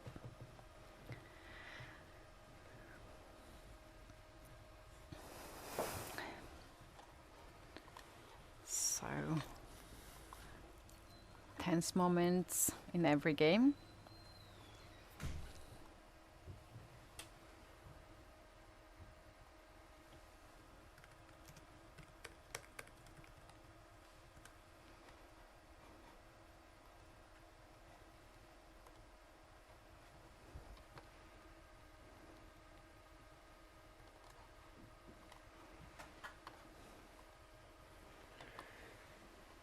In the meantime, Gukesh is struggling to find a way. Oh wow, that was a big. How to keep on. Yawing by Vincent was claiming that he's never tired or sleepy. Got him on HD version.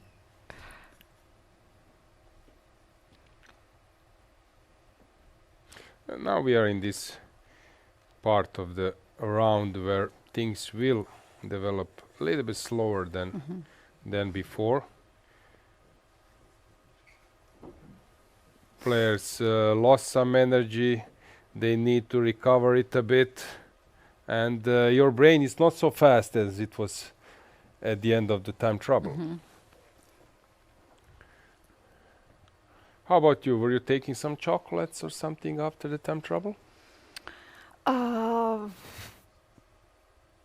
I don't remember. Okay.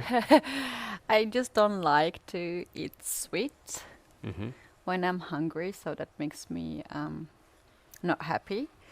But dark chocolate is a friend of chess players, obviously. I think water is really big help as well to have. You know, famous story of Toblerone chocolate. This old one. I believe that you remember that kind of chocolate, right? Yeah. Yeah. That was, you know, the famous story. Is it old chocolate or what? Yeah, It's still its own. Yeah, in my youth, it was one of the main one. Okay. So famous story. Sarajevo round robin. Garry Kasparov is playing. Nigel Short is playing. And Garry came with some bodyguards, like gorillas, like really huge people.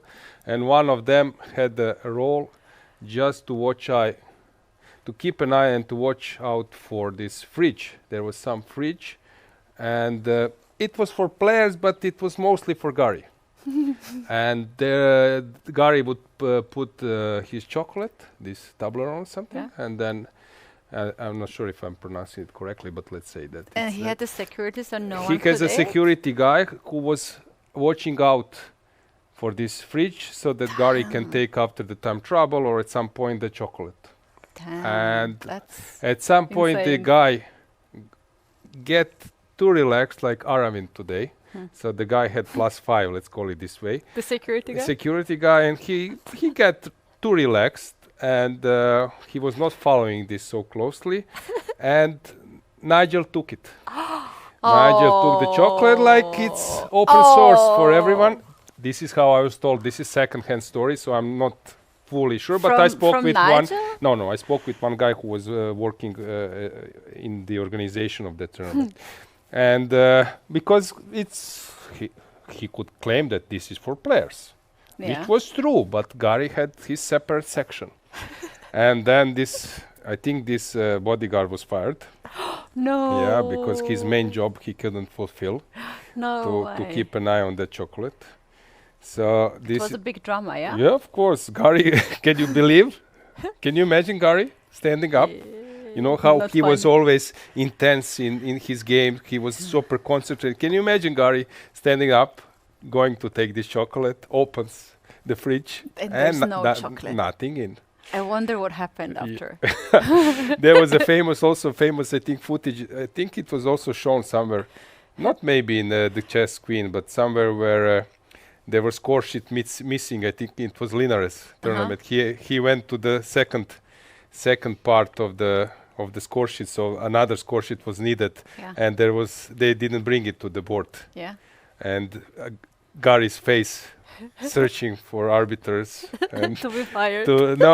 Just where are the score sheets? Wow, I really want to know what happened from the moment Garry figured out that there was no chocolate and the firing his security. I really want to know what really happened. I don't know in if that moment. story is true. Maybe Nigel can confirm it or not. But as I said, this is what I got as an info Wow. from organizers. If I had a security at home and my brother was stealing my food from the fridge,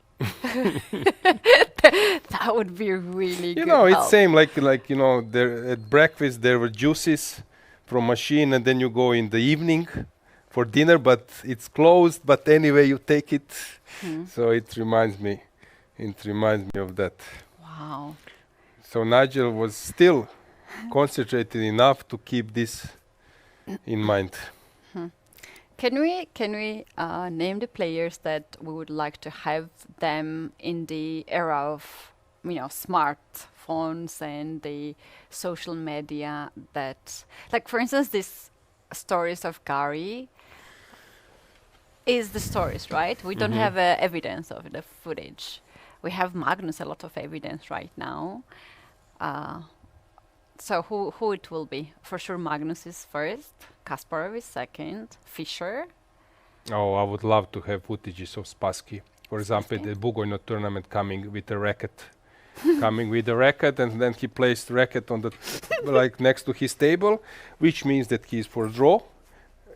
Which means for what? He's for a draw because he needs to go to the court. So he comes prepared to go to have a tennis match.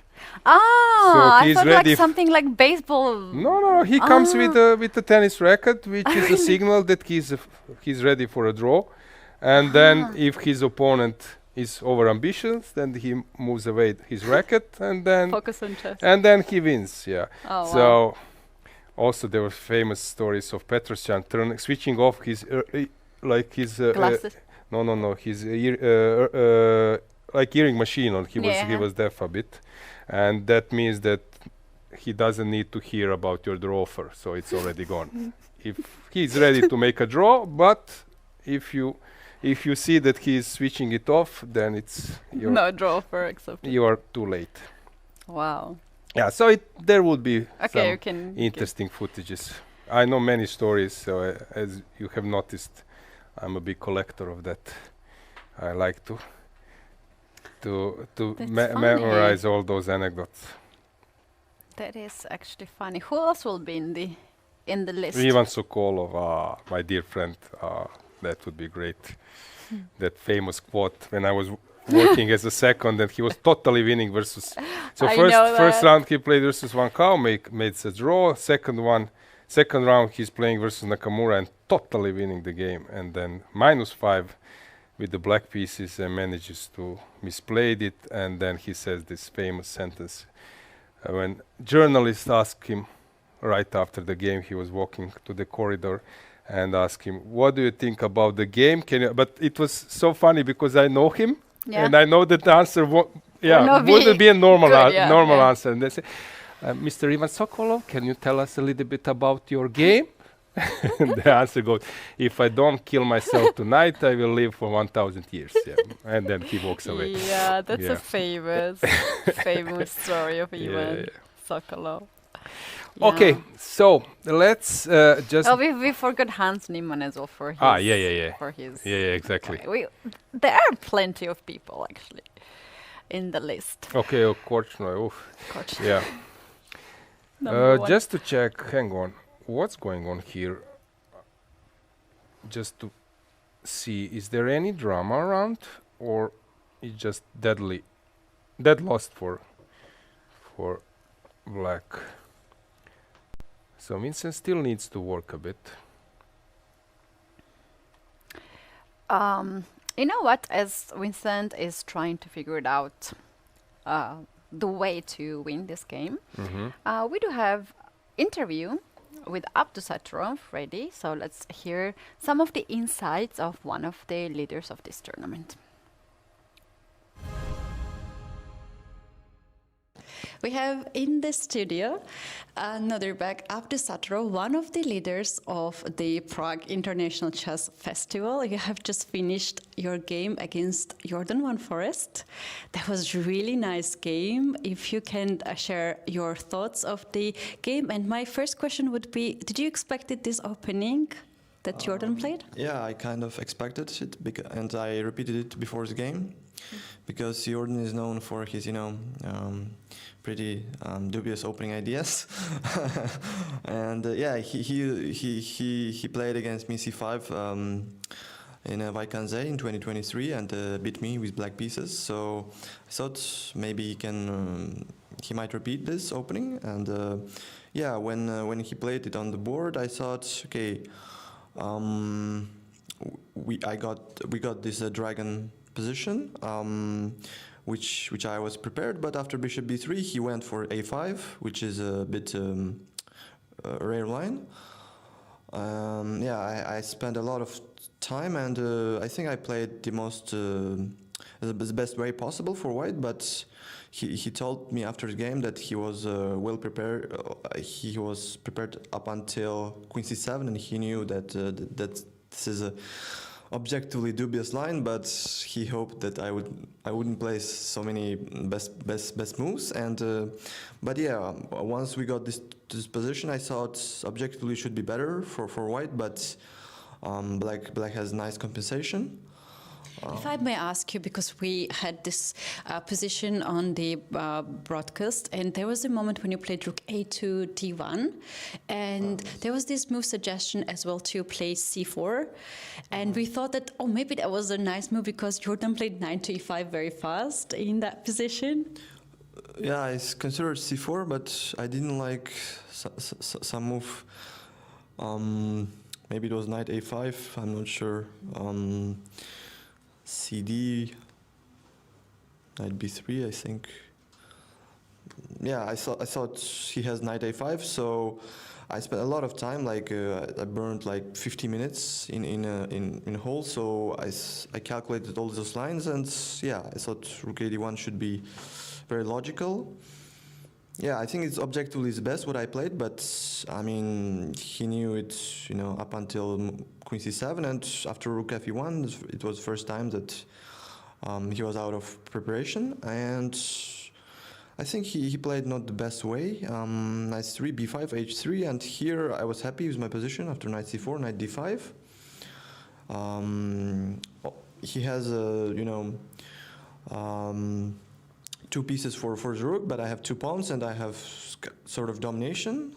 And I thought this is very promising for white, but I think he found the best way to resist. And yeah, after the game we discussed rook d5 after knight c4, rook d5, and yeah, I missed that after knight b2, queen b2, bishop c3. White has a very nice rook b5 tactic, and the point is after queen b5 I just take, and if he takes, okay, maybe I can take, and I'm a pawn up in the endgame.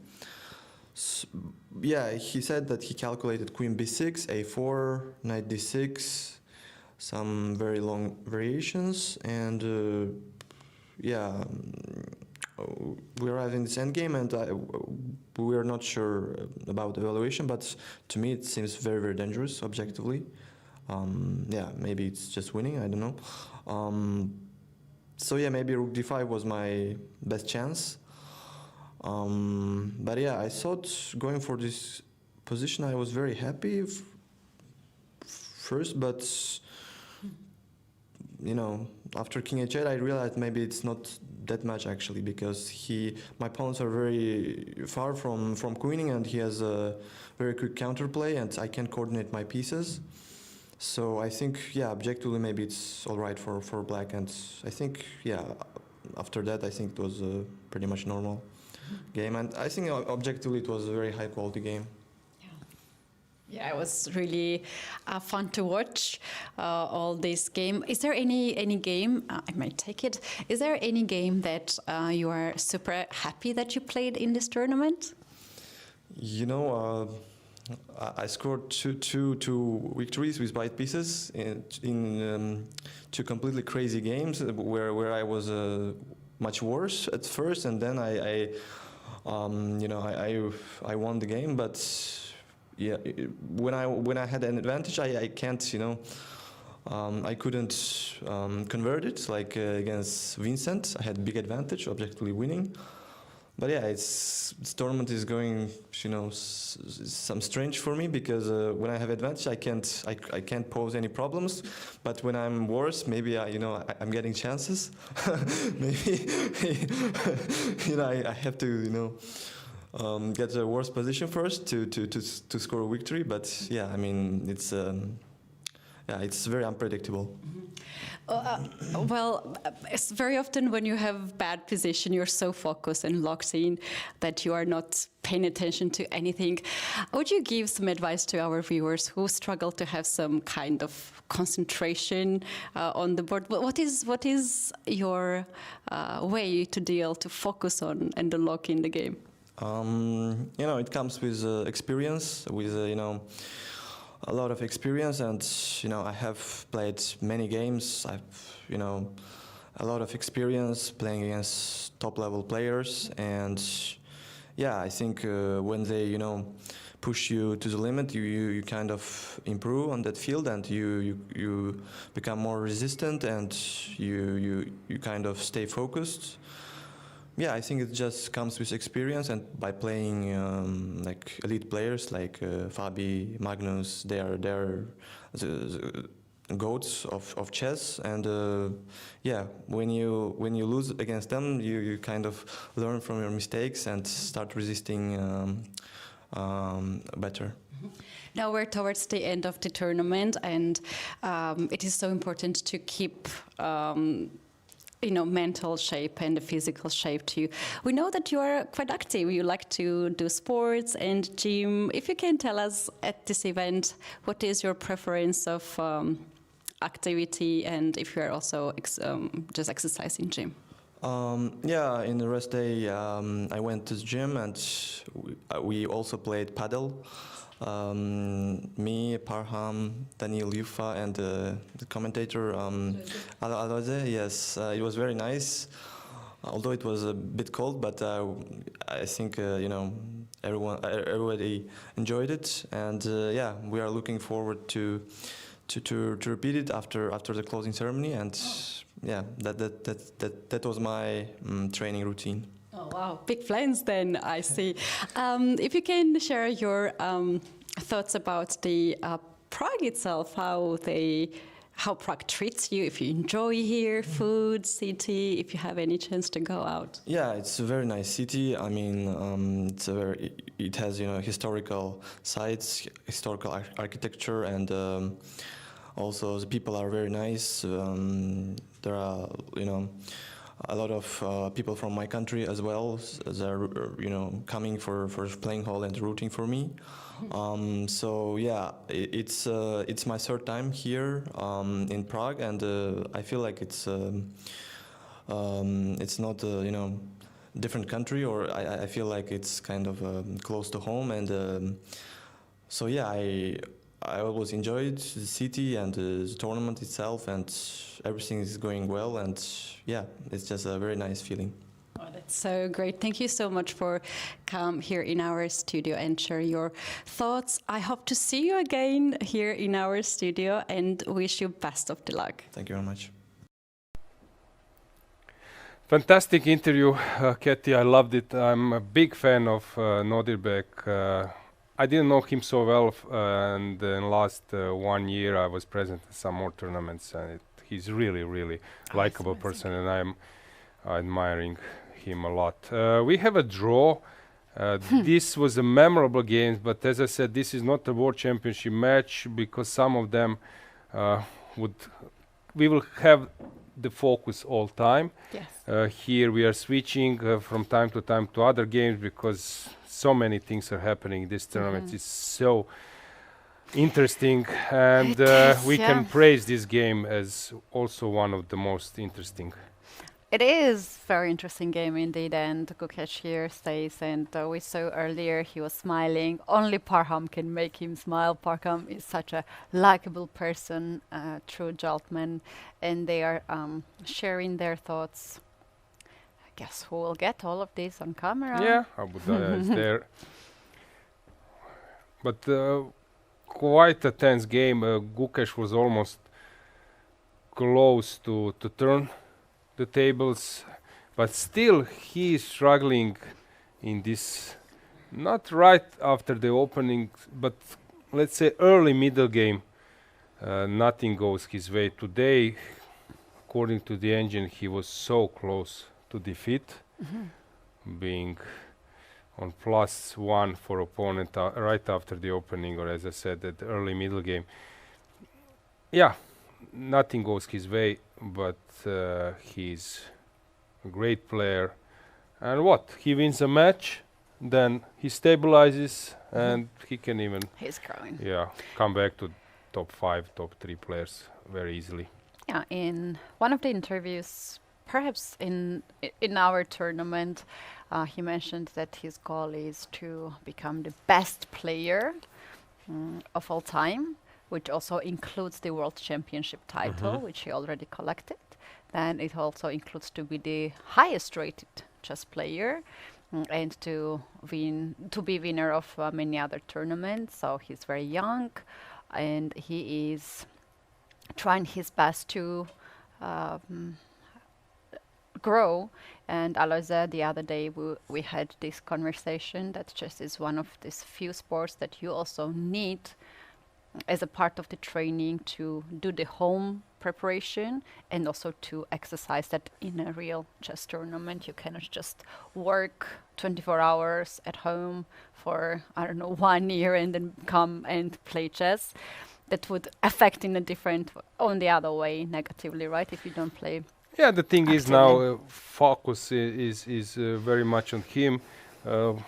Fabi was playing now in US, but here as a world champion match coming later this year, all eyes are on him, and it's not so simple for that kind of young person. But you see how polite is he, how nice.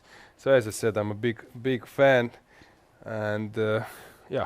Both guys, Parham also exactly. amazing personality. And it's understandable that he set it up another goals because yeah, being a world champion is already in his CV. I don't know how you guys think, but I like his strategy to grow. And alongside, if you have to lose some of the rating points, that's fine. You can get it all back when you're in your best shape. Yeah, people following and people around you tend to set the things dramatically, that every loss is a tragical one, but when you take a look of your career in whole, it was just some kind of steps of your whole heritage. So it's you will remember only few loss, not every loss. Yeah, exactly. You will lose a lot of games, but you'll only remember a few of them. So that's a part of the chess. But this game, it's a memorable one because you see how the game goes on, and unfortunately, only players can explain, and maybe seconds sitting behind their screens can explain how many details were around. For example, Nodirbek has answered some important questions, and also he showed some hidden stuff which players needed to calculate. So I would say that we just see part of their calculation work, and big portion stays hidden. David Anton, very long time. Maybe we can switch to the other angle, trying to see how also Vincent is doing, and maybe to get them both on the camera simultaneously, since it seems that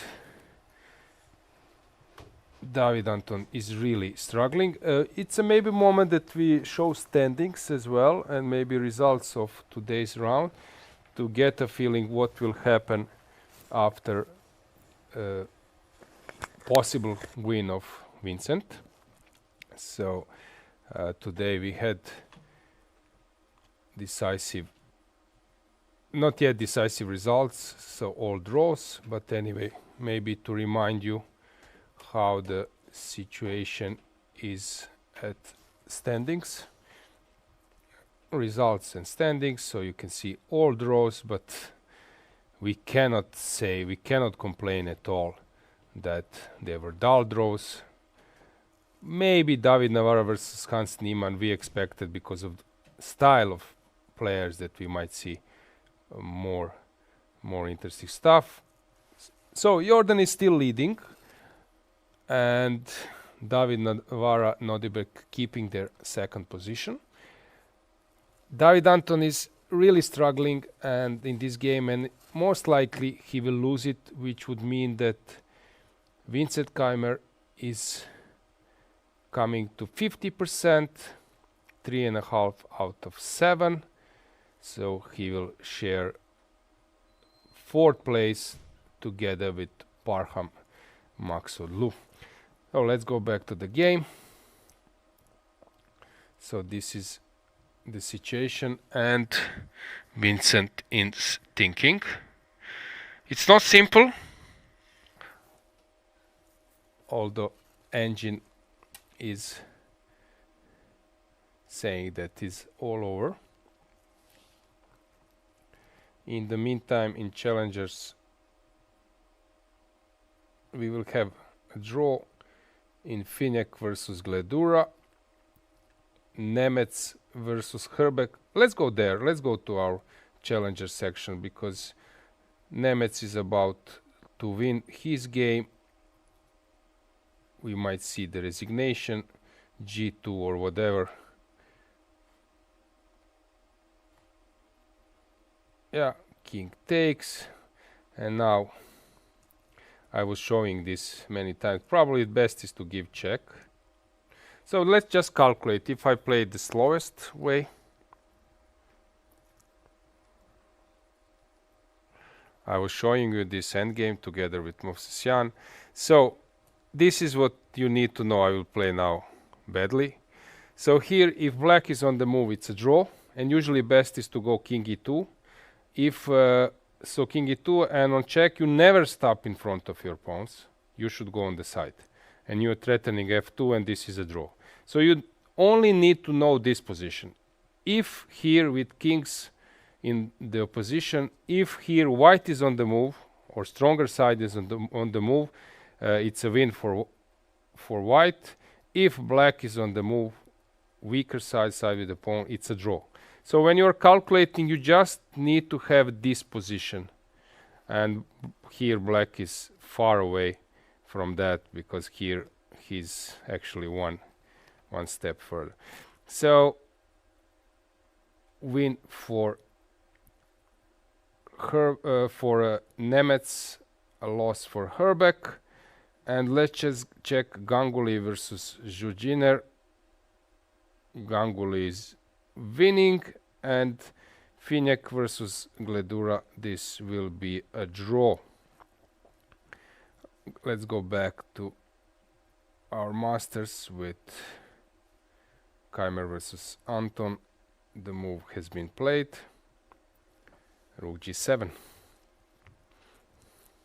We can go full screen back.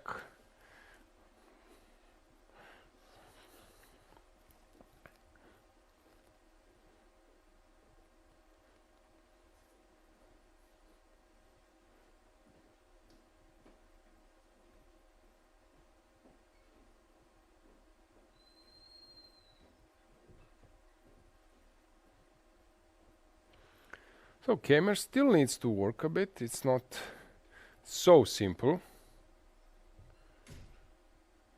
but according to the engine, is totally lost almost 4.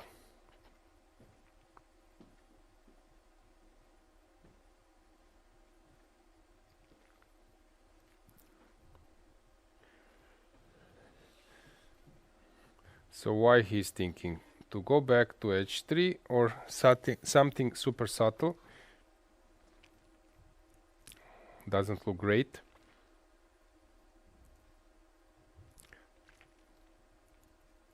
So he needs to go back. Ah, sorry, I forgot about taking on f4. I didn't see this even. Sorry, my bad. Yeah, this wins.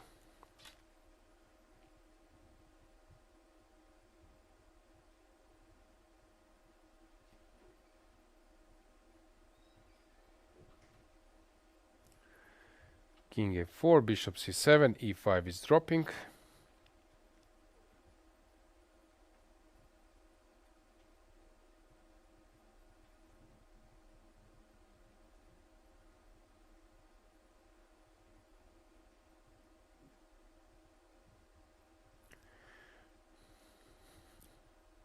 Very complicated position.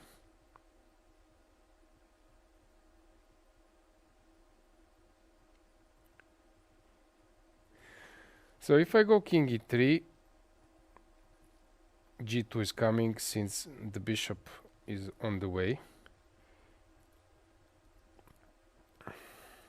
So g2, if king e3, g2, so he needs to come up with something else. Knight d6 allows h3.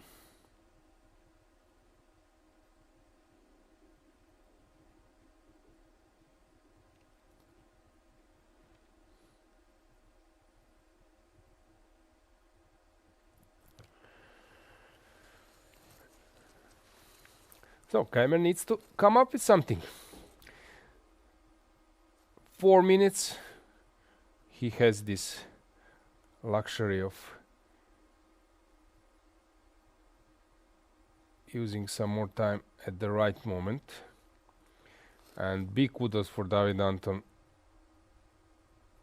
putting tough resistance. That's not simple at all.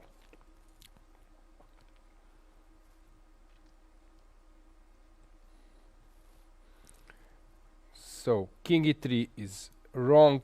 Knight d6 allows h3, so something good is needed. Okay, he can start with bishop d6. He can play that move, because after taking there is a check, and after g2 he takes on c7, but I'm not sure that he will win this one. Then h pawn is too strong.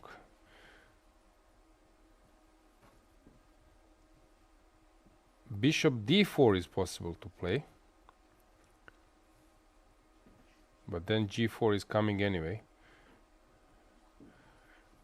What a tough situation.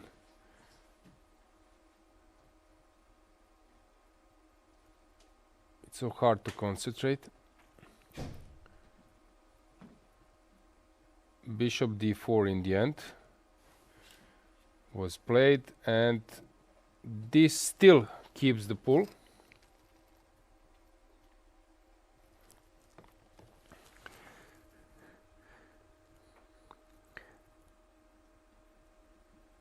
But now black can maybe play g2. G2 allows knight c5. 30 seconds for David Anton.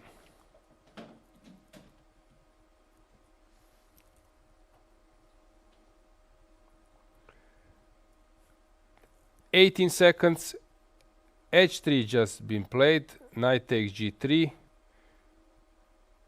And we will have rook versus a bishop. Rook versus a bishop.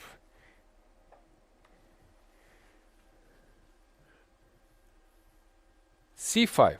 Oh, that's a nice touch. Now probably rook h2 can be played. Vincent seems to be surprised with this move.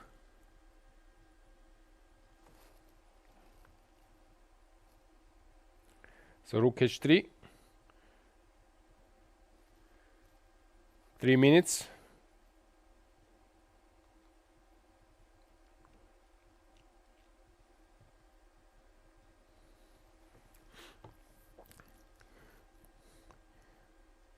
Rook h2. Knight e4 also is an option, but then pawn takes bishop.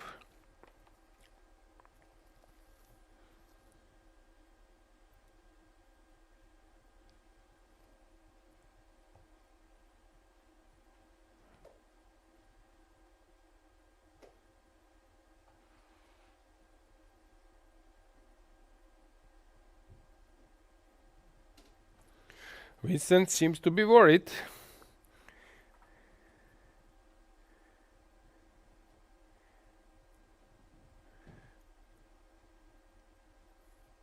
And of course, it's not so easy to keep the level of concentration for a prolonged period. Rook h2 in the end. C takes d4 will be played. CD, CD, king will go to d5. Yup. But hang on, this is a mistake. So engine bar here considers rook h2 as a serious mistake. So from +2 going to only slightly better position. Now David Anton has a serious chance to hold, because 0.80 in the endgame with not many pieces can mean that you can end up with a rook and a knight versus a rook. 0.50, no advantage for white anymore. What a turnaround. Instead of rook h2 here, I'm not sure what was the move. Knight e4, this was something I was mentioning. And probably this was the move to stop c3. Now c3 has been played, and Vincent, I'm not sure that he will win this one. This was mentioned by Moses Jan in the studio yesterday, that when some player is suffering for a long, when he gets a chance, his level and determination, level of focus and determination is increasing, while for player who was better for most of the game, his level of concentration is dropping. And when those two go together, it can mean that you will get total turnaround.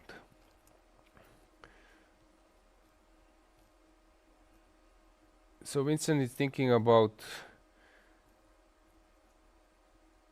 rook h3, but then c2,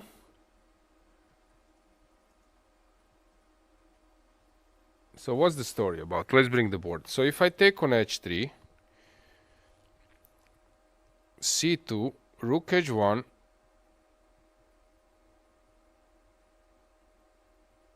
bishop d8, is that the move? Probably. So much to calculate. Let's go back with the camera to full screen, since this is very tough. We can also go with the camera directly to Vincent, our table camera, and you will see how worried is he.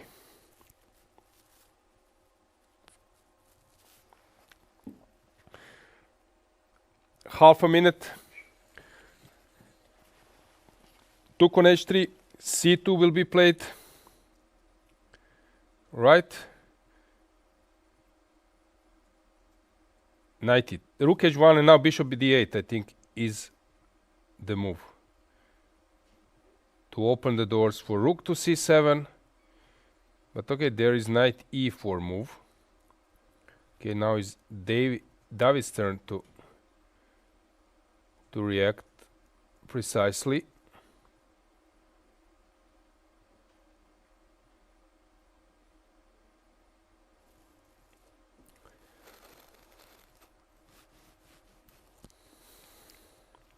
Maybe it's a moment that he switch to David's face, since he is sensing something is there. I'm 2 pawns down, but at least I have tactics. There are chances.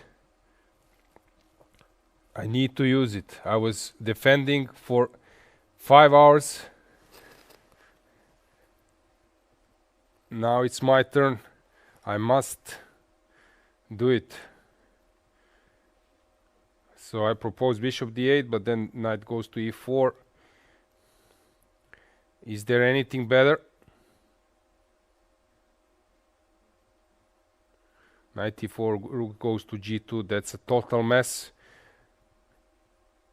17 seconds. Let's go to have them both, because now we will have action. Bishop d8. Yeah. Once again, I'm not using engine, but I have this luxury of trying, and then engine bar guides me. So it's, of course, and I know the evaluation, which is a huge difference comparing to players knowing about the assessment. It's a huge advantage, since sometimes in the game you have complete different opinion and you might be misguided, and then your moves are not actually following the evaluation. And in chess this is super important. I believe that some of the players will get like 100 points easily if from time to time they could ask for just for evaluation, not for a move, just to know the exact evaluation. 27 seconds. Keti also sensed the drama, so she's getting back from interviews room. 10 seconds. Okay, he will make a move, maybe 5 seconds, but he's not sure at all. So why not knight e4? Knight f5. That's still a good move, so maybe I'm totally wrong. Maybe knight e4 was mistake. Okay, it was still in the zone. Knight f5, David Anton. Now we are in this blitz mode, but it's not the blitz, since you are getting this 30 seconds increment, but in blitz you didn't work for 5 hours, and pain of mistake, it's much stronger than in regular blitz. You're getting increment, but at the same time responsibility of moves is, oh, this is totally lost. Rook g2, a huge blunder. Let's bring the board. Let's check the situation. Rook g2, a huge blunder. d5 was missed, and now white is winning. Oh, so instead of rook g2, he needed to go to c7, which was the other way, and rook c7, rook c4 would still keep the game, but it looks a bit crazy that this holds. Rook c4, and what about king e4? Ah, bishop b6. Oh, bishop that's g5? No, bishop g5. Probably King just d3. f4. I just pushed f4, but here bishop b6, and you cannot push d5, and after moving the knight you're dropping this d4. So complicated. Rook g2, blundering d5. Now we can go with the camera to Vincent. For sure he's happy. Yeah, I see that he's more relaxed than he was before, and immediately after the game we will have his comment to David Anton. Why didn't you play rook c7? So hopefully we will catch it with the camera. So after the game, let's go back with our angle, because we have them both, and here we will need to stay.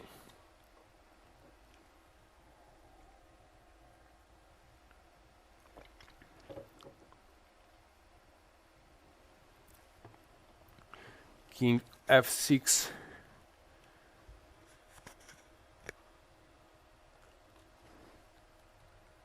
King e4.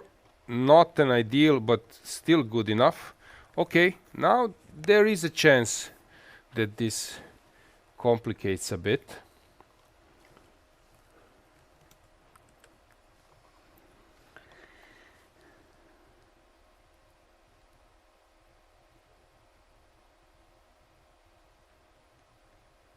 Yeah, this is the game you have to hold the breath, right? Any second can be crucial for both players. And any move can be crucial as well.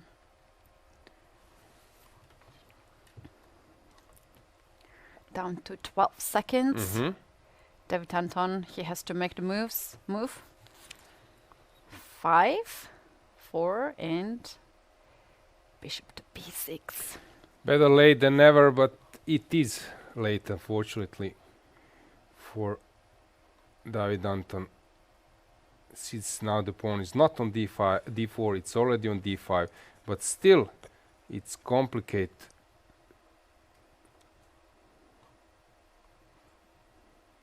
Yeah, he just realized that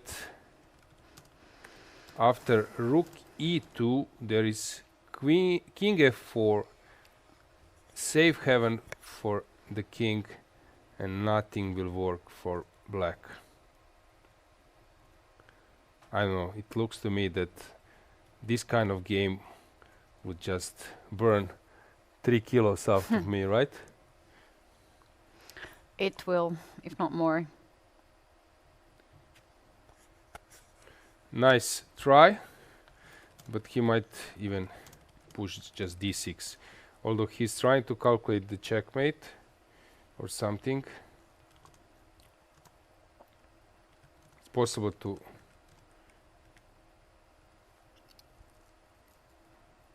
Now he's calculating a lot of stuff, and I believe that I saw something. Hang on. d6 looks to me the simplest. Yeah, and he went for it.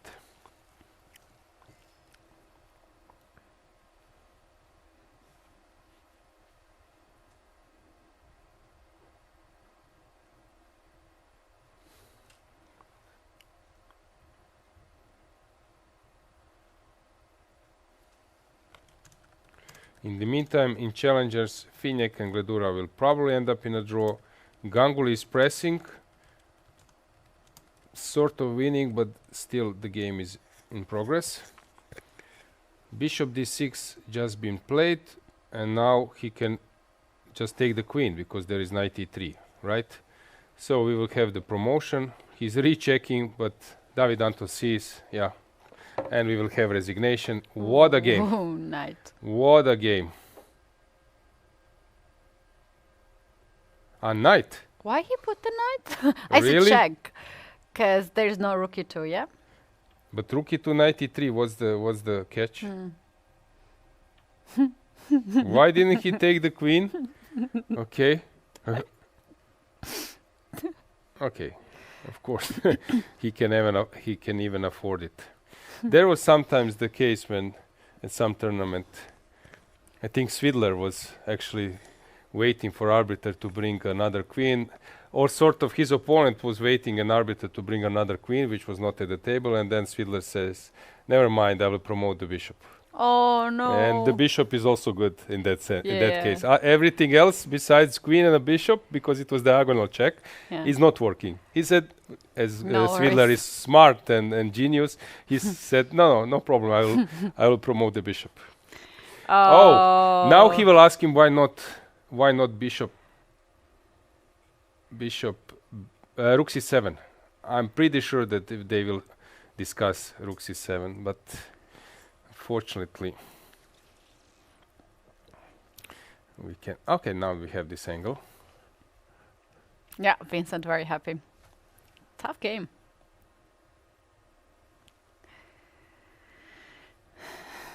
What a great game. Great game. Let's stay here for a while, and then we will update our results and standings.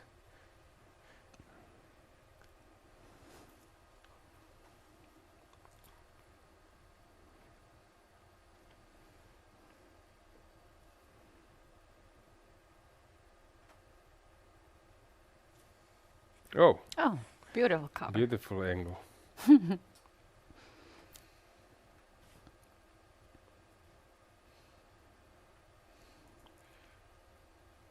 You know, when you're winning the game, you're getting another energy, another,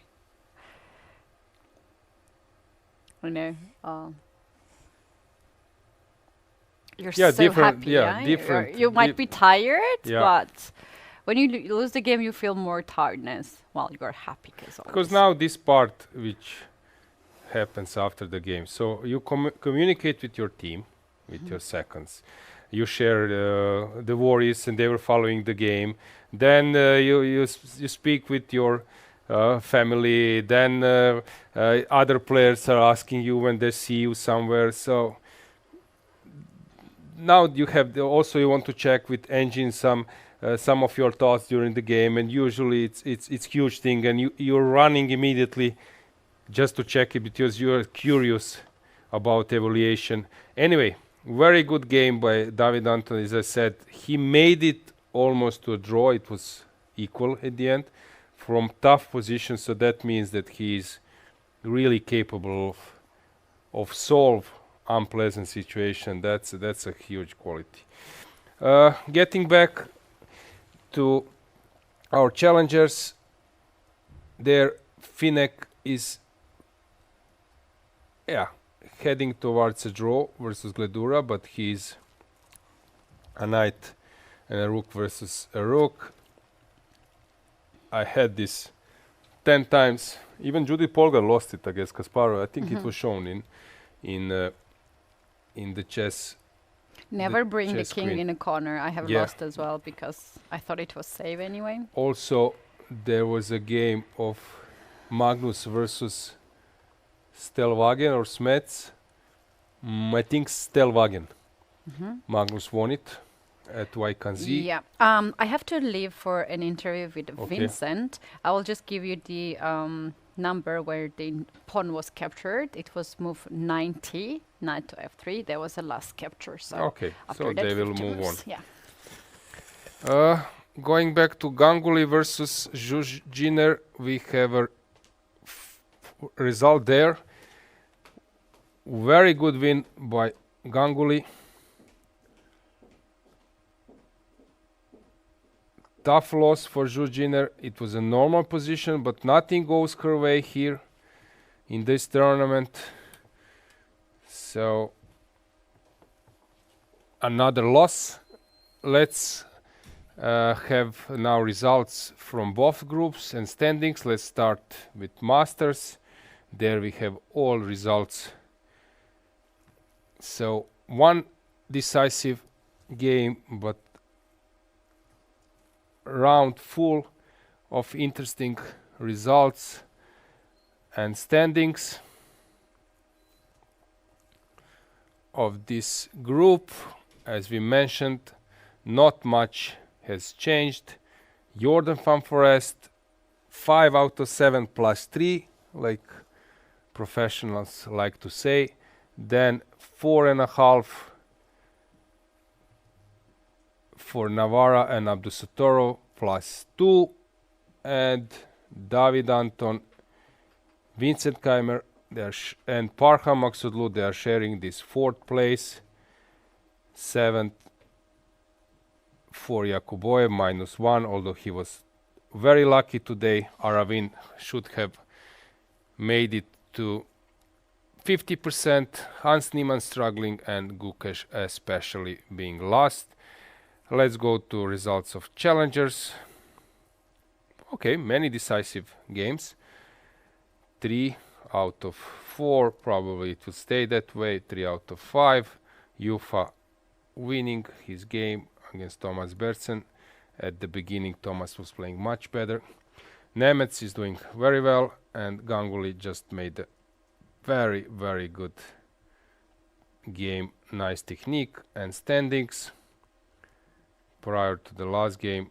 So Finek will probably stay as a leader with a point above the rest who are chasing him. Jufa made it to the second place. Nemec is having a very good tournament. Divya as well. Herbeck, of course, and Gledura. We will have a huge group of players having 50%. Finek will have a very good chance to win this tournament, being a point ahead of the group. So let's go back to the game.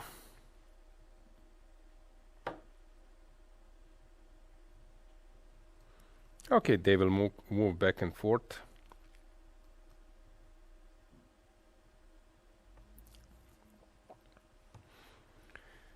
So let's see if anything will happen here. So Keti has just mentioned that this happened and the move number 90.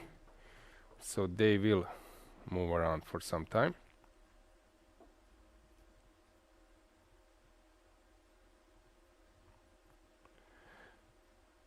It's not simple to come closer, so white will start to avoid this.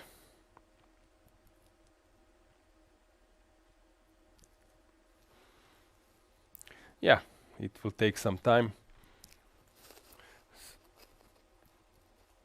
Yeah, not much will happen. Maybe best is that we give you some material. So, an interview. We have world champion Gukesh Tomarajo in our studio. Gukesh, thank you so much for coming here and to answer some of our questions. First of all, you have a tough tournament here. There are a lot of thoughts around, but what really matters is your thoughts. So what is your take, how everything is going for you? I mean, obviously I've been playing badly here, and the couple of chances I got, I didn't use. Yeah, so I mean, what to say, bad tournament. Well, today you had a really nice game against Parham, and if you can take us through some of the key moments. Yeah, so it was a normal Berlin structure. I think probably bishop d2 here was not a great positional mistake. After that, it got really pleasant for him. And around, I think the next critical moment was, I mean, when I played f5, I was kind of panicking because f4 was coming and f5 just shouldn't be a great move in general.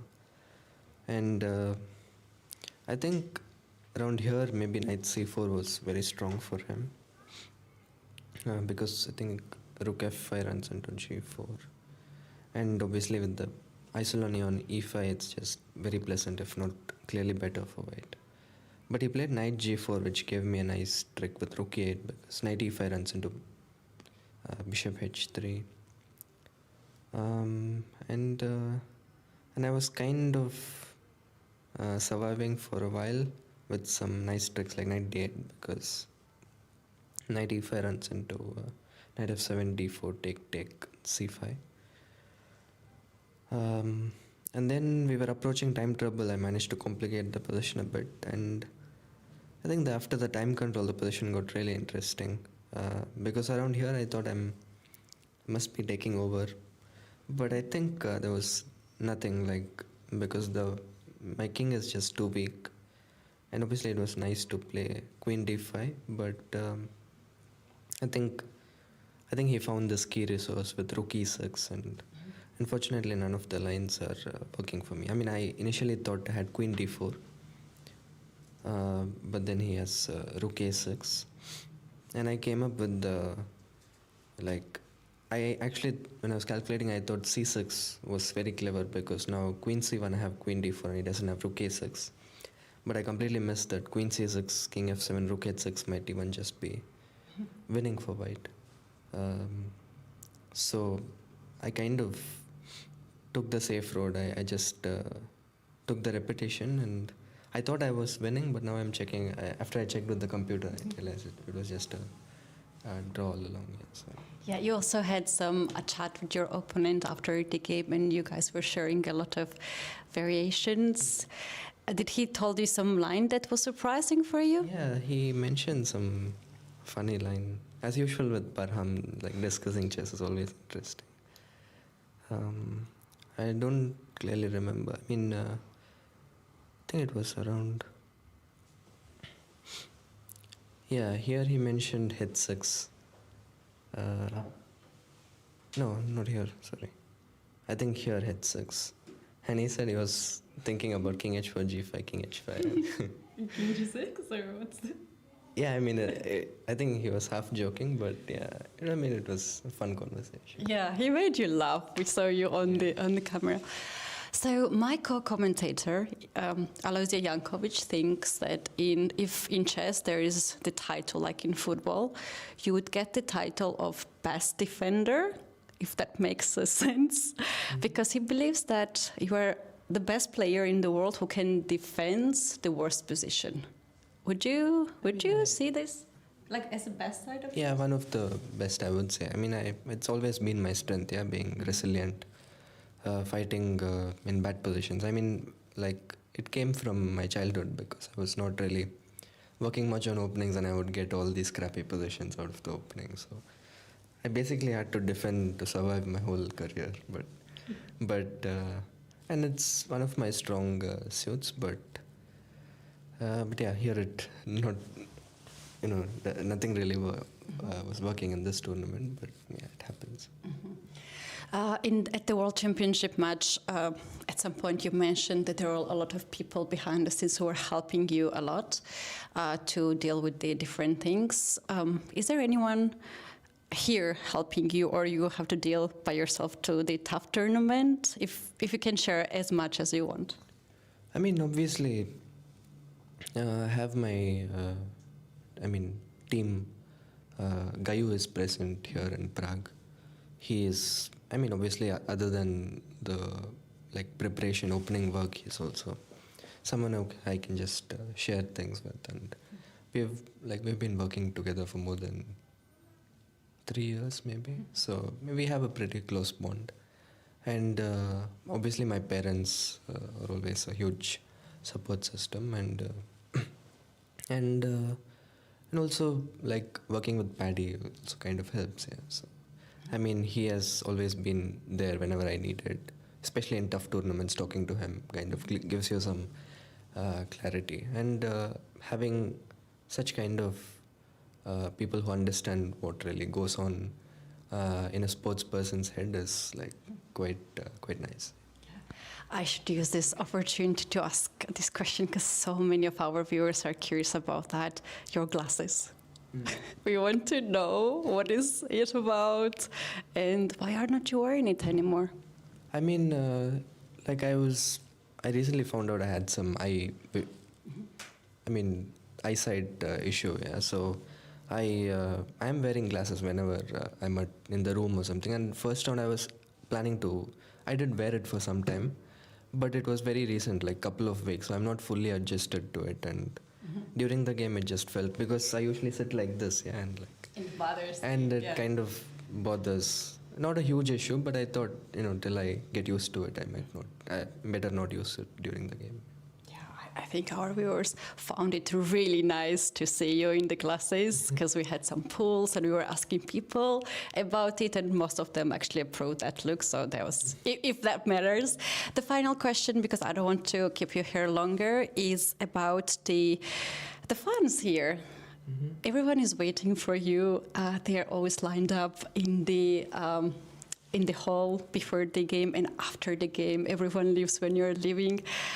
We also sense that there is a security who's trying to follow you wherever you go. So how is it here? How do you find it to meet the fans? And also, is there somewhere when you think like, oh, I need some little bit of peace maybe and some quiet time? I mean, first of all, I really appreciate all the fans coming here, and in every day there are a lot of people. I really like that, but I mean, one thing I'm sorry to the fans is that, I mean, obviously this tournament is kind of tough for me, and like on some days I just want to be left alone. So I generally make sure that I sign, like give photographs after the game. But here I was not in general not in a great mood. So yeah, I like to apologize for the fans, but the support means a lot to me. Yeah, that's amazing. Thank you so much to be so open. Once again, wish you best of the luck for the final rounds, and hopefully, we will see you back in our studio. Yeah, thanks. Yeah, I'm so glad that we had the chance to check this interview. Big kudos for Gukesh to join. He feels that he needs to provide some answers for the audience, but I also love the way how Keti has conducted that interview. Many questions were answered, and once again, as it was said, nicely said by Keti, and asked regarding his defensive skills. So I think that he's the best. Now it's time maybe somehow to get some new weapons to push, to put the pressure on opponents on this side, and yeah, I believe that for sure he will fight back, and you can remember my words. This year, next year, this time, he will be back to top 5 for sure, maybe even top 3. Yeah, we're gonna clip that words of yours and predict it for sure. It was so nice to have Gukesh at the interview, and I don't know why this is, I think, some kind of vibes, because we have this beautiful studio, the players are seated, and they like to be very open and not really hide. It's because of you, Keti. Oh, no, it's thank not. you very much. It doesn't have anything with the studio. It's I about think green you. color is very, Okay. very calming and opening, and because you have no idea what Vincent Kamer just told me in their interview. I'm coming back from the interview. I don't want to spoil it. I don't know when it will be ready to publish, but this is something that everybody has to watch. And yeah, I'm looking it's so forward. Nice to see players being so open to share their thoughts. Yeah, as I said, they see familiar face. Keti, you are present at many top events. They know you. I don't know how to. I cannot help Gukesh in any case, but I can only praise him because, as I said, the way how he speaks, how he behaves, for me, he is a great champion, and I'm very proud that my society, I spent all my life in chess to have that kind of champion. Like, I'm also a big fan of Vichy and many others, also Magnus in other way. So I'm actually only hoping that he comes back and overtakes this tough situation. So big kudos for Gukesh. Yeah, indeed. So here 24 moves have passed, and yeah, not much has happened, which is obvious.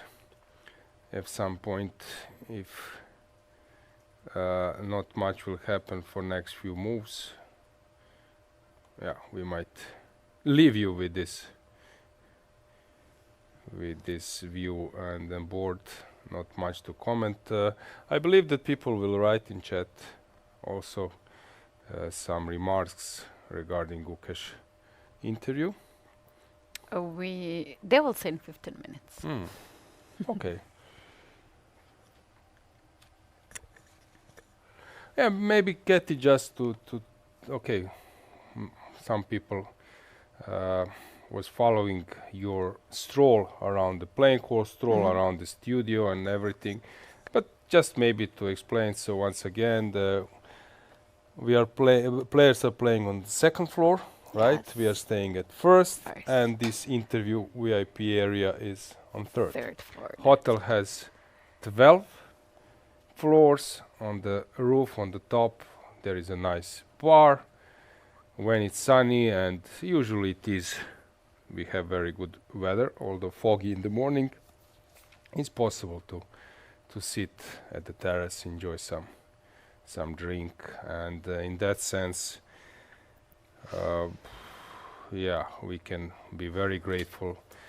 Peter Boleslav, tournament director, is really trying his best in giving players the best possible conditions. I cannot agree with you more.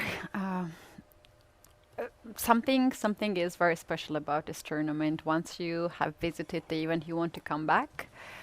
We have Gukesh here as an example. He has played this event before the candidates and he had good memories and he came back.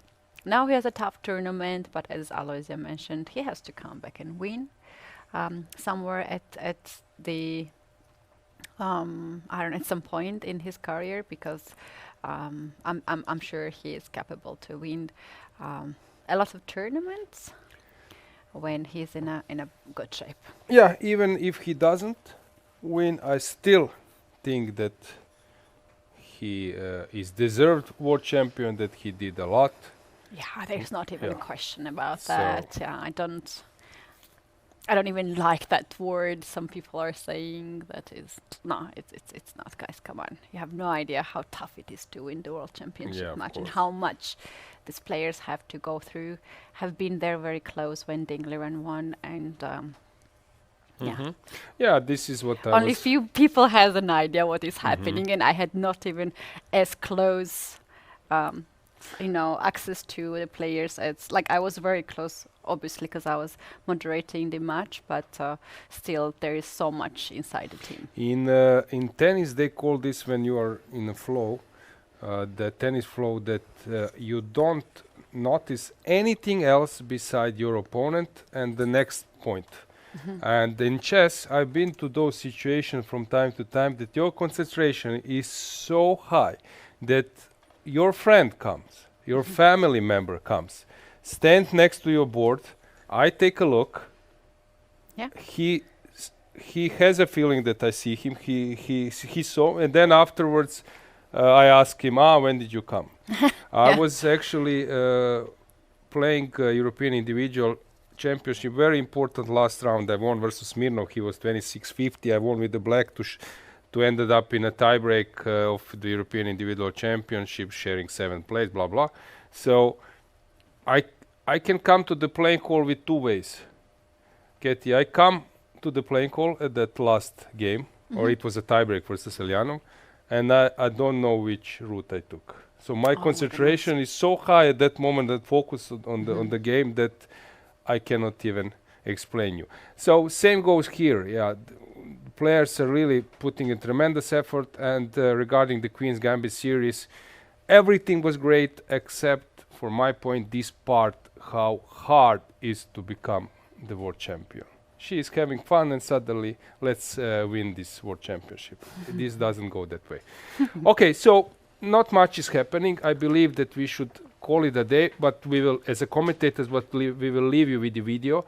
Maybe there are some people from Czech Republic or Hungary who would love to just take a look of the game till the end, but there is nothing to comment here because they will move back and forth. There is no way for black to win with the normal play of white, and they still will need to play something like 20 something moves, right? That's right. Yeah. So this is the position with less possibility of any decisive result. also, I would like to point out that we don't have contracts with players, and players, I believe, feel comfortable in coming to the commentary to the studio. So, Keti, I would love to thank you, and because with that content, and to all our team who is cutting the videos very fast since they are not live, so we are trying not to interrupt this live games process. Yeah, players feel comfortable, you're asking them right questions, so I believe that viewers appreciate this a lot. Thank you so much for the feedback, and I have to add from my end that there are so many people behind the scene that are helping us to conduct the interview, because first of all, as we mentioned, we are sitting here on the first floor and the interview is happening on the third floor. So it is such a great coordination of so many people. I don't know, maybe 5 people or even more. We have a group where basically when the player starts to go to the interview, I'm also starting to go to interview, and it happens very fast. So we don't also want them to be too long in the line and to waste their time. So it is actually a huge team that is doing a great job, and also to have to agree the players for the interview. I give the credit to whole team actually. Okay, so let's call it a day. Fantastic round once again. Not so many decisive games, but still super interesting. Tomorrow we will have the penultimate round. So things are really super serious, and no one can claim the title yet. So be with us tomorrow, and for us, we will stay following game. Enjoy the last moments.